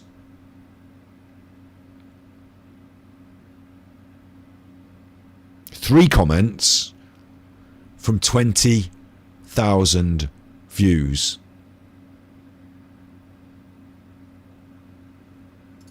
Guardiola rules himself out of ever managing England. He will not be taking the job, and he outlines his reasons for us. You asked me why I could manage England. If I know the English players, yes, I know. But you asked me to manage this country, England? Well, why not ask you another question, like, would you manage Manchester United? I have to tell you, the answer is no. Due to my loyalty to City, I would never manage Manchester United. So he's presented it as like it's a fact, yeah, and then he's done this like comedy, but there's no comedy. There's no joke here. It sounds quite serious. Alan's doing this weird voice. It's hilariously bad, right? And the way he presents it, like, here's a tableau. Ladies and gentlemen, I present to you my acting joke, my joke performance. Here's a tableau, and it's going to be Pep Guardiola ruling himself out of the England job. Okay, everyone take your seats. Are you ready? I would never take the England. It's like the way he's given it a sort of build-up at the start on the, like, most people will skip off. It's bollocks. Like, it's not even... There's no way this has collected 20,000 views and only 3 comments. And there's no way people are watching it and believing it's real. He's even put, it's a satire, a joke, guys, in the comments, but that's useless. Because he didn't... Oh, he's put it in the title as well. He's put hashtag Man City, hashtag England, hashtag England manager, hashtag Pep. This Ionia joke, satire. But it's not a joke, is it? Because it's not funny. There's no punchline. As to managing England, it'd be very nice because I only have to work 10 weeks a year, which leaves me lots of time. I was in New York and I used to watch Michael Jordan. I used to watch Tiger Woods. I could spend all my time doing that. Talking to footballers, they're thick, you know. I'd rather talk to Michael or Tiger. Watch the Euros. I know what the fans want. They want the players to somehow pass the ball forward. Like, you know. Do you know what's weird about this as well? Is that he hasn't even managed to sort of like edit it in sync or, you know, it's just that guy's there talking, we've turned the volume down, we'll repeat the same clip and I'll talk. So there's no like sync with any of it, is there? Like, you're not going to accidentally think that's... But I suppose it's just a translation, so the guy's just talking over him. He hasn't put the words on the screen. It's just so badly executed. I think he's seen someone else's TikTok that does this, but much, much better, with words on a screen, with like funny. I think he's watched somebody else do a funny translation. Like, you know, those... this is what it is. You know the Gareth Southgate videos, where Gareth Southgate's talking to... I wonder if I can get it on YouTube. I would have probably seen it on... where would I have seen it? I'd have probably seen it on Twitter though, wouldn't I? But searching up Twitters are probably a nightmare, isn't it? Gareth Southgate parody. He's seen... well, this isn't the exact one, but like this is something like Are you going to change the system on Saturday? Look, how I see it is like this. We are the Swiss Army knife, and we are playing the Swiss. We are the bottle openers, the mini hacksaws, the corkscrews. And as I've said before, we've struggled because we have one thing missing. And that is the Phillips screwdriver. You know, this is a funny comedy parody, isn't it? And there were a lot of those going around about the footballers during the football. So I think that's what he's seen. That's his inspiration. And because he can't do it himself... Oh, look, DSP tries it. We can maybe squeeze one of them in. Because he can't... What am I doing now? Where's my Alan? Oh no, that's me kissing Nicole Kessinger. Not Nicole Kessinger. What's her name? Kim Kardashian. I look good then. Oh, who's this?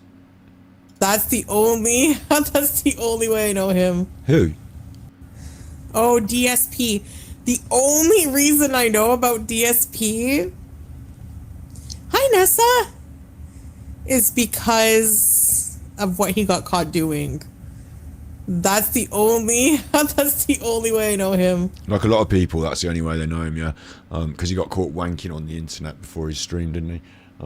So next, oh, it's because he's on TikTok. I'm looking for a YouTube channel. It's a TikTok channel. Sorry, there he is.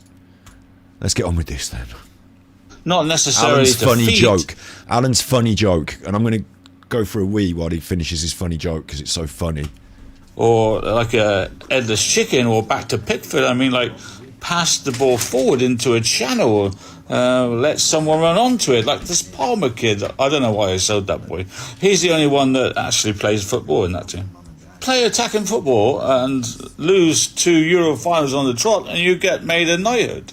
Sir Bobby from Barcelona, I know very well. Sir Bobby was made a sir for losing a semi-final.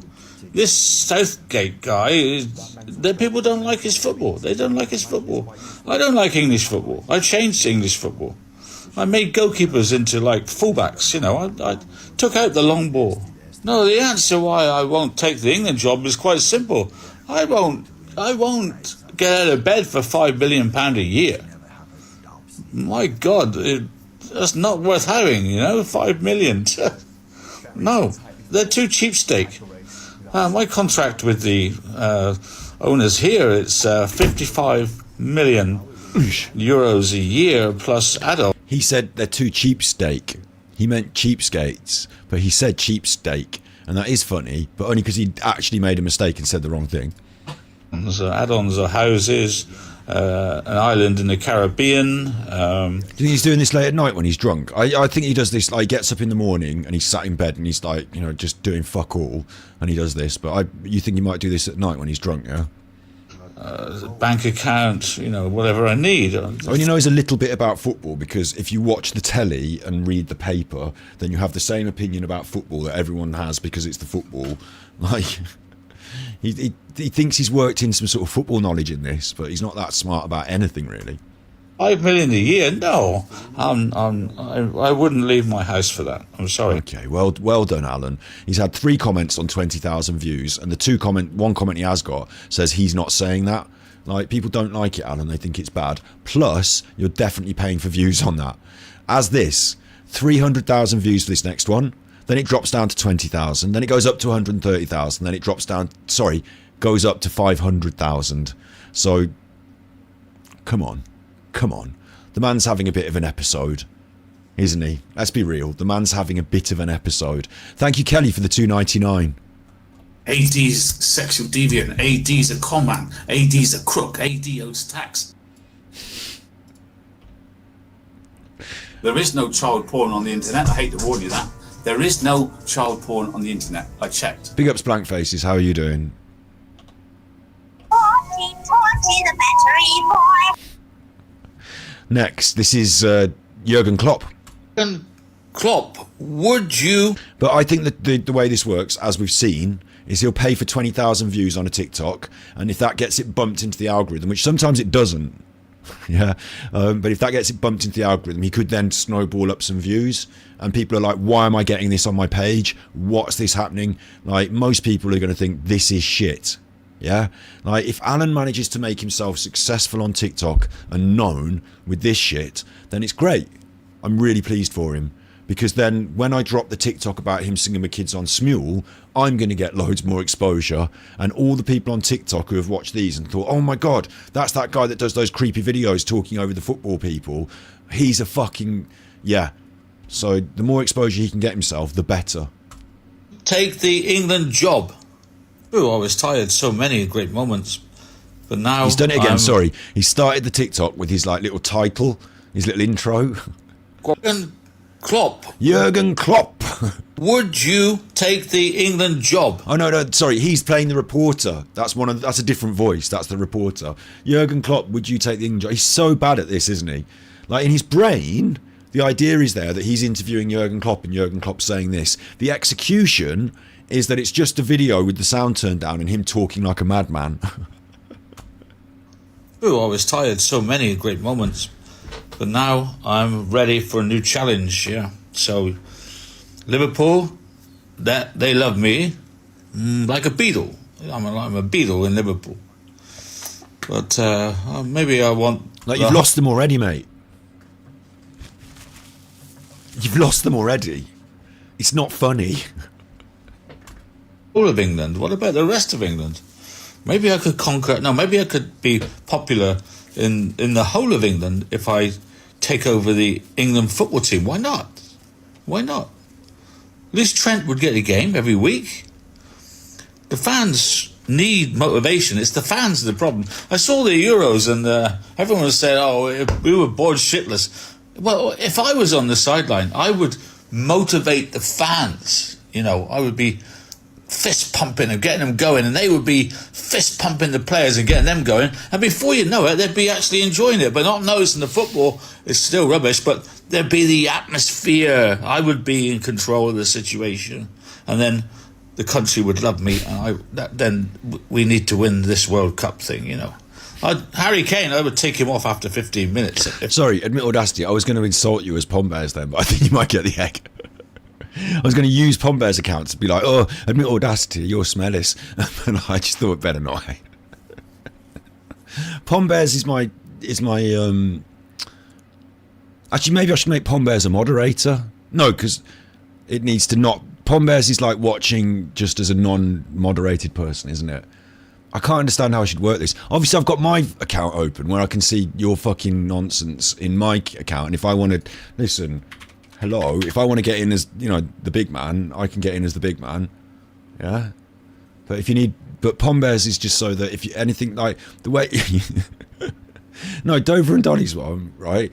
The situation is, we talked about this earlier, it's so that you can watch chat above my head, but if things happen, then we can moderate it and no one can... Yeah, no, it's a no moderator chat.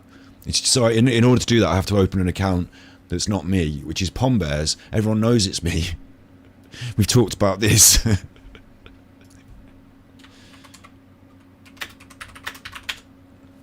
Well, yes, it is. Yes, it is.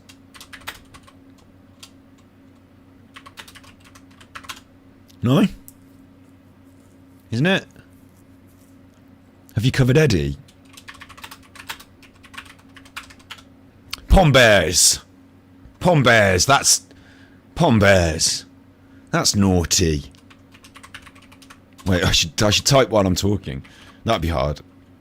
I'm not typing it. Pom Bears. Pom Bears. Calm down. You'll get yourself timed out in a minute, Pom Bears, you. You get yourself Pom Bears. In France, it's Pomme de Bear. Okay, top question. In how many languages can you write Pom Bears? Go, chat. In how many languages can you write Pom Bears? And no cheating on Google. I want you to just think of it off the top of your head. And it doesn't matter if it's not the right word. Invent it.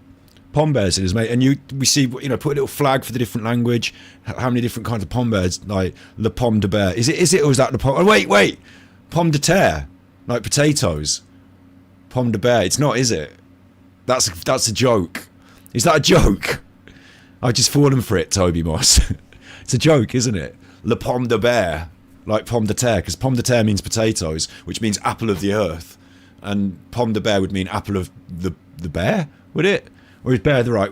I don't know what le bear, like bear. Because ursine, like, you know how porcine means like a pig and vulpine means like a fox. Well, ursine is like a bear. That's why Ursus Major, up in the sky, the stars, Ursa, mate, the bear, the great bear. The bear is Ursus, isn't it? So, like, ursine is the bear, like a bear. So it might be that in other languages, bear, like, you might see the word Ursu or Ursus or something, and you might think, oh, I wonder what that means. And it might mean bears, because it's the Latin origin or Greek origin of the is it Latin or Greek? It was a pun. Okay, yeah, I got busted by believing the pun. Look at these different Pomino Peralta, Pomberocis, Pompero, and Pumtang. Didn't you have the? Didn't you have the? Look, we've got to go put the little flag as well. And Pumtang, and Pumtang, Valerian Pomberis, Valerian what? Pomberis, Angelica Ursa, Belle Pomme. Une belle pomme. Avez-vous un paquet de belles pommes? Excusez-moi. Avez-vous du paquet de baies de pommes? Voudrais un paquet de baies de pommes. Voudrais une bague, un sac. Voudrais un sac. Voudrais un sac. Voudrais un sac de pommes bears. Excusez-moi. Excusez-moi, s'il vous plaît. Je voudrais un paquet de pommes bears, s'il vous plaît. Thank you. God. Can't get anything done round here. God. Pom Bears. Excuse me. Excuse me. What? Not you. Me? Excuse me. Me? Avez-vous un paquet de Pom Bears, s'il vous plaît? Sorry? Avez-vous un paquet de Pom Bears, s'il vous plaît? God, you can't get anything done round here. Can't get anything done. They all on a siesta. Pom Bears? Qu'est-ce que c'est le Pom Bears? Qu'est-ce que c'est le Pom Bears? Où est le Pom Bears? I want to eat the Pom Bears. No, qu'est-ce que c'est? Pombears. Well, it's like a small bear, isn't it? Like made out of a... It's like... Is it maize or is it... It's potato, isn't it? It's potato. It's potato. It's fried potatoes in the shape of a bear. En français, s'il vous plaît. Un petit pomme de terre. No. Un petit mash. How do you say mash? Mashed pomme de terre. Un petit pomme de terre squash. Pomme de terre squash. Is it ursine or is it bears? Is it un petit pomme de terre squash avec frites? Pomme de terre frites. Frites.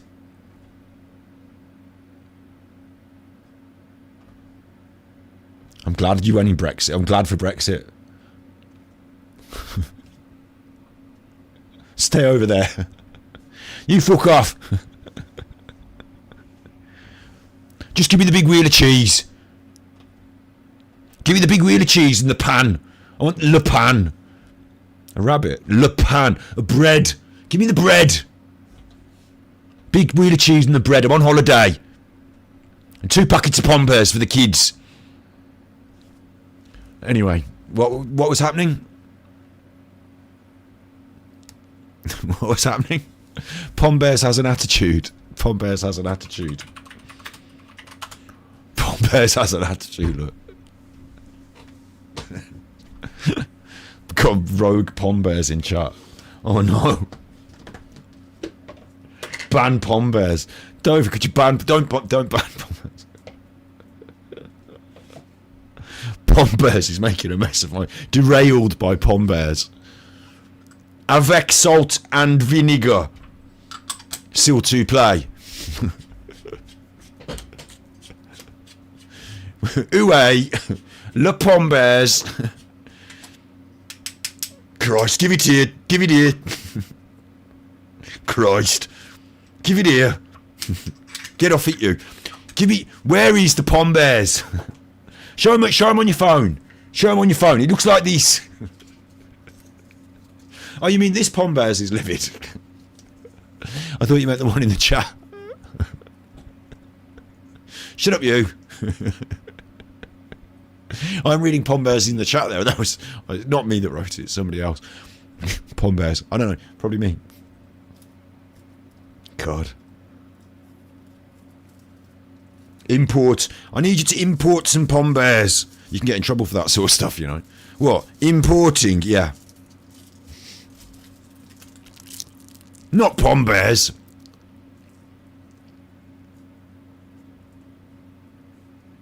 Pombears. Sneaky packet of Pombears snuck down your back. Snuck down your... all crushed up. We don't have them in this country. So I thought I'd bring them in.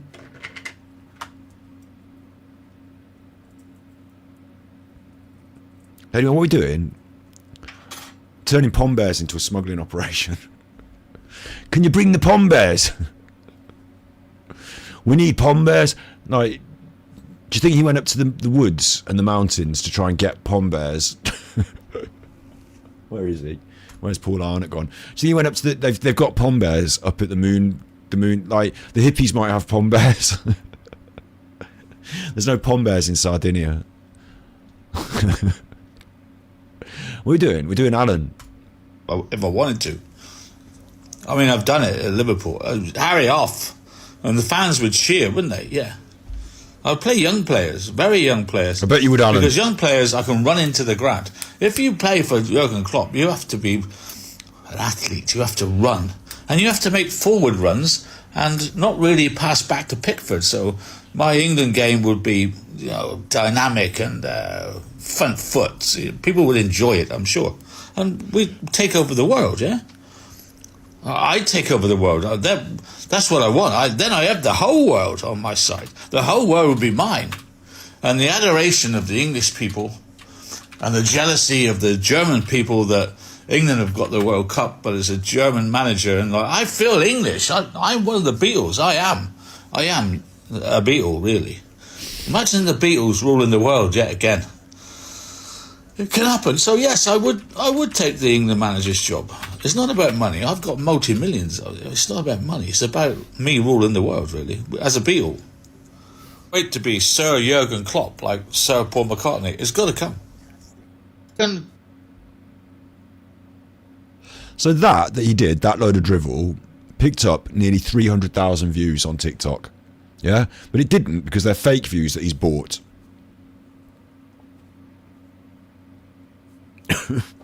What is going on? Like, what the fuck is going on? Jose, how would you turn the England team into winners? 25-30 minutes. Oh, well, it's not easy. I am the special one. My idea would be to convince Messi to change his nationality to English. You may laugh. It has been done. I am laughing at him. Puskas played for 3 different nations, and there's many boys that played for England, like Ryan Giggs, and he played for England and Wales. We can do this. We can get the birth certificates out and see if there is a English connection. That way, we can have a much bigger squad of to choose from. To tell you the truth, my style of football is much more boring than Southgate. Yeah, it is. It's like I park the bus and then I. Saddler. Implanties, jump up liquid rag or sound system.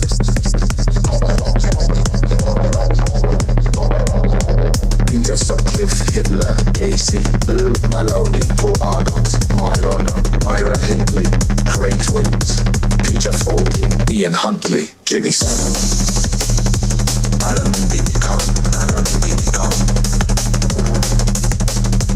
Alan Vinnicombe, Alan Vinnicombe, Alan Vinnicombe, Alan Vinnicombe, Alan Vinnicombe, Alan Vinnicombe, Alan Vinnicombe,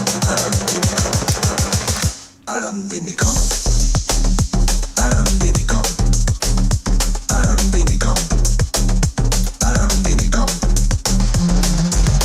Peter Sutcliffe, Hitler, Daisy, Blue, Maloney, Paul Arnott, Myra Hindley, Craig Twins, Peter Foley, Ian Huntley, Jimmy Savile, Alan Vinnicombe, Alan Vinnicombe, Alan Vinnicombe, Alan Vinnicombe, Alan Vinnicombe, Alan Vinnicombe, Alan Vinnicombe, Alan Vinnicombe.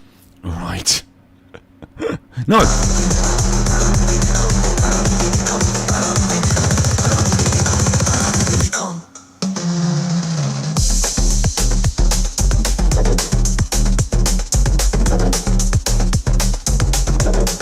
When the tramadol and the coke kick in at the same time.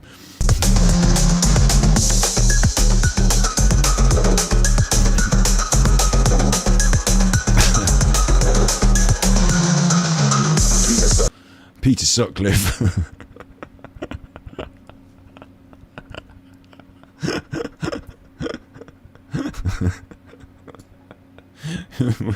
What's worse, this or Peter Sutcliffe? I mean, honestly, this is weird behaviour. This isn't like normal people do things, is it? Like, this is like some sort of delirium. Well, I'm not sure if the fans are ready for my style of football, The gap is 2 years between now and the World Cup. I never last anywhere 2 years, right? I start off okay, and then I will fall out with the players and then the establishment, and probably get in a mood and pick bad players in the wrong position just to lose on purpose. That's what I do, So I can do better than this. I think I can do better than this. Shouts out Kelly, Wedger Watch, Blank Faces. Let's get some John Wedger on the screen. John Wedger, right? He's done another interview. He's doing more of these interviews. Like, they're getting him, channels that don't know him and don't do their full research are getting him on doing more fucking TikToks, more live streams. John Wedger's got a couple of new videos on his channel, right? Like, I say videos, he's fucked in the head. Look at this. It's got music. I'm going to turn off the music. This has been made with KineMaster. The music's there though, look. So you have to read what it says. If you want to it's a video he's made and he's put it on YouTube, John Wedger has. Dear Britain, since coming to the throne, I made it so clear that I am a satanic globalist. That's Prince Charles. He's cut Prince Charles out of the newspaper and then he stuck him on a piece of paper or something, or the wall. Maybe this is stuck on the wall. And then there's like a mouth bubble that is also written on a piece of paper and cut out. Yeah, this is not how people make videos. This isn't how people edit things. He's cut him out from a piece of paper and he's stuck him on the wall and then he's written the thing and then he's put a photograph of it and that's part of the video. Do you see why this is a little bit strange?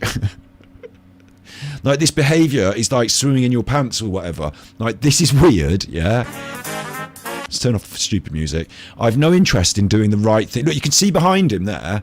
Maybe this is on a piece of paper on the desk because you can see behind him the blotting from where the last piece of writing went through. So he's doing these, he's cutting them out and then he's placing them on and then he's photographing it and then he's writing a new one and cutting it out and placing it on. He's making this physically, this video. He's physically editing it out of bits of paper. I've no interest in doing the right thing. In fact, the complete opposite. It's like an insanity, this one. I will not be doing the right thing. I will help the abusers of children rather than I shouldn't say this because like I'll get like, you know, people clip me out of context maybe, but I will instruct the Home Secretary not to prosecute, especially the ones I know. I will from now on target whistleblowers. Apparently this is the king of speech. I am also instructing the police to round up all those who exposed my close colleagues that were named in the wretched Reigns list. Like, what are we doing? Matter and Parter allowed you plebs to get away with 2 T-O, not double O, so mistake there. Wrong grammar. And actually, plebs is the wrong grammar, although we now use it in this way. It was actually from Latin, and the plural of plebs. Plebs was plebeians. They were a people called the plebeians. So the plural was plebeians, but one plebeian, one person from plebea, was referred to as a plebs with an S on. So it's not actually a plural, it's actually a singular, actually, if you know. 210. No more public inquiries into historical institutional child thing. I'll be sacrificing your sons on the battlefield. Like, this is really like he's not going to get a knighthood for this, is he? Hail Satan. He's written that in his video. Hail Satan. Now I'm off to help Elton John look for his lost dog on some waste ground.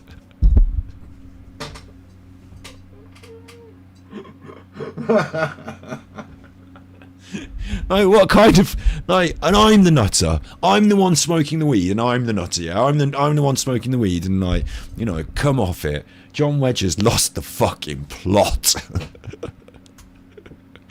But yeah, we're gonna get so we're gonna do a video like Alan with John Wedger talking. Adios cannon fodder from your Luciferian ruler, King Sausage Fingers III.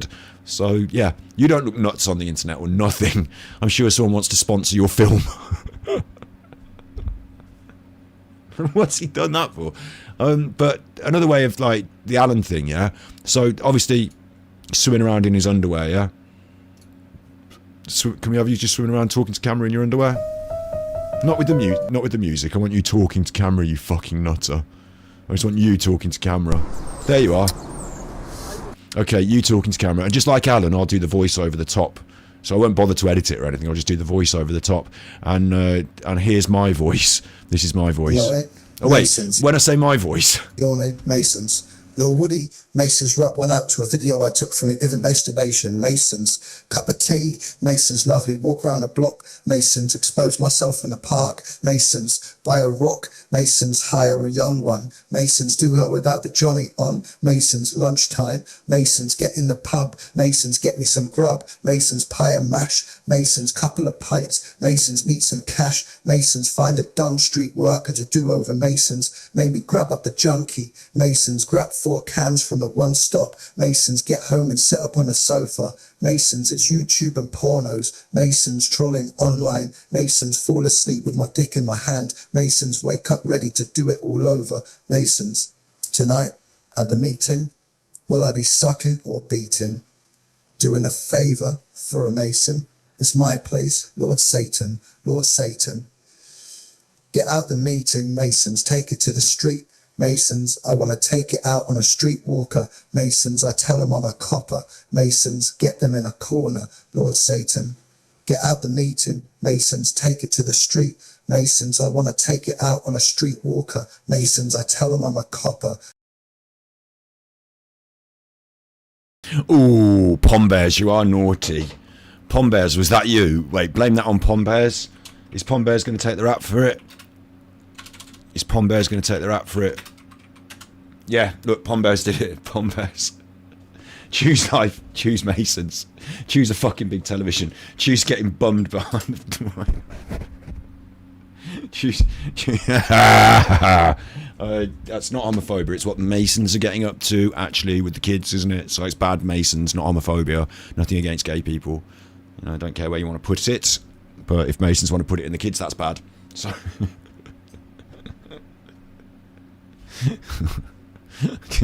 choose getting dragged into the Masonic Hall through the back door with a hood over your head. Masons.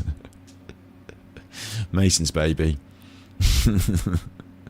What are we doing? We're doing Alan. Alan's not good enough these days. We have to keep diverting to keep the spirits up. Get paid off. I'm not sure England will want to do that. I mean, look at Alan's work. I feel a bit sorry for them. Definitely end up fighting with the referees and things like that. You know, there'd be a punch-up. It's just not my. There's still another minute of this. Scene, really. So you do know they're offering £50 million a year, a 2-year contract, don't you? Yeah. Oh. Well, I am the special one. I guess I could give it a go. I am a winner. You know, wherever I go, I win. You know, well, definitely. If I put like Kobe Manu there and Kane here, and bring in Messi there, and yeah, bring back Pogba. Yeah, there we go. I could probably do it. You know, I could probably do it. Yeah. The other man's talking. Now the other man's talking, Alan. To give me a ring, you know, on WhatsApp. He stopped talking. I want to delete the message. You know, when you have the two, maybe. The 2-1. England, why not? Why not?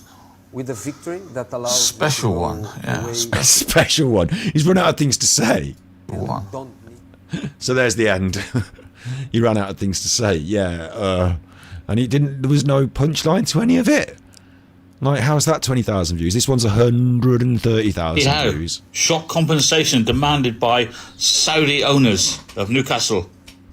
Gareth Southgate left a few days ago. How has that made you feel that your name's been banded around? To be fair, I wasn't surprised. I'm the only Englishman anywhere near the top of the mountain in the Premier League. I mean, the rest of the England managers, where are they? Well, in fact, where are they all? They're all being pundits, aren't they? It's time they got off their armchair and had a go at being a manager instead of calling, like, Southgate shit and stuff. They want to try being a manager, you know. It's not easy. I will say I'm very good at hiding behind a mask. I could be Mr. Nice Guy. I can even be Mr. Brightside. If you want, I can smile.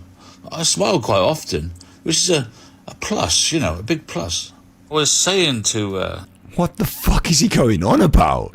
You know, this has got 130,000 views or whatever. It's only got 3 comments. Like, again, how do you only get 3 comments off all those views? Nice try. Bullshit. And got money in this a year ago. 12-1 ka-ching. Like... Some people the other day that I spoke to the owners about the possibility of me being England manager. I am patriotic, you know. I want England to win. I said, can I go over there and manage England for 2 years to the World Cup and then come back when I flop? If I flop, which is unlikely, isn't it? But if I do flop, I can come back. And they said, well, I can't speak Saudi Arabian, but what they said in so many words... Alan's flopped. That's why he's got his phone out in bed in the morning, because he goes flopped. If you go and manage England, you're going to have to play half your games here in Saudi Arabia. Go back to your FA and tell them, yeah, we agree. Our compensation package is that you play half England's games, home games, here in Saudi Arabia, and you lend us Bellingham. I'll tell you what's interesting is I don't think he's written this. Yeah, I don't think he's written it on paper. I think he's rambling, and he just does it off the top of his head because he wants easy money, easy life, lazy. So he thinks this is a way to do it. He's seen those funny videos of Gareth Southgate with Gareth Southgate looks like he's talking. So you just put on a video and you ramble. And if you've got a bit of wit and a bit of something about you, people will watch it. They won't. He has to pay for the views. But for this, I think it belies his ability to just talk shit and ramble and lie. Like making up stuff. Because we know this is all bollocks. That's the whole point of it. It's satire. But he's able, even... I mean, football... Okay, you know, he's seen a lot of it on the telly and stuff like that, but even with a different subject than the true crime, like this makes it more clear with the true crime stuff, with his like ramblings about the Watts case or whatever, is he's able to take some sort of idea and just ramble on, isn't he? And for this one, it's like the same sort of thing, kernel of truth. Some of those true crime ideas were a little kernel, a little nugget of truth in there, and then he wrapped around lies and bullshit and ideas and strangeness. And this is similar, like, you know, at the bottom of it, he has been suggested, this man, for the England job, and maybe there is some like issue with Saudi Arabian contracts. I don't know about that bit, but like, you know, Alan's got this like concept, so he's got the concept of an idea, but he doesn't go through script writing and, he can't read and write, so obviously he can't do that. But, like, you know what I mean? Like, he doesn't go through any sort of process. He just says, right, open the phone, let's go. And, like, the concept to delivery all comes through his just ability to just ramble and his gift of the gab, which is all he's ever winged it on life anyway. That's what he does, is he wings it on life through that, tells people what they want to hear and stuff like that. So, to me, this is... it's... very like potent evidence that his true crime content is also just like this, a load of shit, and that he turns to this very easily because he's quite adept at just spinning shit. It's at least 4 weeks a year. Because also this isn't funny. Like there's not actually the edge of a joke here. It's just like he's talking sort of nonsense. So they've offered to make a film about me in Hollywood and make me into a Hollywood heartthrob, which is something I would like to do in the future. Possibly my secret desire to be the next James Bond can come to fruition. That's your desire, Alan. Alan told us that in his episode, didn't he? He said that he always loved James Bond and he wanted to be like James Bond. Alan wants to be James Bond. So in his ramblings there, he's run out of things to say, but he's applying things that he thinks about himself because he's a narcissist. So that was a bit of Alan in that at the end. Alan likes to want to become James Bond. 130,000.5. So I'm guessing that, like, most of those are fake because there was only 3 comments. This one's got 500,000 views, and I think it was after 21 years. As I said, I think what happens is you might be able to push yourself onto the algorithm if you pay for enough fake views, because there are a bunch of comments on this one. I say a bunch, not 300,000's worth. Look, like 12, 67. It says actually 67, but I don't see 67, so maybe he's deleting some or something. But what actually I see a lot of here is the word cap. Right, which I had to look up on Urban Dictionary just to confirm, but capping means that you're showing off, making things up for content to look good. This one says, what's this AI voice? Death, laugh, death. It's not AI voice. It really is. I pray for you, new generation. But they're laughing at the AI voice, thinking it's a funny AI voice. It's Alan's voice. They're laughing at him. Cap, says Leo. Leo just says cap. 41 seconds, AGI crazy. Yeah, what they think is that 41 seconds ago crazy, 32 seconds ago is crazy, 16 seconds ago crazy. They're talking to each other about how, like, they've written on the video quickly once it was uploaded that it was shit or something. Like, yeah. Cap means you're capping. I had this up. I got it up. Urban Dictionary and various internet forums point to capping meaning to show off or lie to make yourself look good. So if you do upload a TikTok and it's bullshit, then people just put cap, you cap in, cap, and there's another one, cap, here's another one, cap. So, like, TikTok aren't stupid, are they? Most of them. 128 of a grown man straight capping. Get a job, bro. Cap. So much cap. No, it's not. Why would he go to the worst team in Portugal? Fake. Like these ones, 3 faces. 3 faces from Sandy Pixel Singh. Yeah? That looks fake to me. That looks fake. Because we've seen it a lot on Alan's content on TikTok. He gets randomers from around the world commenting with 3 faces. They might be faces of different styles, but they look like fake comments from bots to me. That's what that looks like. Because why would you put a comment like that anyway? Sanderpixel. Have we got any more that say cap? Yeah, there's another one. Cap.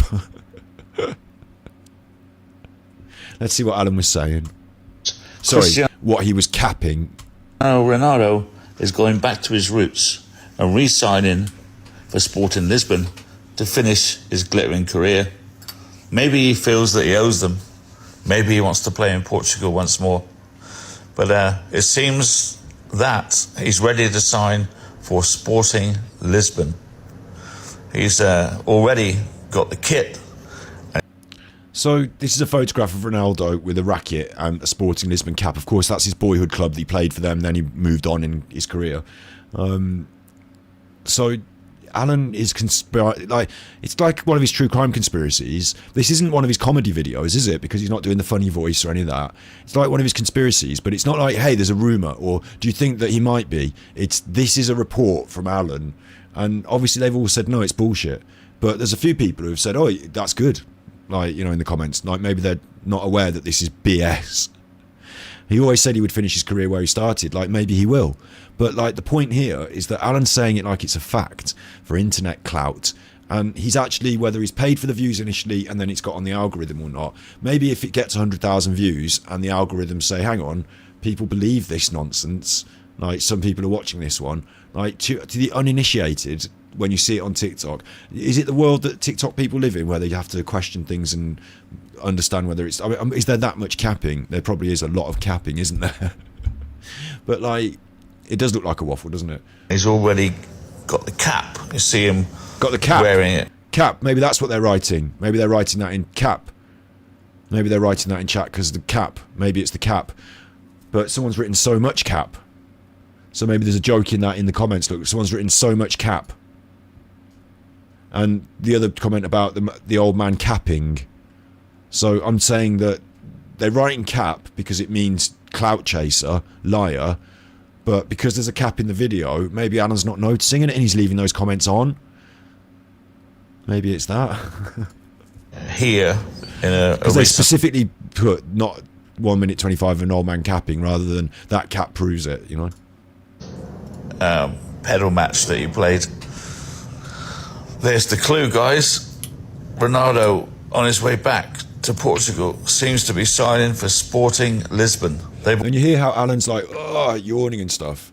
He's like tired, but it also sounded like there was some sort of machine in the background. I wonder whether this is an afternoon, like whether he makes these at different times in the day, maybe. Or like, does he do it in the morning in his bed because he seems like, yawness, or is he doing it at night while he's drunk, or is he in a quiet bar or cafe because he's bored and on his own and he's got nothing to do, so he makes one of these shitty videos to make himself look important in public when someone looks over and says, oh, sorry, I'm just making one of my internet videos. Sorry, I was just reporting on Ronaldo there. I'm quite a famous guy on TikTok. Do you know I've got loads of views? You know, do you think he does that? You know, tries to draw attention to himself in a quiet little bar, like by making a video. Already got the kit there. They've got the stadium. All they need is the welcome home signs. Watch this space. Ronaldo back to Portugal. He's had enough of the Saudi dollar and wants to give It sounded like he's in a slightly more resonant environment where there might be a fridge. Maybe it's just his kitchen. Something back to his own country. After the Euros, maybe he feels he owes it to the country of Portugal. Ronaldo and the new Sporting Lisbon kit. And there's the big clue. He's already wearing the cap. Ronaldo, I'm going back to my roots. Do you think it's a good idea? Let us know in comments. Let us know in comments. After 21 years. It's interesting he says let us know in comments as well. Like, he doesn't use the we terminology a lot. We terminology, Paul Arnott does it a lot, where he says, come on guys, we're doing this, we're doing that. And it's YouTube stuff, like, you know, internet talk to try and make you feel like you're on the thing with the person, we're all in the same group. You know, it's a bit parasocial, and it can be used sort of in a sinister way, in a manipulative way. Alan doesn't do it so much, but here he said, tell us in comments, which makes me think that there's someone else involved in the production of his TikTok. Either using the TikTok with him, helping him, producing the video with him, something. It makes me think someone else is part of this, but he might just have used the word we. haphazardly there. But that gets 500,000 views on TikTok. So 500,000 views on TikTok doesn't mean much if that gets 500,000 views on TikTok, does it? Like maybe he had a good week on the betting and he put more money into this. But it should cost you nothing to go on the internet and do your videos. Like, you don't have to like spend the money that YouTube give you using it on your YouTube. Like, it should cost you nothing really to sit at the internet and just talk into the phone, should it, Alan? So, except it obviously does cost him a bit to pump money into fake views. What's he up to? What's he up to? He wants chat engagement, doesn't he? Yeah, well, out of 500,000 views, 21 years. 500,000 views, that's the chat engagement right there. It's not a lot, is it? Doesn't seem right. Something's not right there.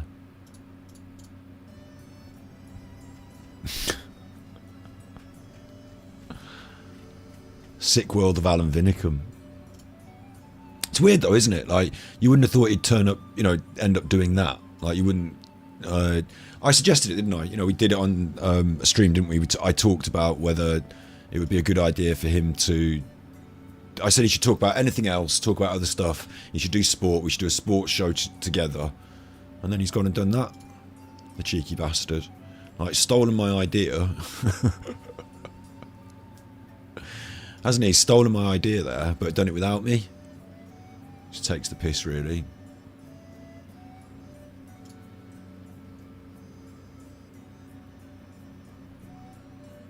I wonder if I've got anything else to show you. I'm showing you the strange phone call one, haven't I?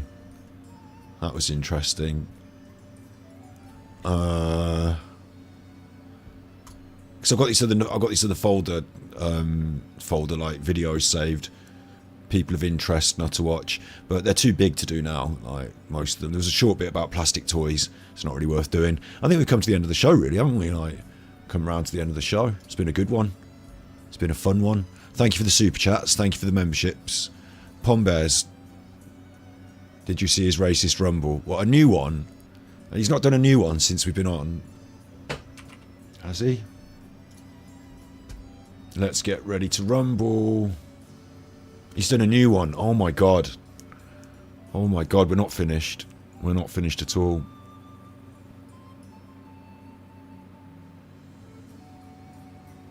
Although I'm not going to platform Tommy Robinson. So...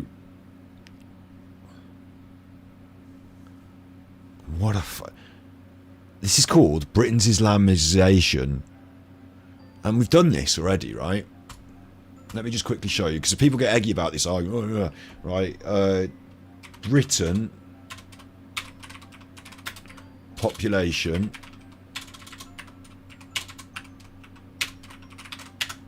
Britain's population is 66 million, yeah?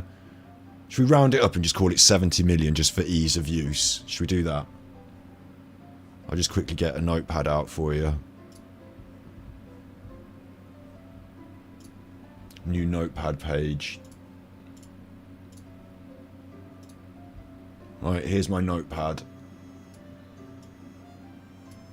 I'm just going to write 100,000 on the notepad there.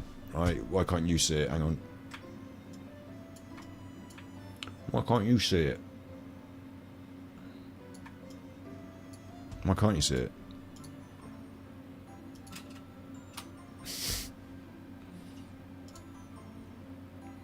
You should be able to see it. Edit transform. Reset the transform. There you can see it. 100,000. It's just tiness. That's the problem. Let's make it bigger. We're going to make it bigger because we're going to make it into the 60 million. You watch. There's 100,000 on the notepad, yeah? Right? How many is that in a million? How many of that in a million? 100,000. Maths people in the chat. How many 100,000s in a million? Someone in the chat, Grumpy Grannies. Yeah, you can watch this. You'll be interested in this. This is about politics. It's similar to some of the politics about trans people as well, but like, there's a similar point I'm going to make at the end. But like, let's just be real. I understand there's bigger concepts at play, but let's just take notes on this one, right? Well, 100. How many of these are in a million? How many of these are in a million? because I think it's about like perspective. How many of these are in a million? Can somebody give me how many of these are in a million? Anyone got how many of these in a million? 10. 10 of these in a million, right? So I'm going to want one of those. 2, 3, 4, 5. Right, wait, let's make it a bit, because it's going to need to change size because we're going to fit them all on. 1, 2, 3, 4, 5, 6, 7, 8, 9, 10. Yeah, 10 for a million. Yeah, 10 of those for a million.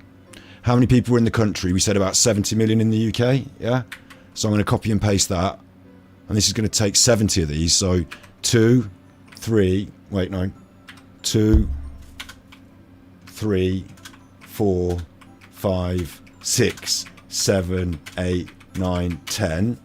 Yeah, so that's 10 million people, isn't it? Yeah. Copy and paste that.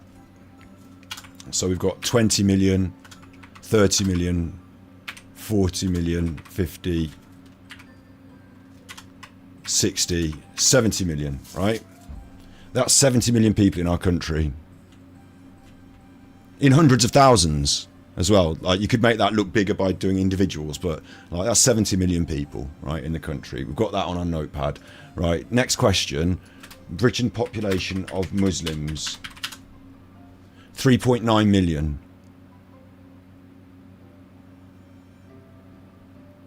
65% of the country. 6.5%.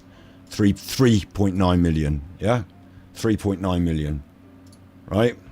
So 3.9 million, let me just take them off the list. We'll be generous, we'll say 4, we'll round it up, yeah? 1, 2, 3, 4 million people there. That's the Muslims. This is the rest of the country. See this? Yeah? Like, I make the same point about immigration. The number of immigrants is far smaller. We'll do the same point about immigration. This is just the point about Muslimisation. Let's just take them out. Let's remove every Muslim from the country. Now you've still got all this, and your problems haven't been fixed. Because, as well, right? Sorry, let's undo that, and let's put the Muslims back. Right? The country's not in balance. Like, there's not going to be some religious war between these Muslims and the rest of the country, because in balance, there's a fuckload more people who are not Muslim. Like, fucking loads. Yeah? Fucking loads. You can get population growth over time. I understand, you know, population growth and stuff, but that includes the white people as well, who also live in poverty situations. Like, if you want to multiply up, we did it with the immigrants. It would take immigrants, specifically immigrants, not Muslims now, just immigrants.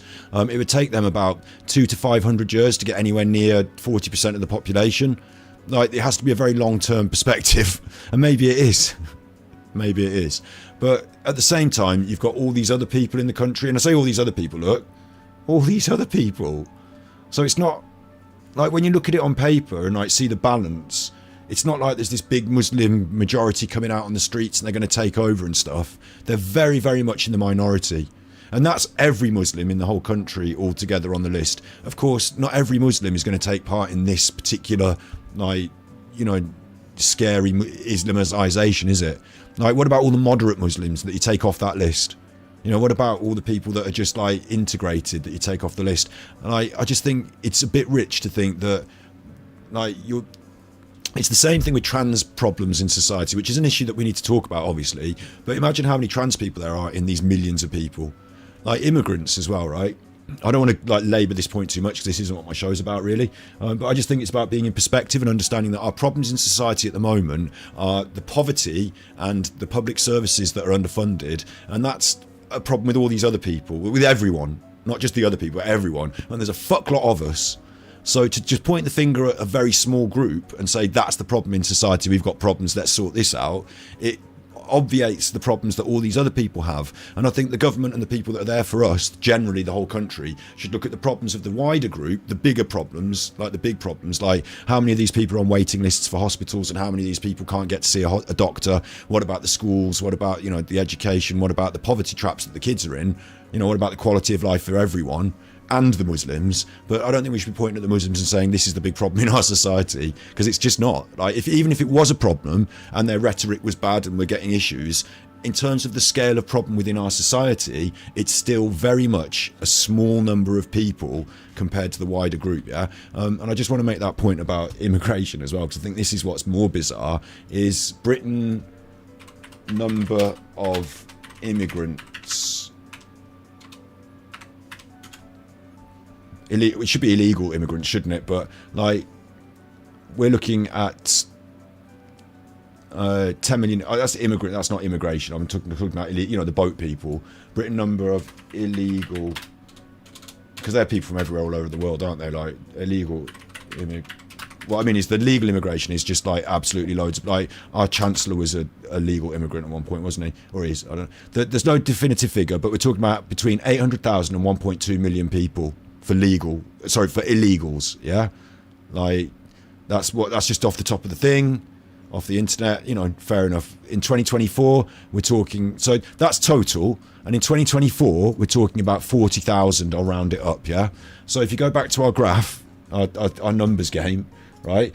Just this year, I'll tell you what, I'll double it for you if you want. This year, I'll double it and I'll take them off. Ready? There, they've gone. Right, have all your problems been solved? No. Because that 100,000 people, which I doubled, will take off the whole million, the whole total population of immigrants. Gone. Can you even see a change in society? Do you even see anything different? Like, look at all the other people that are in the society. It's just a totally out of balance, out of proportion there are problems. I won't argue there are problems.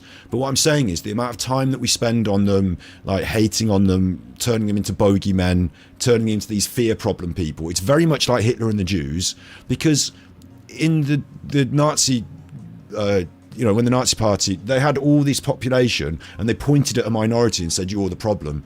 And then they, yeah. But like, it wasn't really, was it? And like here, it's not really, is it? Like if you delete all the immigrants, I'll delete another million. There you go, there's another million people. They weren't immigrants, they're just people we don't like. They're dead now. The whole society still continues and has problems. And you can't tell me that if you put one row of these people in, like that, it's going to change the economic stability of the country. Because look at all these people. 70 million, and we're talking about a small percent. So I think that makes my point about that. So yeah, I'm glad. Like, it's a different way to look at the problem and to think about like the meta issue of like when you turn over the newspaper, how many stories are being presented about what's really going on in your life and what's going on in the lives of the people that want you to point the fingers and get eggy and stuff. I think it's about balance and wondering how we can best help the whole of society in the right ways, rather than getting caught up in a drama and a dilemma that even if, like the immigrant thing, the Muslim, if you give them exponential growth over time, like it's going to take hundreds of years for them to even get up to half the population. So there's not going to be a power balance struggle. There's not going to be any Sharia. There's no Sharia law. You can all go to bed. We're not doing Sharia law in this. We're not doing Sharia law now. No, but honestly, like there can't be. It's just not physically possible numbers wise. And even that, like those numbers include all the women and the elderly and infirm. There won't be you get small communities that are more imbalanced in terms of numbers, and it looks to some people that look in, there's a lot of people there, but in the whole thing, it's a much, they're in the minority, very much in the minority. So if they did all kick off, then we'd shut it down really quickly as well.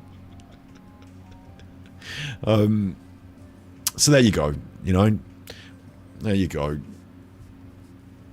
Scotty saying all the Muslims will kill us in our beds next month. No, I'm not, exactly. I'm not saying that. And the thing is as well, the truth of it is quite a lot of them are just quite nice, moderate people who would like to see like decency and compelling. Like, I'll tell you what, if you've got a problem in society where people are asking for their own religious strict laws, they might be looking around and saying this society isn't punishing people correctly for crimes, people are getting away with crimes, we'd like to see some law and order. Maybe that's what they're calling for, and maybe if the government hadn't let things go completely to rack and ruin by underfunding the police, then you would have some of that.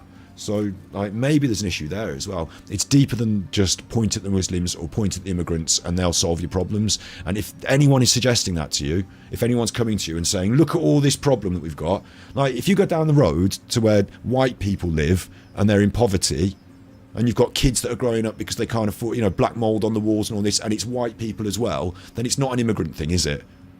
Like, you can ignore the fact that people are pointing you at the immigrants and getting angry about that and focus on the kids that are actually in poverty and people that can't get operations in hospitals, Like, that should be a general thing. Oh, they're burdening our society. Well, I'll tell you what, I'll stick another, here we go. There's 1 million people. I'm going to add another 1 million people to the list. Are you ready? Wait, let's take out even the spaces. Check this out. going to take out some spaces. There's another 1 million people. I've just put 1 million people in, remember? I've added 1 million people to the list. 1 million. I just want you to find them for me. Does it matter? 1 million people? Let's take out the 100,000 people that emigrate. Let's take out 2 years of emigration. There you go. Can you notice it? No. There's still loads and loads.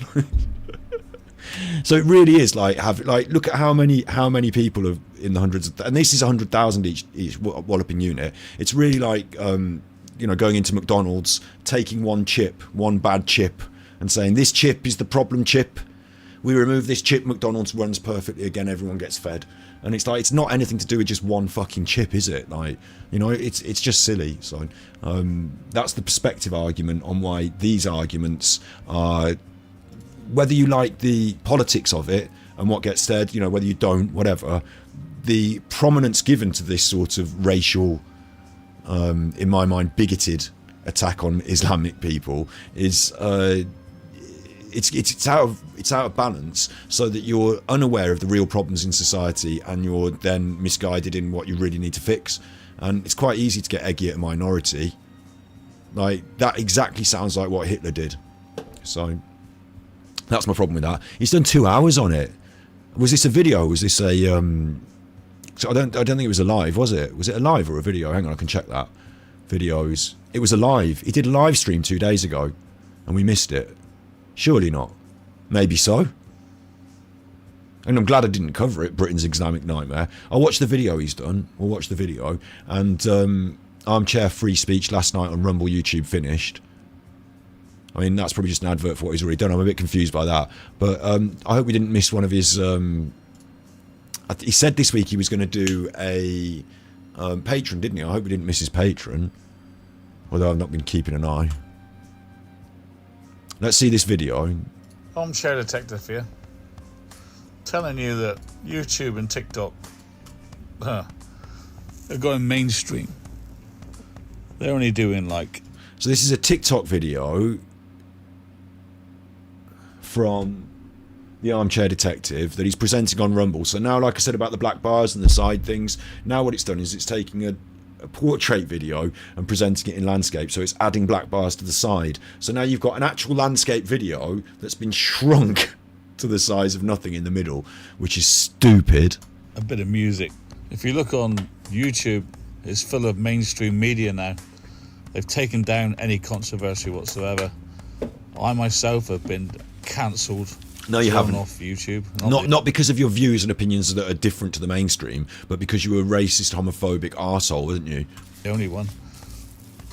So I started up my channel on Rumble, and Rumble is growing like it's had a 50% increase in just 3 months. No, it hasn't.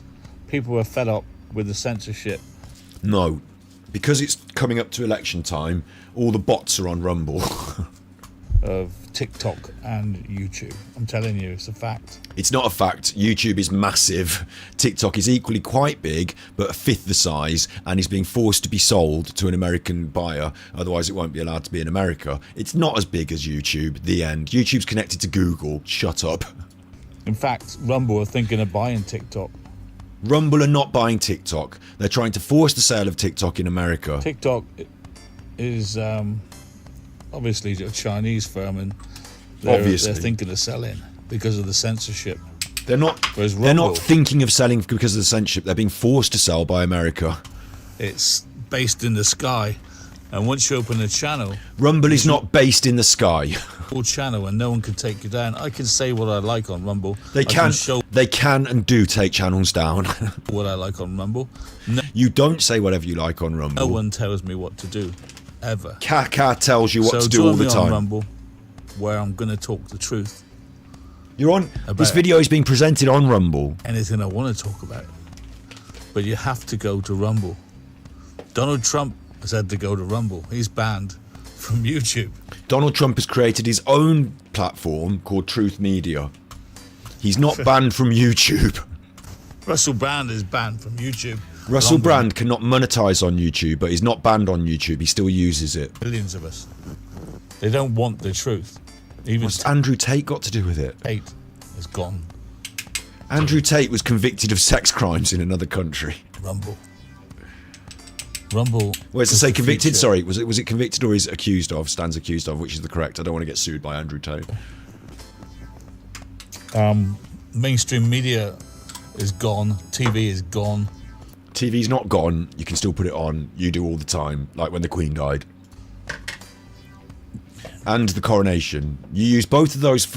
Alan uses both of those formats, mainstream media and the TV, to backbone his own content.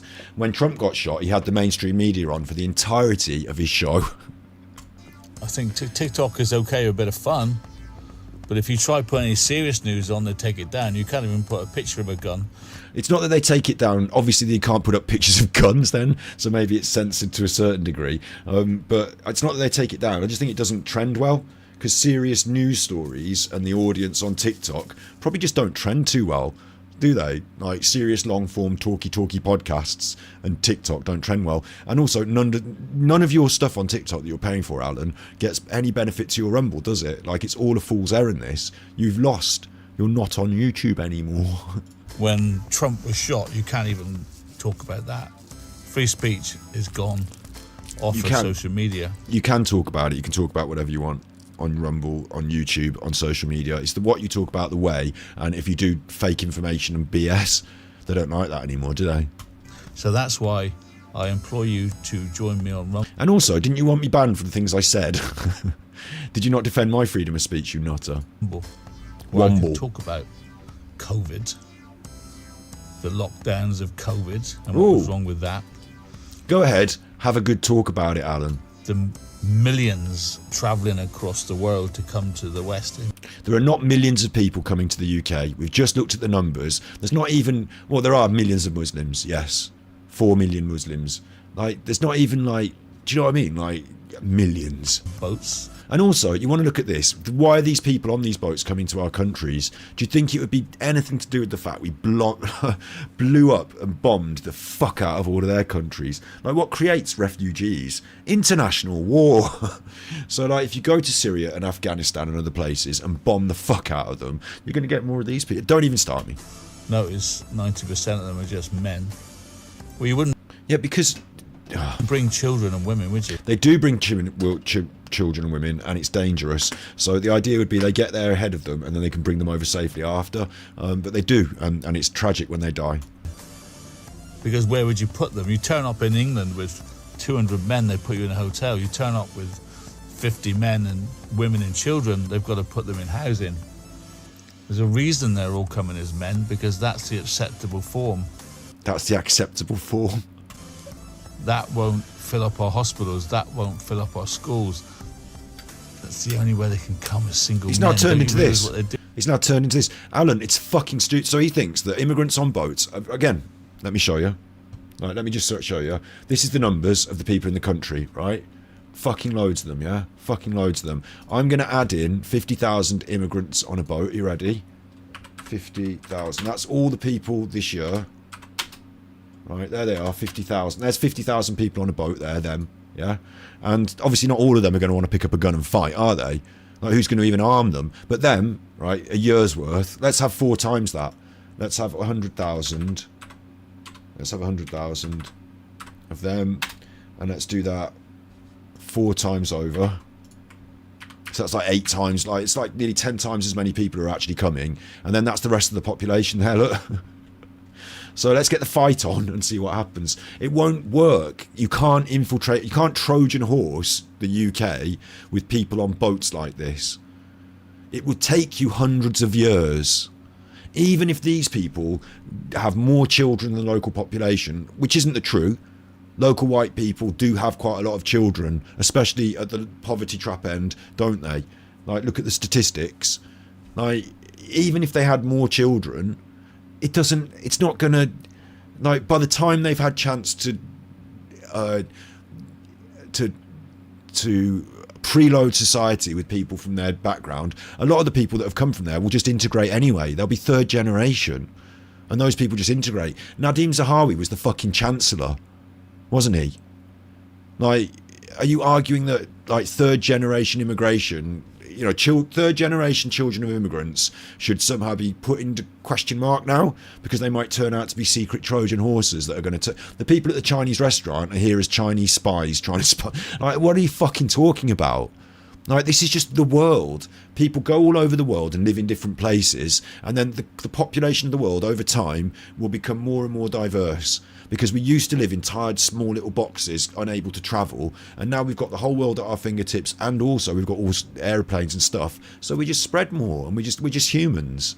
It's just diversity in population, and it's not going to be that in 50, 100, 1,000 years that England is no more because everyone's a Muslim. It's ridiculous.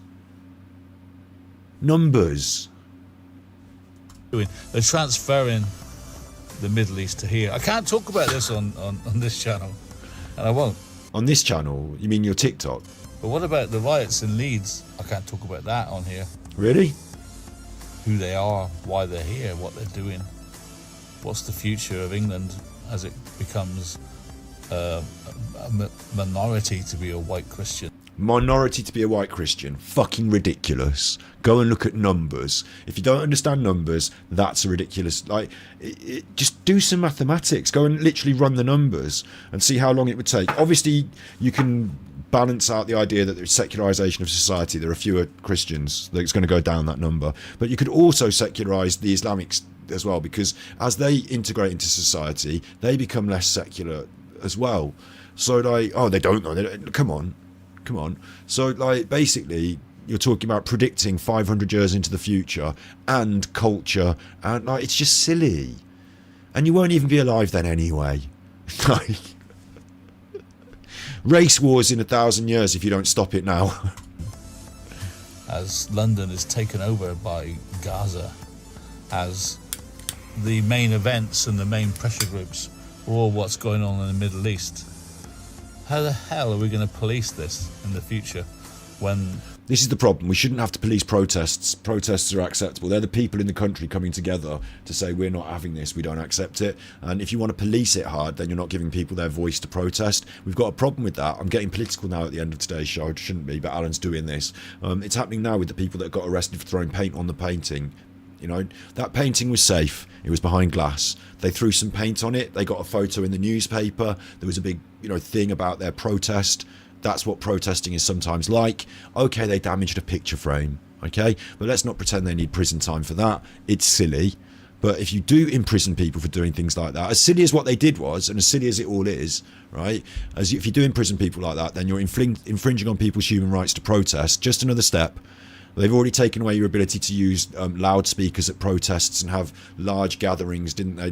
Like, we've got to be careful. We need to be really careful about which rights you are and aren't allowed to have as the people in society that have your voices heard. And protesting is one of your core human rights in order to have a democracy. So I think we've got to be really careful about policing it. Obviously, it needs to be done peacefully, but policing it aggressively also shouldn't be a good idea.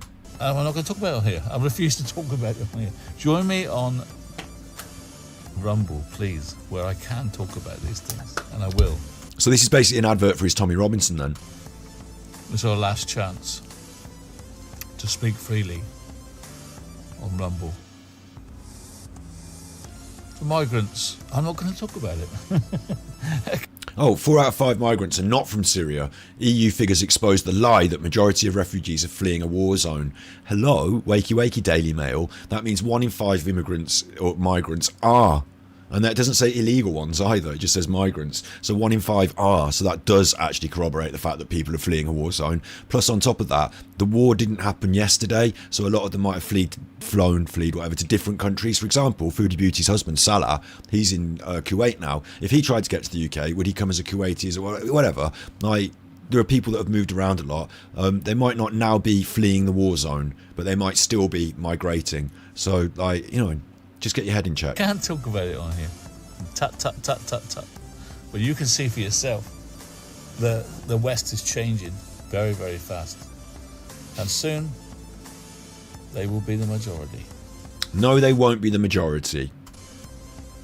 What happens when they are the majority? New laws, new rules. You can't transfer the Middle East to Europe and expect it to work. If you've got a problem with this, then your biggest problem is Saudi Arabia being oil giants and running the world off oil money. So what you want to do is immediately move off oil and onto a sustainable, more green form of, like, we've had 10 years to do this. Rishi Sunak was trying to fucking get his oil going in the North Sea. Move off the oil, take away the power of the Saudis. The end. Isn't it? Well, for us at least, like, obviously they're going to continue to sell oil in the rest of the world, so you might want to create green energy for the rest of the world as well. And then it's like two birds with one stone. But by selling them the boxing, you're not helping. No more than you could transfer Europe to the Middle East, could you? And then we've got, of course, America and Trump and what's going on over there. Biden. Is he still alive? I hope so. Yes, he's fucking still alive. Diana. We have Diana. What the hell happened in that? What's that got to do with it? Sorry story. The truth's never been told. Alan's a madman. JFK. Who does he think he's talking to here? Like, what audience does he think he's talking to on TikTok that is interested in his opinions on the JFK assassination? Never been told. Big ups, Casual, going to bed, yeah. I'm going to watch the end of this video, and I will just skip through some of his Tommy Robinson, but I'm not going to react to it tonight because it will make me sick. And bear in mind, you know, people who disagree with my opinion on that, whatever you think my opinion is, having just talked about numbers, the fair point that you want to be careful of here is we know what kind of quality Alan is. You know what quality Alan is. You know what kind of a quality thinker Alan is. And if Alan thinks this stuff, and Alan's worried about this stuff, and Alan's on this agenda, same with the manifestation, maybe you want to question that agenda and those thoughts because someone like Alan thinks it's good. And that should be a red flag, wavy red flag, like a warning sign, like a canary in a coal mine. If Alan thinks it's good, maybe the ideas are a bit unsound. It's the latest presidential shot in the same bag as JFK. I can tell you on Rumble. Join me on there. YouTube, waste of time. Full of mainstream media now, isn't it? You go mainstream? I'm sorry? The mainstream media? What's this? Mega Budget 2024 Live. And it's Indian Prime Minister Modi, and it says CNBC TV 18, and it's got like an up percent. Like it's like the Indian news or something. It looks like is that Sanskrit or is it Punjab? I don't know what the writing is, but what does he mean? This is what's on YouTube these days. Is he trying to say YouTube is Islamified? They're not Islamic, these people. He's a Hindu, isn't he? It was like Hindi then, the writing. Anyway, look, the point is he trying to say that YouTube is like, you know, is this a racial thing or like why has he picked out like you'd have to search for that, wouldn't you, to find? I don't get this served to me on YouTube. Mainstream media. Their view, their brainwashing of you. Dorismom, I think I made the link just permanent. I don't think it's a 7-day link anymore. I just think it just stays because people were having trouble with the 7-day link, so I think it's just permanent now, the same link forever, unless we change it. Be good little minions and do what you're told. Well, I refuse. Alan refuses to do what he's told by YouTube, except he desperately wanted to be on YouTube until the minute they kicked him off.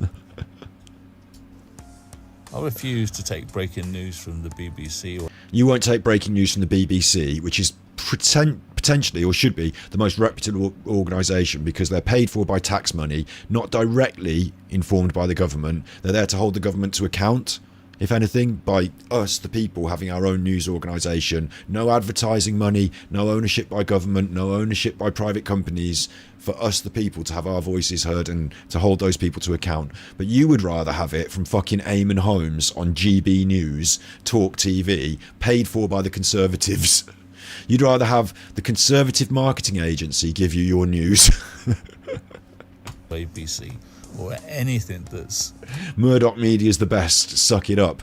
But not mainstream media, that's bad. But not mainstream media's bad, but what looks like mainstream media, but it's not mainstream media. And honestly, it's not mainstream media. We promise. It's like, that's good. It's just so stupid, isn't it? It's just so stupid. Like, how can you be this stupid to say, I am not going to be herded by this bad shepherd. I want the good shepherd to herd me. And then, like, which sounds like religion again, doesn't it? But do you know what I mean? Like, he's just like like Nigel Farage said, the turkeys that voted for Christmas laughing at you while you did it. Like, stupid people voting for stupid things. Like, what can you do about stupidity? Obviously nothing. Remotely governmental, because the government basically is run by the deep state. Governmental. Alan's governmental. The government's run by the deep state. And, well, the state, obviously. And the state, the deep state. And a lot of you don't know what deep state is. Oh, I know. It's people that aren't elected, but they run the country for longer than... Right, do you know how that works? Is they're the people that pay for the Conservative Party. They're the donors to the Conservative Party. They're the vast landowners and landlords. The big money people, the big merchant investment bankers. And when I say big money, I mean, you're talking big money, big ownership of land. Like, you know, they get things done because they give money to the Conservative Party, so they get to choose who becomes the politicians, and they get to choose who goes and says what, don't they? The backers, the money backers. Very similar in America. You can't run unless you get the backing of the people that are going to give you the money. And there's the lobbyists on top of that. So it's, yeah, there's big money behind the scenes in politics. Wakey, wakey, well done. The term of a president, they're there forever. They're deeply ingrained into the state, and they control the leaders, and the leaders become puppets. You must know that by now, because why else would our British government allow people to walk into our country with no passports? Yeah, but you voted for that government, Boris Johnson and Brexit. Like, they were the people that were going to save your world, that were so brilliant. You voted for them. Like, if you were done over by that, don't go back and vote for anyone else. Don't tell me you've got a better idea because of Reform and Nigel Farage. Like, you voted for that shit. Like, you were the turkeys that voted for Christmas. They didn't have a plan. They stole your money, and now they're out. And they'll wait for their time, bide their time. Like you said, you know, their money men have still got their money. They'll be back next cycle to just bleed the next generation dry. Like, no documentation. You listen to their shit on GB News every day and think it's good. They won't tell you on TV. What's the fucking Rover's return got to do with it? TV, what's left for the old people? It's fucking Bigger Payment Homes. It's bigger. Hang on, it's Bigger Payment Homes. Why have we got Coronation Street? Why did he go for this choice? Has he been watching too much of my channel? Bigger Payment Homes. All right. No documentation. They won't tell you on TV.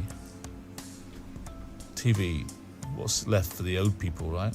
TV's what's left for the old people.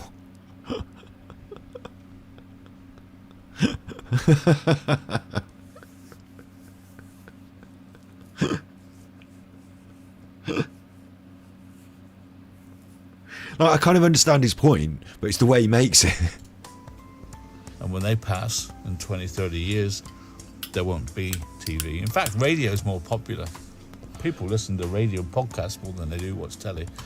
Obviously, there will continue to be a television service for the next sort of 1,000 years, maybe, in a slightly different form as things change, but there will be.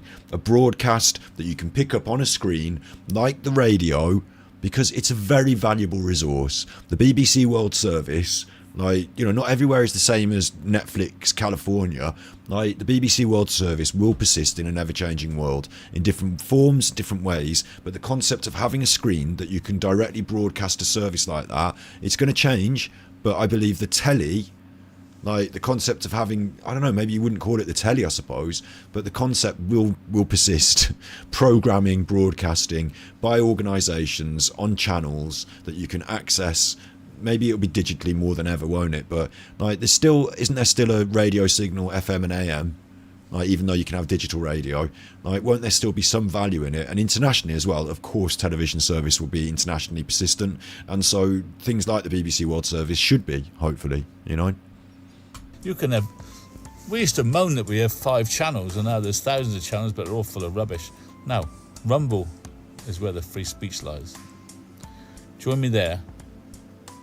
AD, Armchair Detective. AD, Armchair Detective.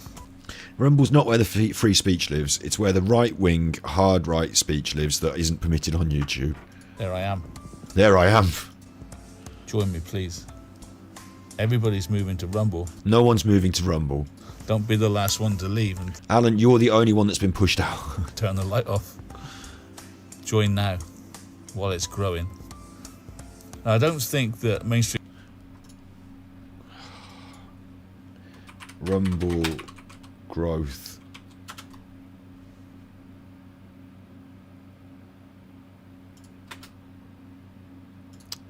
Can I see a graph? Rumble, open image in a new tab. That's 2022. 2022 doesn't count. Like, you know, when it first gets going and stuff like that, it doesn't count. I want Rumble users growth. Let's just put 2024. See if we get.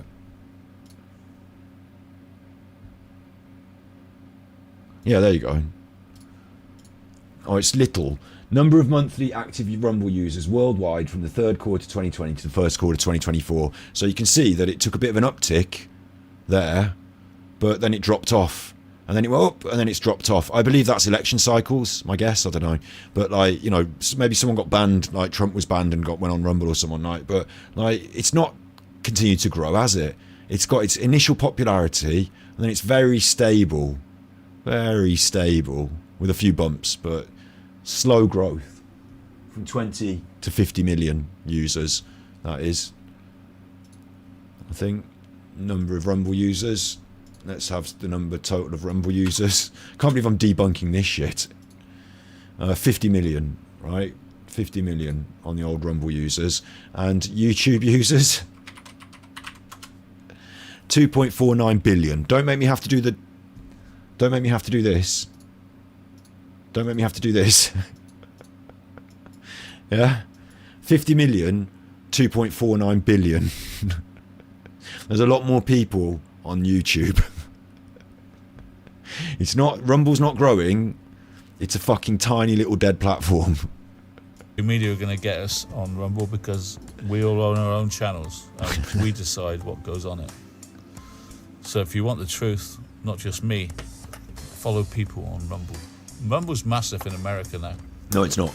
I've also got my Patreon channel where it's you actually pay monthly to join. He loves this. Where you can talk to me and discuss things. You don't get to talk to Alan through Patreon. Go even deeper into deep state and whatever. Go deeper into deep state. Go into a deep state of fucking narcosis. So, Armchair Detective on Patreon. Did it look like your Patreon was banned then? Hang on. It's got a red line through Patreon. You're saying don't go to Patreon? I'm confused. So, Armchair Detective on Patreon. And Rumble. Mainly Rumble, but also the Patreon. And that as well. Does he think that, like, this works on people? Does he think that someone sees this video and thinks, oh, I will immediately go over to Rumble and sign in, start a Rumble account, search for you, find you and watch you, and also then sign up to your Patreon immediately after? Like, maybe that's how advertising works on him, but this doesn't cut it in today's day and age. It's a waste of everyone's time. Been censored, cancelled, thrown off, taken to court, shut down, shut up, because I get too close to the truth. If you want my truth, Armchair Detective, join me on Rumble and Patreon now. I'll be recharging my batteries and going full on there soon. AD lives on Patreon. Although it looks like you're cancelled off that as well. On Rumble. AD lives on. You're not dead. AD's TikTok saviour free speech moved to Rumble. Could you imagine if overnight his TikTok got so many views that all the people on TikTok decided to follow Alan like he was Jesus over to Rumble? They just all deleted their TikTok accounts overnight because they saw Alan's video. And then when they get there, what he's done is a live stream that we missed, thank God, called Britain's Islamisation, Noura Khan, Tommy Robinson AD View. So if he's playing that, I don't want to watch it. Although, if it's somebody giving Tommy Robinson the time of day, I don't want to watch it. But if it's someone ripping the piss out of him, then maybe. He is a little oik, isn't he? But I just want to see what Alan's up to. Like, obviously, a lot of this is going to be that video, so I'm going to not watch that and skip that. And I probably don't want to hear his opinions on it either. God, he's so bad, isn't he? His show, in inverted commas, is an hour and 56, and he starts the video at 10 minutes in, and it is the entire fucking thing. And at the end, there is then another video of some other people talking on Talk TV, just to fill in the last bit.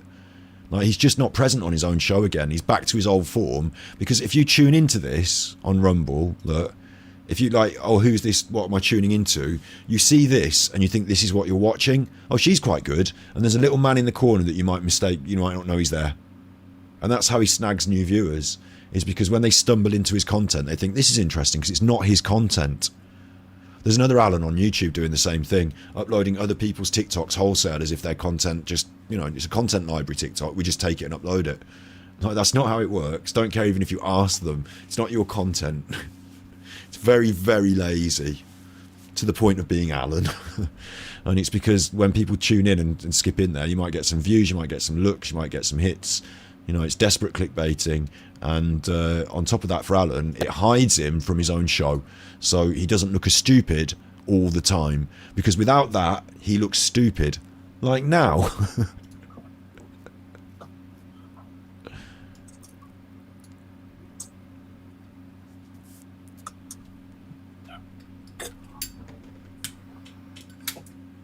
Hello, I'm just waiting for someone to spot me.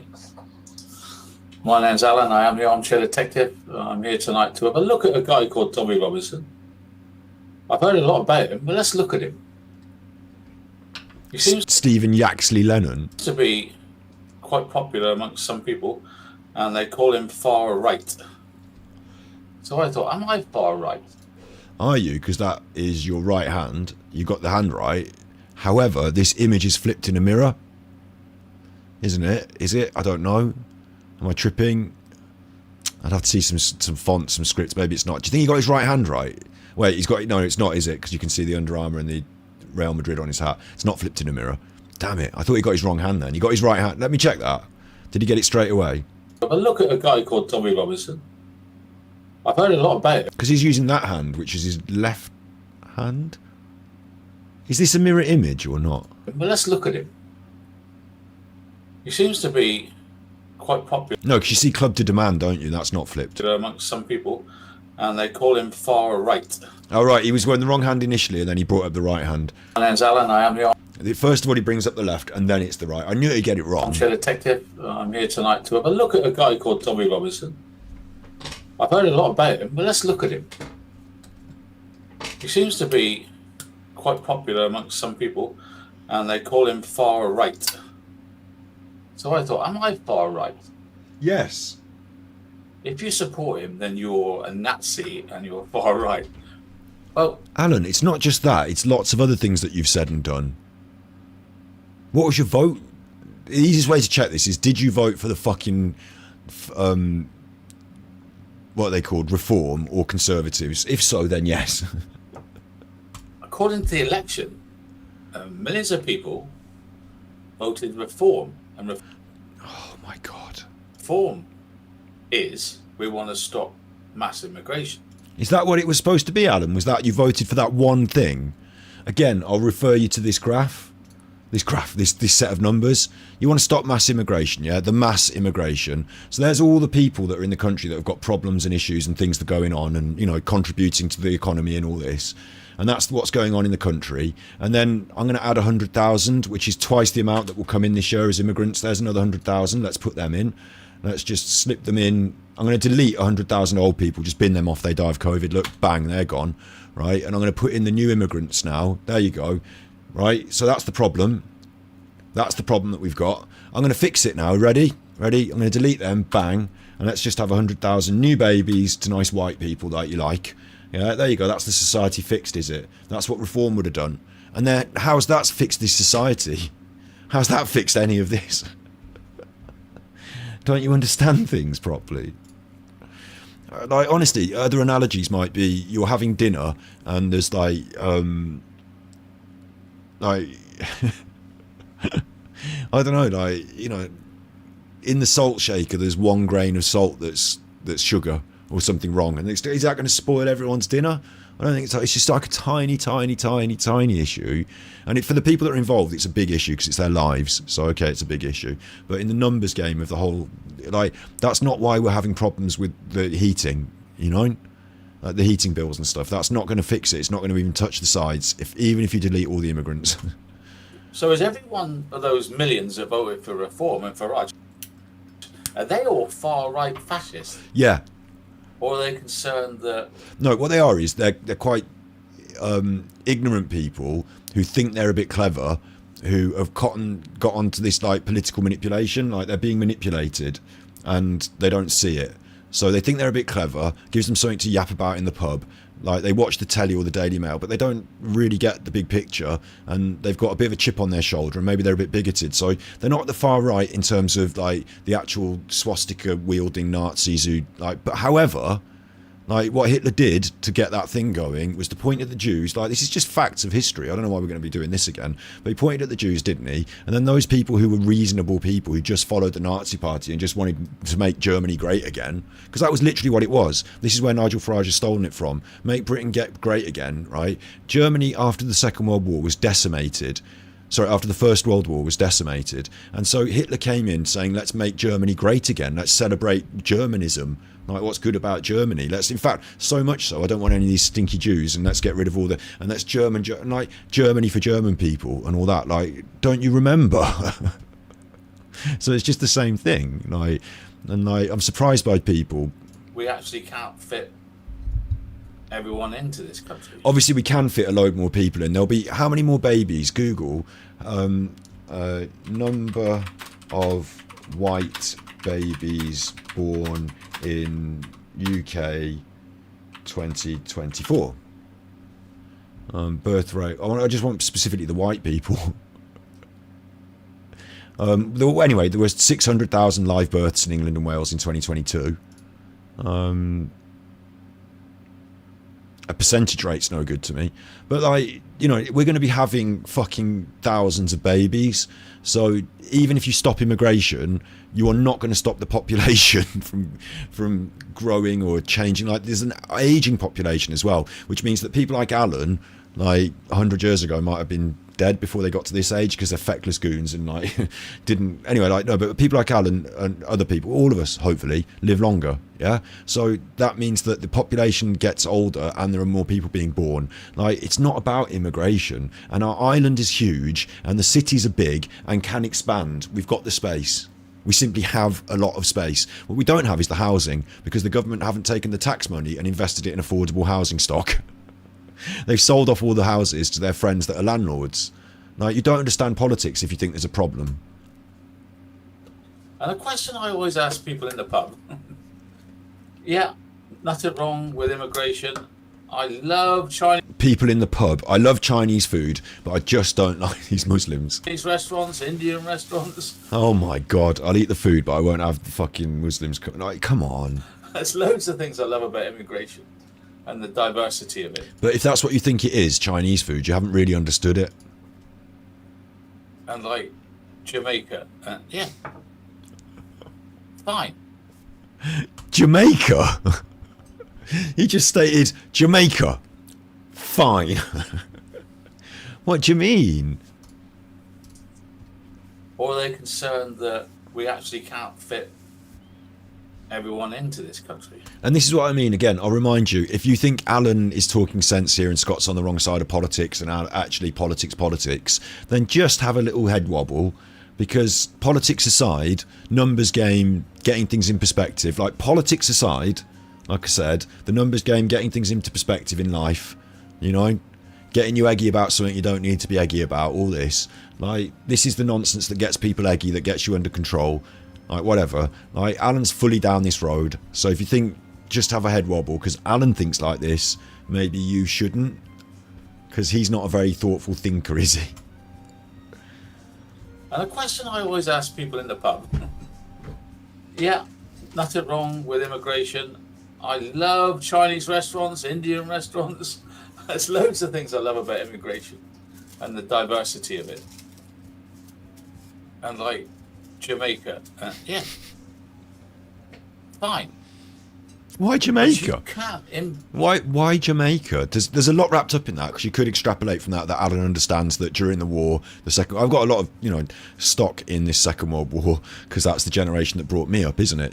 The generation that lived the baby boomers after. But during that time, the entire British Empire was called to fight on the side of the Allies, the good, and to fight against the fascists that were pointing the fingers at the minorities. Yeah, so we all got together, even minorities, didn't they? And a lot of Jamaican people, because Jamaica was a British colony, wasn't it? Colonial Jamaica. A lot of them fought on behalf of the British Empire, and post-war settled in the UK. So maybe he's like talking about how society changed when you had immigrant populations in places like Brixton, and about how, like, is he saying that's okay because it was immigration from the past and it worked out to a certain extent? I mean, there are still social issues going on, aren't there? But I think these days we quite happily accept people that are black. Do you know what I mean? I don't know, do you think he's talking about how Windrush, that sort of, do you think that's what he means? Or, because you don't know, because he doesn't make it explicit, but there is a lot wrapped up in that suggestion. But he just said Jamaica. Restaurants, Indian restaurants. There's loads of things I love about immigration and the diversity of it. And Jamaica, yeah, fine. But you can't import at the Far East, Middle East, and the Far East. It's a weird one, because I don't think anyone's suggesting that you import half the Middle East. But if you go and look at London or somewhere like that, you'll see that there are populations that are in poverty, and they're mixed. But of course, immigrant populations move into that poverty position, don't they? So they're at the bottom rung of the ladder quite quickly. But there are also people from all cultures, white people as well, is stuck in the poverty trap. Okay, but then you'll also see some very rich people. Very rich people, and also they might be immigrants as well, illegal or legal. They might own a lot of property in London. You might have Russians, Saudis, big cars. It's not all just horrible, nasty poverty people coming in on boats, is it? There's also big money power players here. So, interesting aspect that's sort of being ignored, I guess. Vietnam are coming now. Half of Vietnam are coming now. Afghanistan. Vietnam, Middle East. Why Vietnam? No, he just brought Vietnam into it. You seem confused. I don't care who you are. You don't care? They haven't got the same values as us, have they? They have their own stuff. We have our own stuff. They have their own stuff. Everyone's got their own stuff, Alan. I don't have the same values as you. You don't have the same values as me. And that's because your values are morally fucking reprehensible. But that's not... you can't say because someone's got slightly different cultural values that they shouldn't come to our country. Those cultural values, where they're legal, will have to fall into line. But also, society's a bit like that. Values change. Not that they necessarily should or will, but values change. And what do you again, I'll refer you to the numbers thing. I don't think they can change British values in the numbers that they're going to be here. So it doesn't really matter what you're saying, but yeah. We are British, including our immigrants. But you can't import a Stone Age sort of... They're literally Stone Age, some of them, aren't they? They're literally Stone Age, some of them.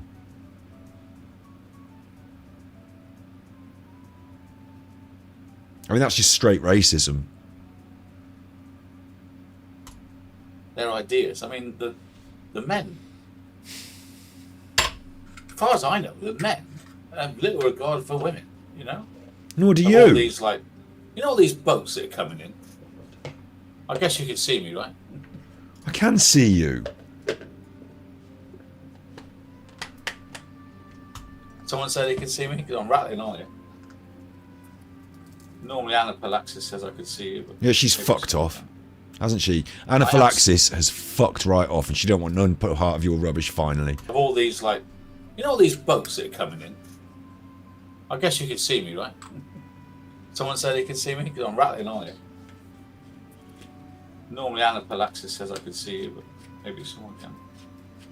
I am seen, aren't I? And heard.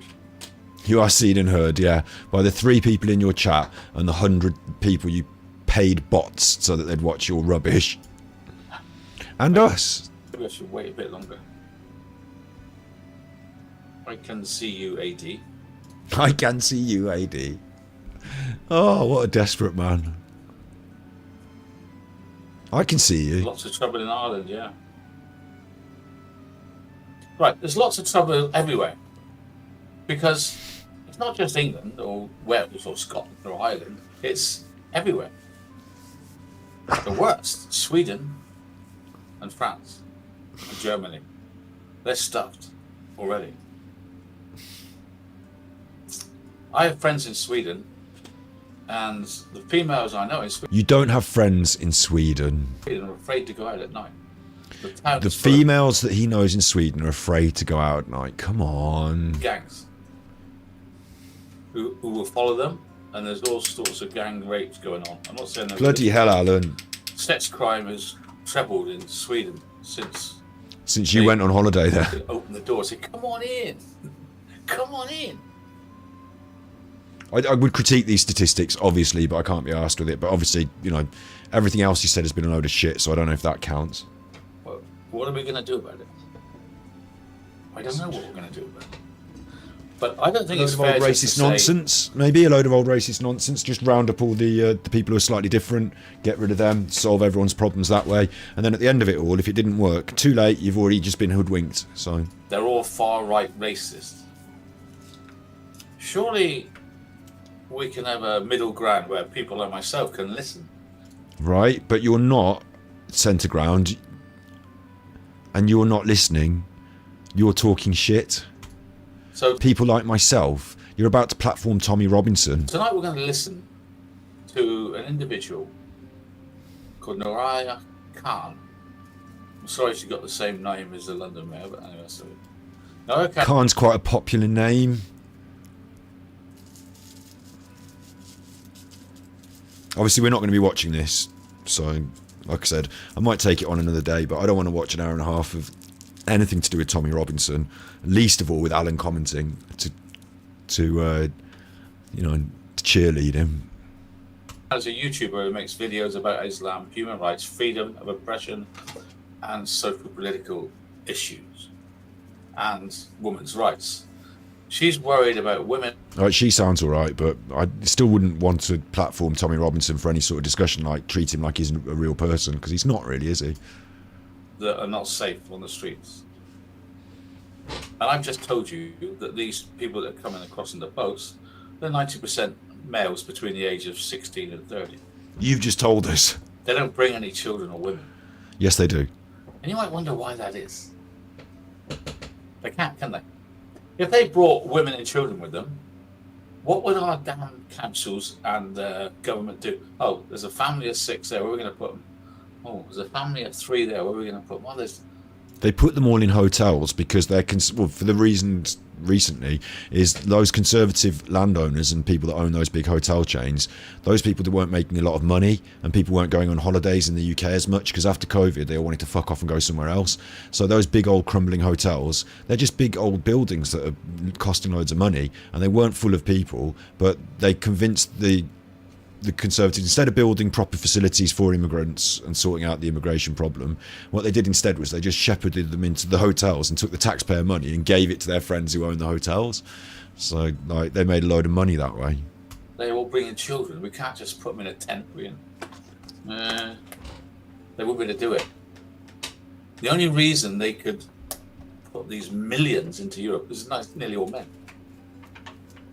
Because you can just like stick them on a street corner, stick them in a hotel, stick them anywhere you like. Don't bring the kids and the old people, because that's fill up the hospitals, the schools. Won't last very long. But we just bring young men.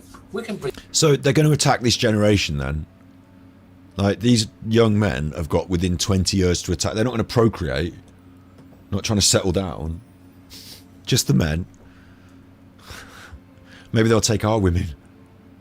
Take our jobs. Are you fucking insane? Millions. And then, of course, it's not millions. Years to come, when we're in charge, we can bring all our family. Years to come when they're in charge. How are they going to get in charge?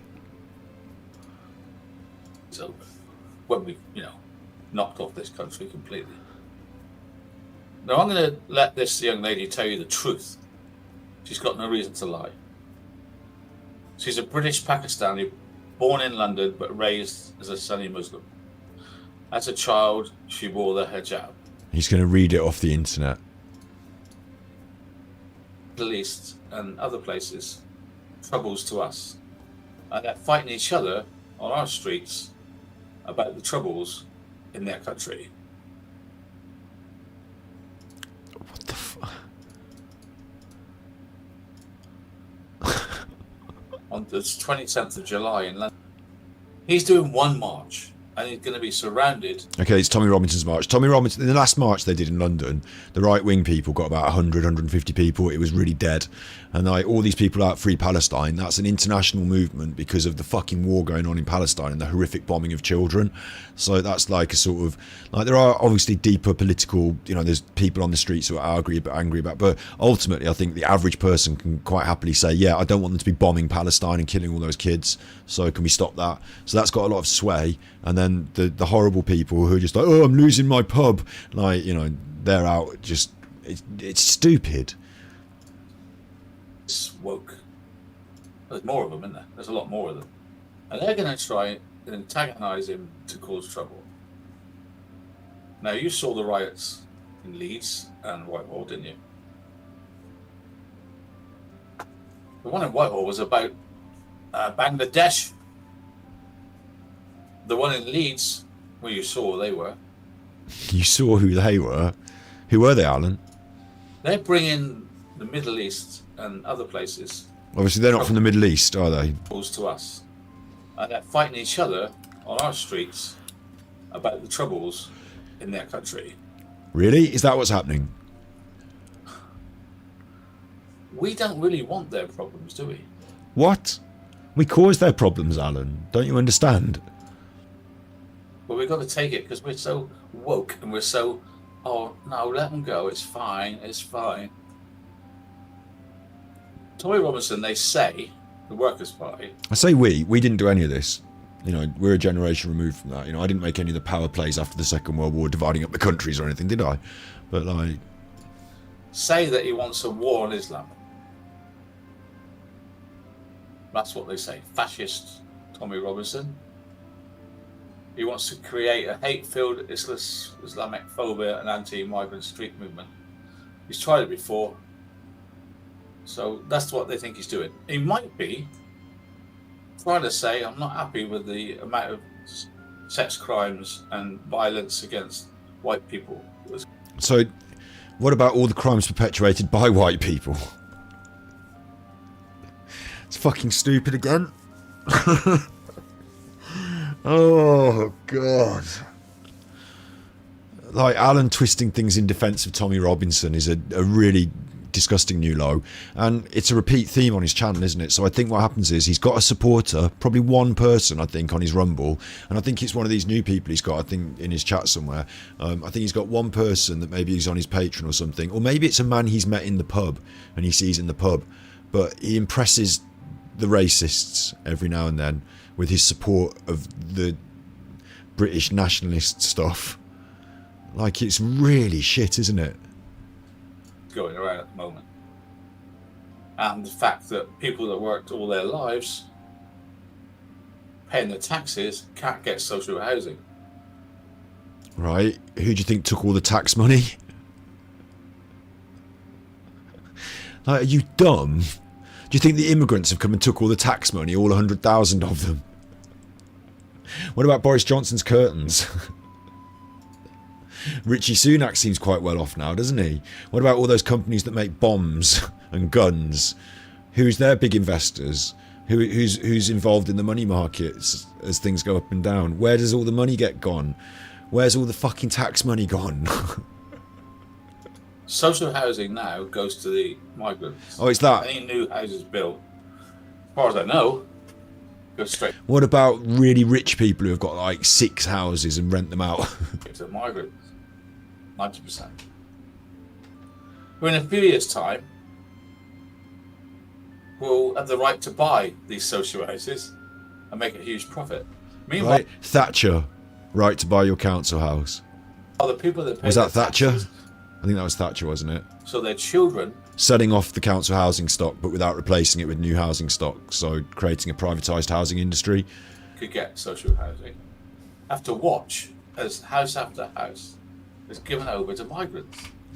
Hotel after hotel is full of migrants. You can't even go for a day trip to the seaside. No one was going for a day trip to the seaside in those shitty hotels. That's why they want them full of migrants. They said to the government, can you do something, because we've not got enough money here, because we're big donors, we've got loads of land and I've got these big hotels. And the government said, the Conservative Party said, well, we could fill them full of migrants maybe. That'd get you a massive payout from the taxpayer. And they're like, yeah, go on, fill them up. I don't care who's in there, crumbling old shit buildings anyway. They fill them up with migrants. It means they don't have to solve the migrant crisis. Like, they don't have to actually do anything about the borders. They just funnel those people in so that we can spend tax money on them. And the tax money, it's where the money goes. That's what you want to look at in all this. Where does the money go? And the tax money did not go into building immigration centres on the borders to house and process people and to police those borders. It went to the hoteliers so that they could take a lot of money for full hotels. And those people who run those organisations, honestly, go and check out the Tory donors and see how many of them own massive hotel chains. Or go and check out all the massive hotel chain owners and see how many of them are Tory donors. Like, So many hotels are full of migrants. So why I sympathise with people that say, "Oh, let everybody in." I sympathise that if people are in a war-torn country, they want to go somewhere else. listen, it's not about sympathising with it. They're getting in. It's not about let them in. They are coming. They're on the boat, on the water. They either die or they come in the country. So then you've got the problem. Like, you can address the problem at cause, at root, or you can address the issue as they come in. But neither of those things are really being done properly, are they? I agree with you. I'm not saying that we should just have an open border policy. That would be foolish in today's world. Although in the long term, it seems weird that a bird can fly wherever they want, but I have to have a passport and I can't go here and I can't go there. And I should feel privileged that I can go wherever I want, but other people shouldn't come into my country. Like, in a more connected, more modern world, I should benefit from all the different interconnections of the modern world. We just draw the lines. We just draw lines, don't we? But it would be better if we have some sort of organised system, yeah. But you can't argue after 10 years of Conservative rule that a more hard right-wing system would be better, because they've had 10 years of rule and they've fucked it up. So a system would be good, yeah. Controlled immigration would be fine, wouldn't it? It's proven that it can work. But half these are coming from countries that are not war-torn. Afghanistan.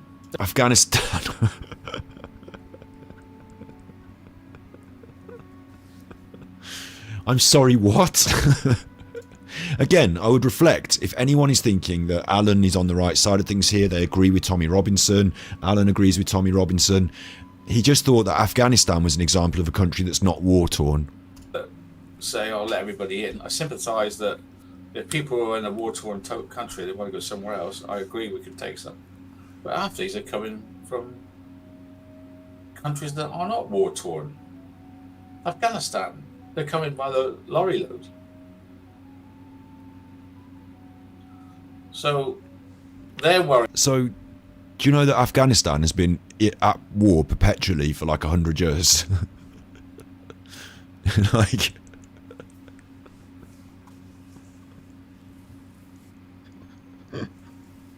I'll tell you what's funny as well, and this is so true of this.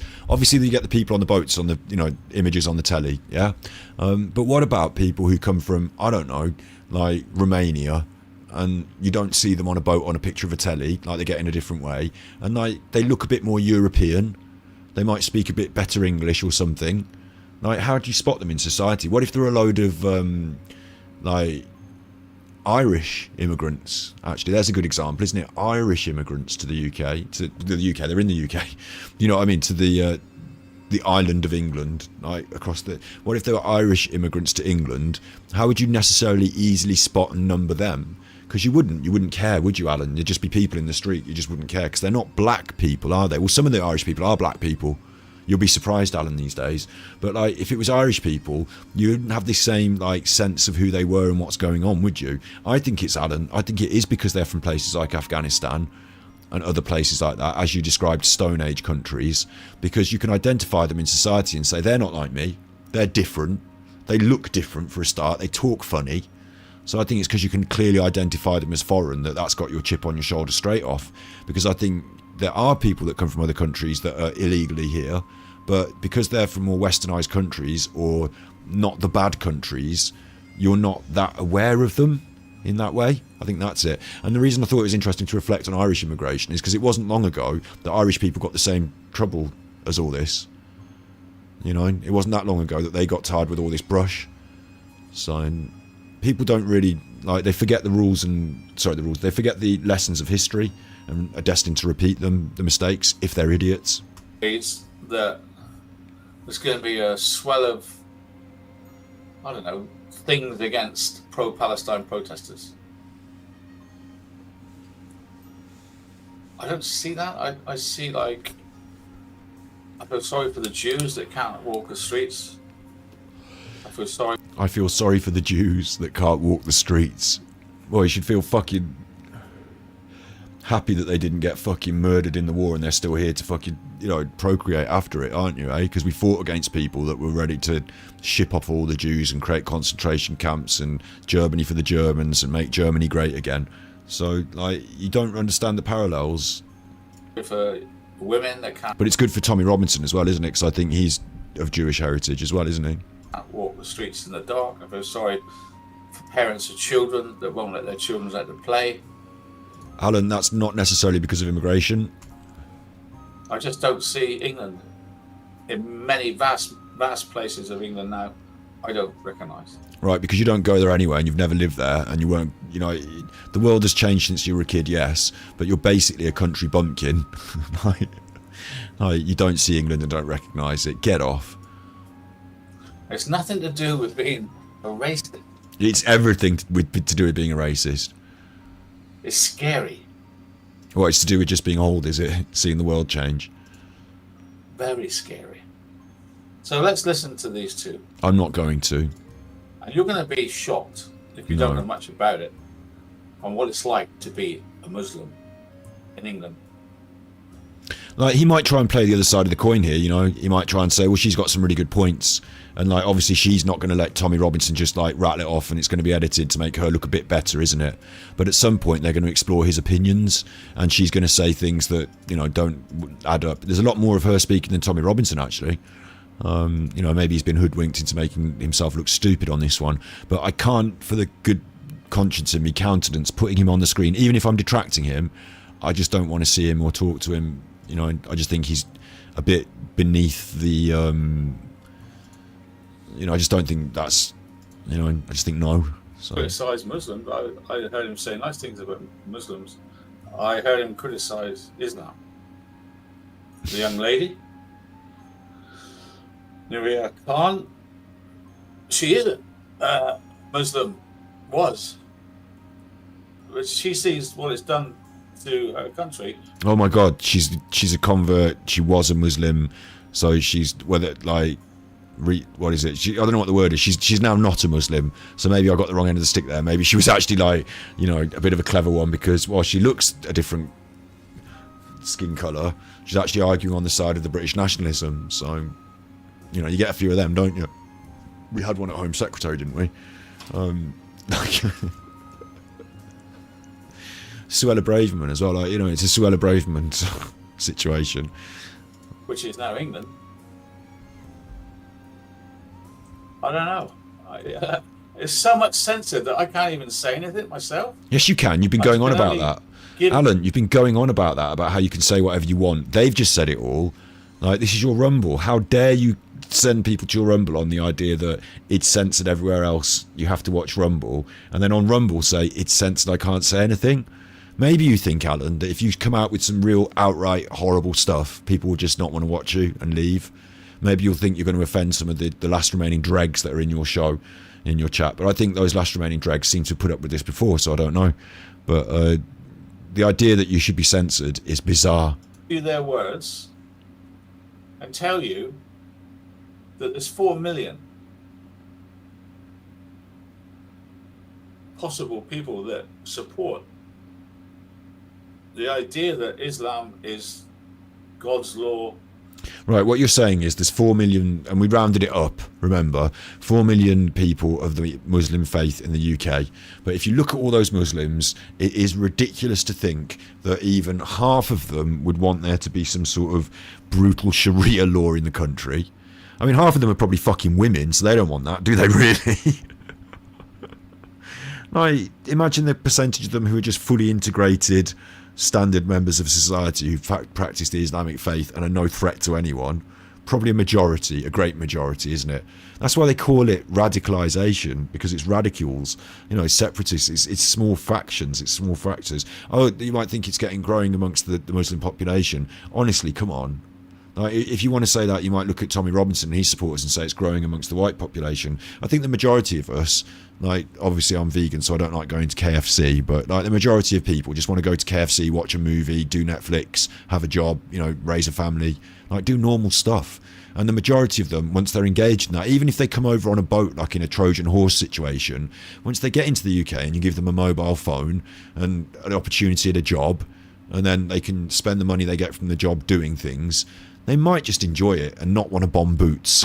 Like, do you know what I mean? It's just like, maybe you will have a struggle trying to raise an army from the latent Muslim population in the UK, even with speeches in public and riots and problems. It's probably just a smaller population slice that you're seeing and not the majority, and it won't come to much.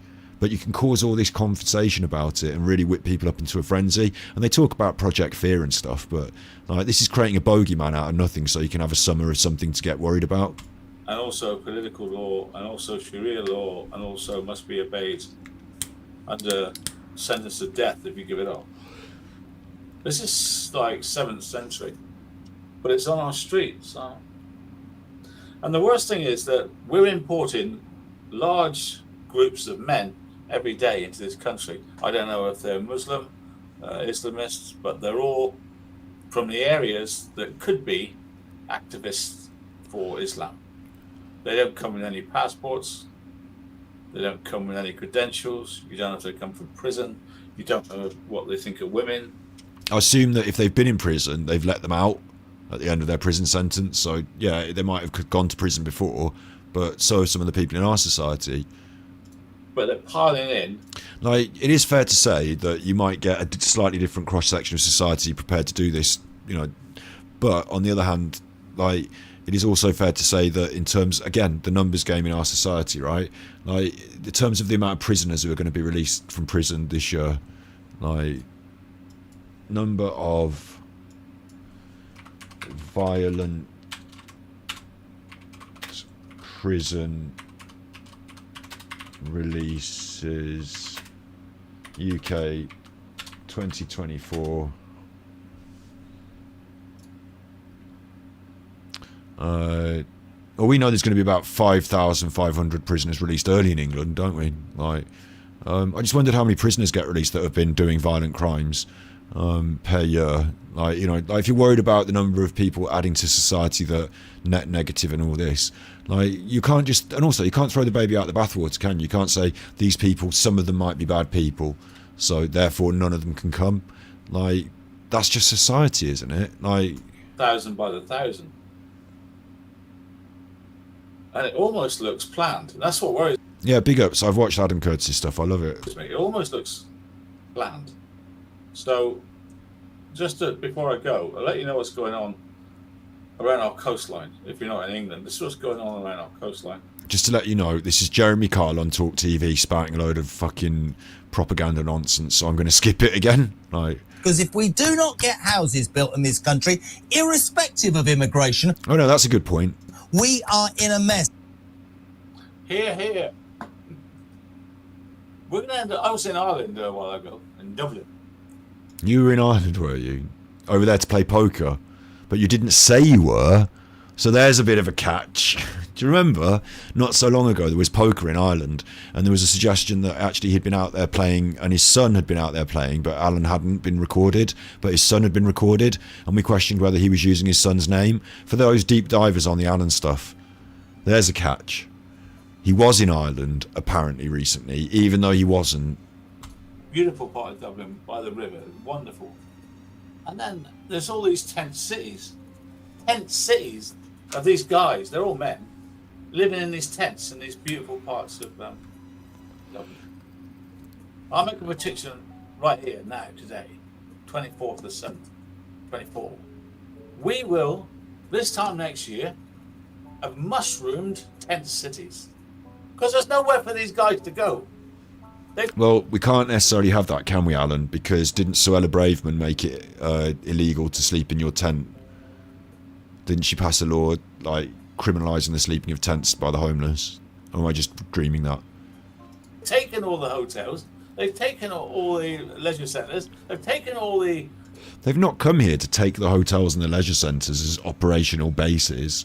They were put there by the government because the government thought they could filter the taxpayers' money into the pockets of their friends that own the hotels. Army barracks. Empty government facilities that, again, taxpayer money can be utilised to fund the housing of these people in the short term, and whatever contracts are given out. If it's army barracks, now we're talking about the people who run the defence. And again, we've got that overlap with people in defence who create and make bombs and teach people to use the bombs, and the amount of money that gets spent from the taxpayer into that sector and the people that benefit from it in that sector. So, you know. What next?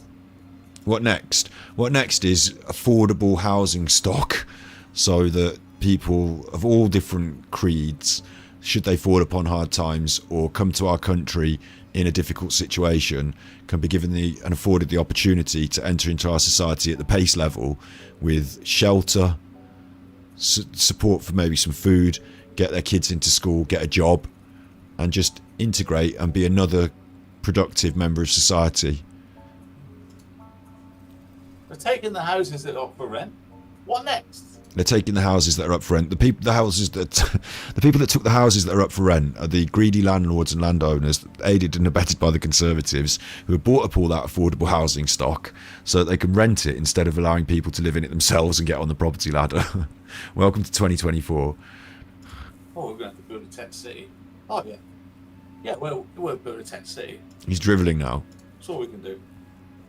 That's what our country's come to. Our country has come to a tent city full of immigrants. So you better watch out. Unfortunately, for you and I. And what are those people going to do in tent city? It should be you and me. Not you and I in that. Your grammar's wrong. What they're going to do in that tent city? Well, load of drug rapes. They're going to turn to crime. Yeah. And worse. And worse. Worse than crime. Thank you for watching Armchair Detective. Thank you for that horrible, horrible discourse. I hope you enjoyed that young lady's viewpoint. You've seen it from both sides. It wasn't from both sides, was it? You said that she'd abandoned the religion. So I don't know if it was from both sides. But She told you what it's like today, what she thinks of this. I'm not going to go on about religion. You obviously have been doing... I skipped it all. All the best, guys. And I hope that your children can grow up in an area where it's not like Bradford. Unless, of course, they're Muslim, in which case they... You hope that your children can grow up in an area not like Bradford. Fuck Bradford, let's bomb it off the map. Probably the best thing now is to just segregate these communities and work on eradicating them, isn't it? What are you on about, Alan? What are you on? What are you on?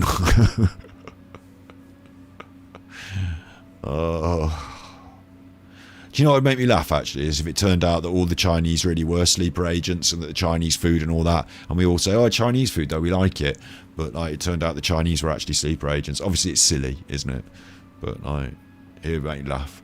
Like, it's just stupid. I can't believe he goes down this, you know. It's taken my show into a dark place towards the end again. Good luck with that. Good luck with that. Good luck with your channel, son.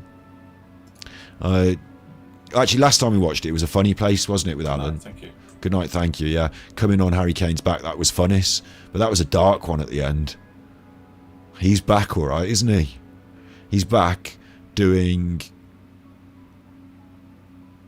hate speech.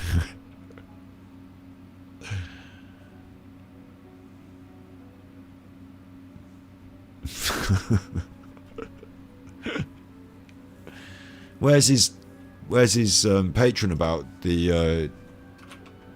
Wasn't he going to be doing a patron, especially all about the court case? Again. Nope.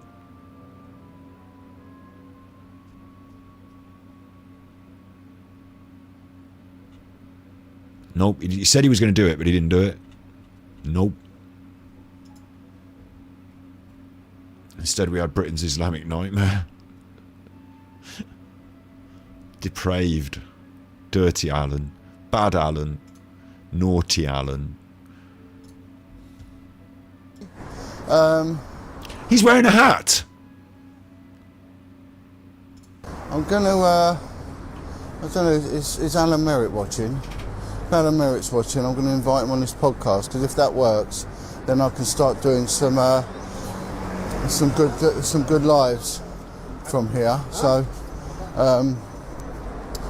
right, now, I'm on the hunt today because I've been tasked with a job to locate Masons, any veterans. Masons. Little Woody Masons went out to a video I took from Event Masturbation. Masons, cup of tea. Masons, lovely walk around the block. Masons, expose myself in the park. Masons, buy a rock. Masons.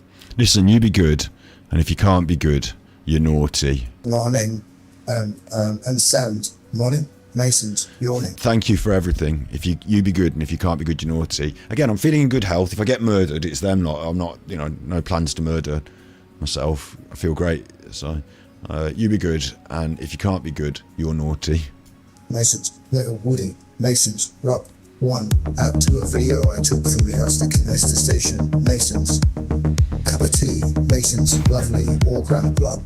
Masons, expose myself in the park. Masons, buy a rock. Masons, hire a young. Masons, do her without the Johnny on. Masons, lunchtime. Masons, get in the pub. Masons, get me some grub. Masons, buy a mash. Masons, couple of pints. Masons, need some cash. Masons, find a dumb street worker to do over Masons.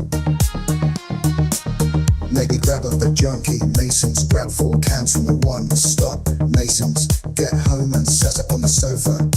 Masons, it's YouTube and pornos. Masons, trolling online. Masons, fall asleep with my dick in my hand. Masons, wake up ready to do it all over. Masons, tonight at the meeting, will I be sucking or beating? Doing a favor for a Mason. It's my place, Lord Satan, Lord Satan, Lord Satan.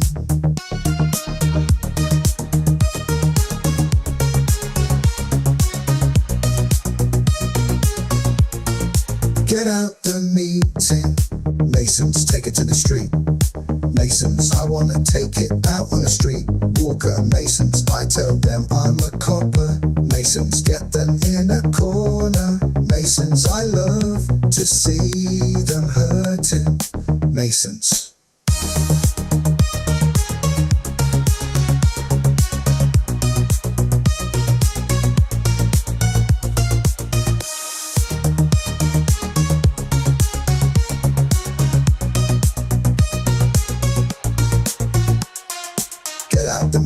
Masons, take it to the street. Masons, I wanna take it out on a street walker. Masons, I tell them I'm a copper. Masons, get them in a corner. Masons, I love to see them hurting. Masons.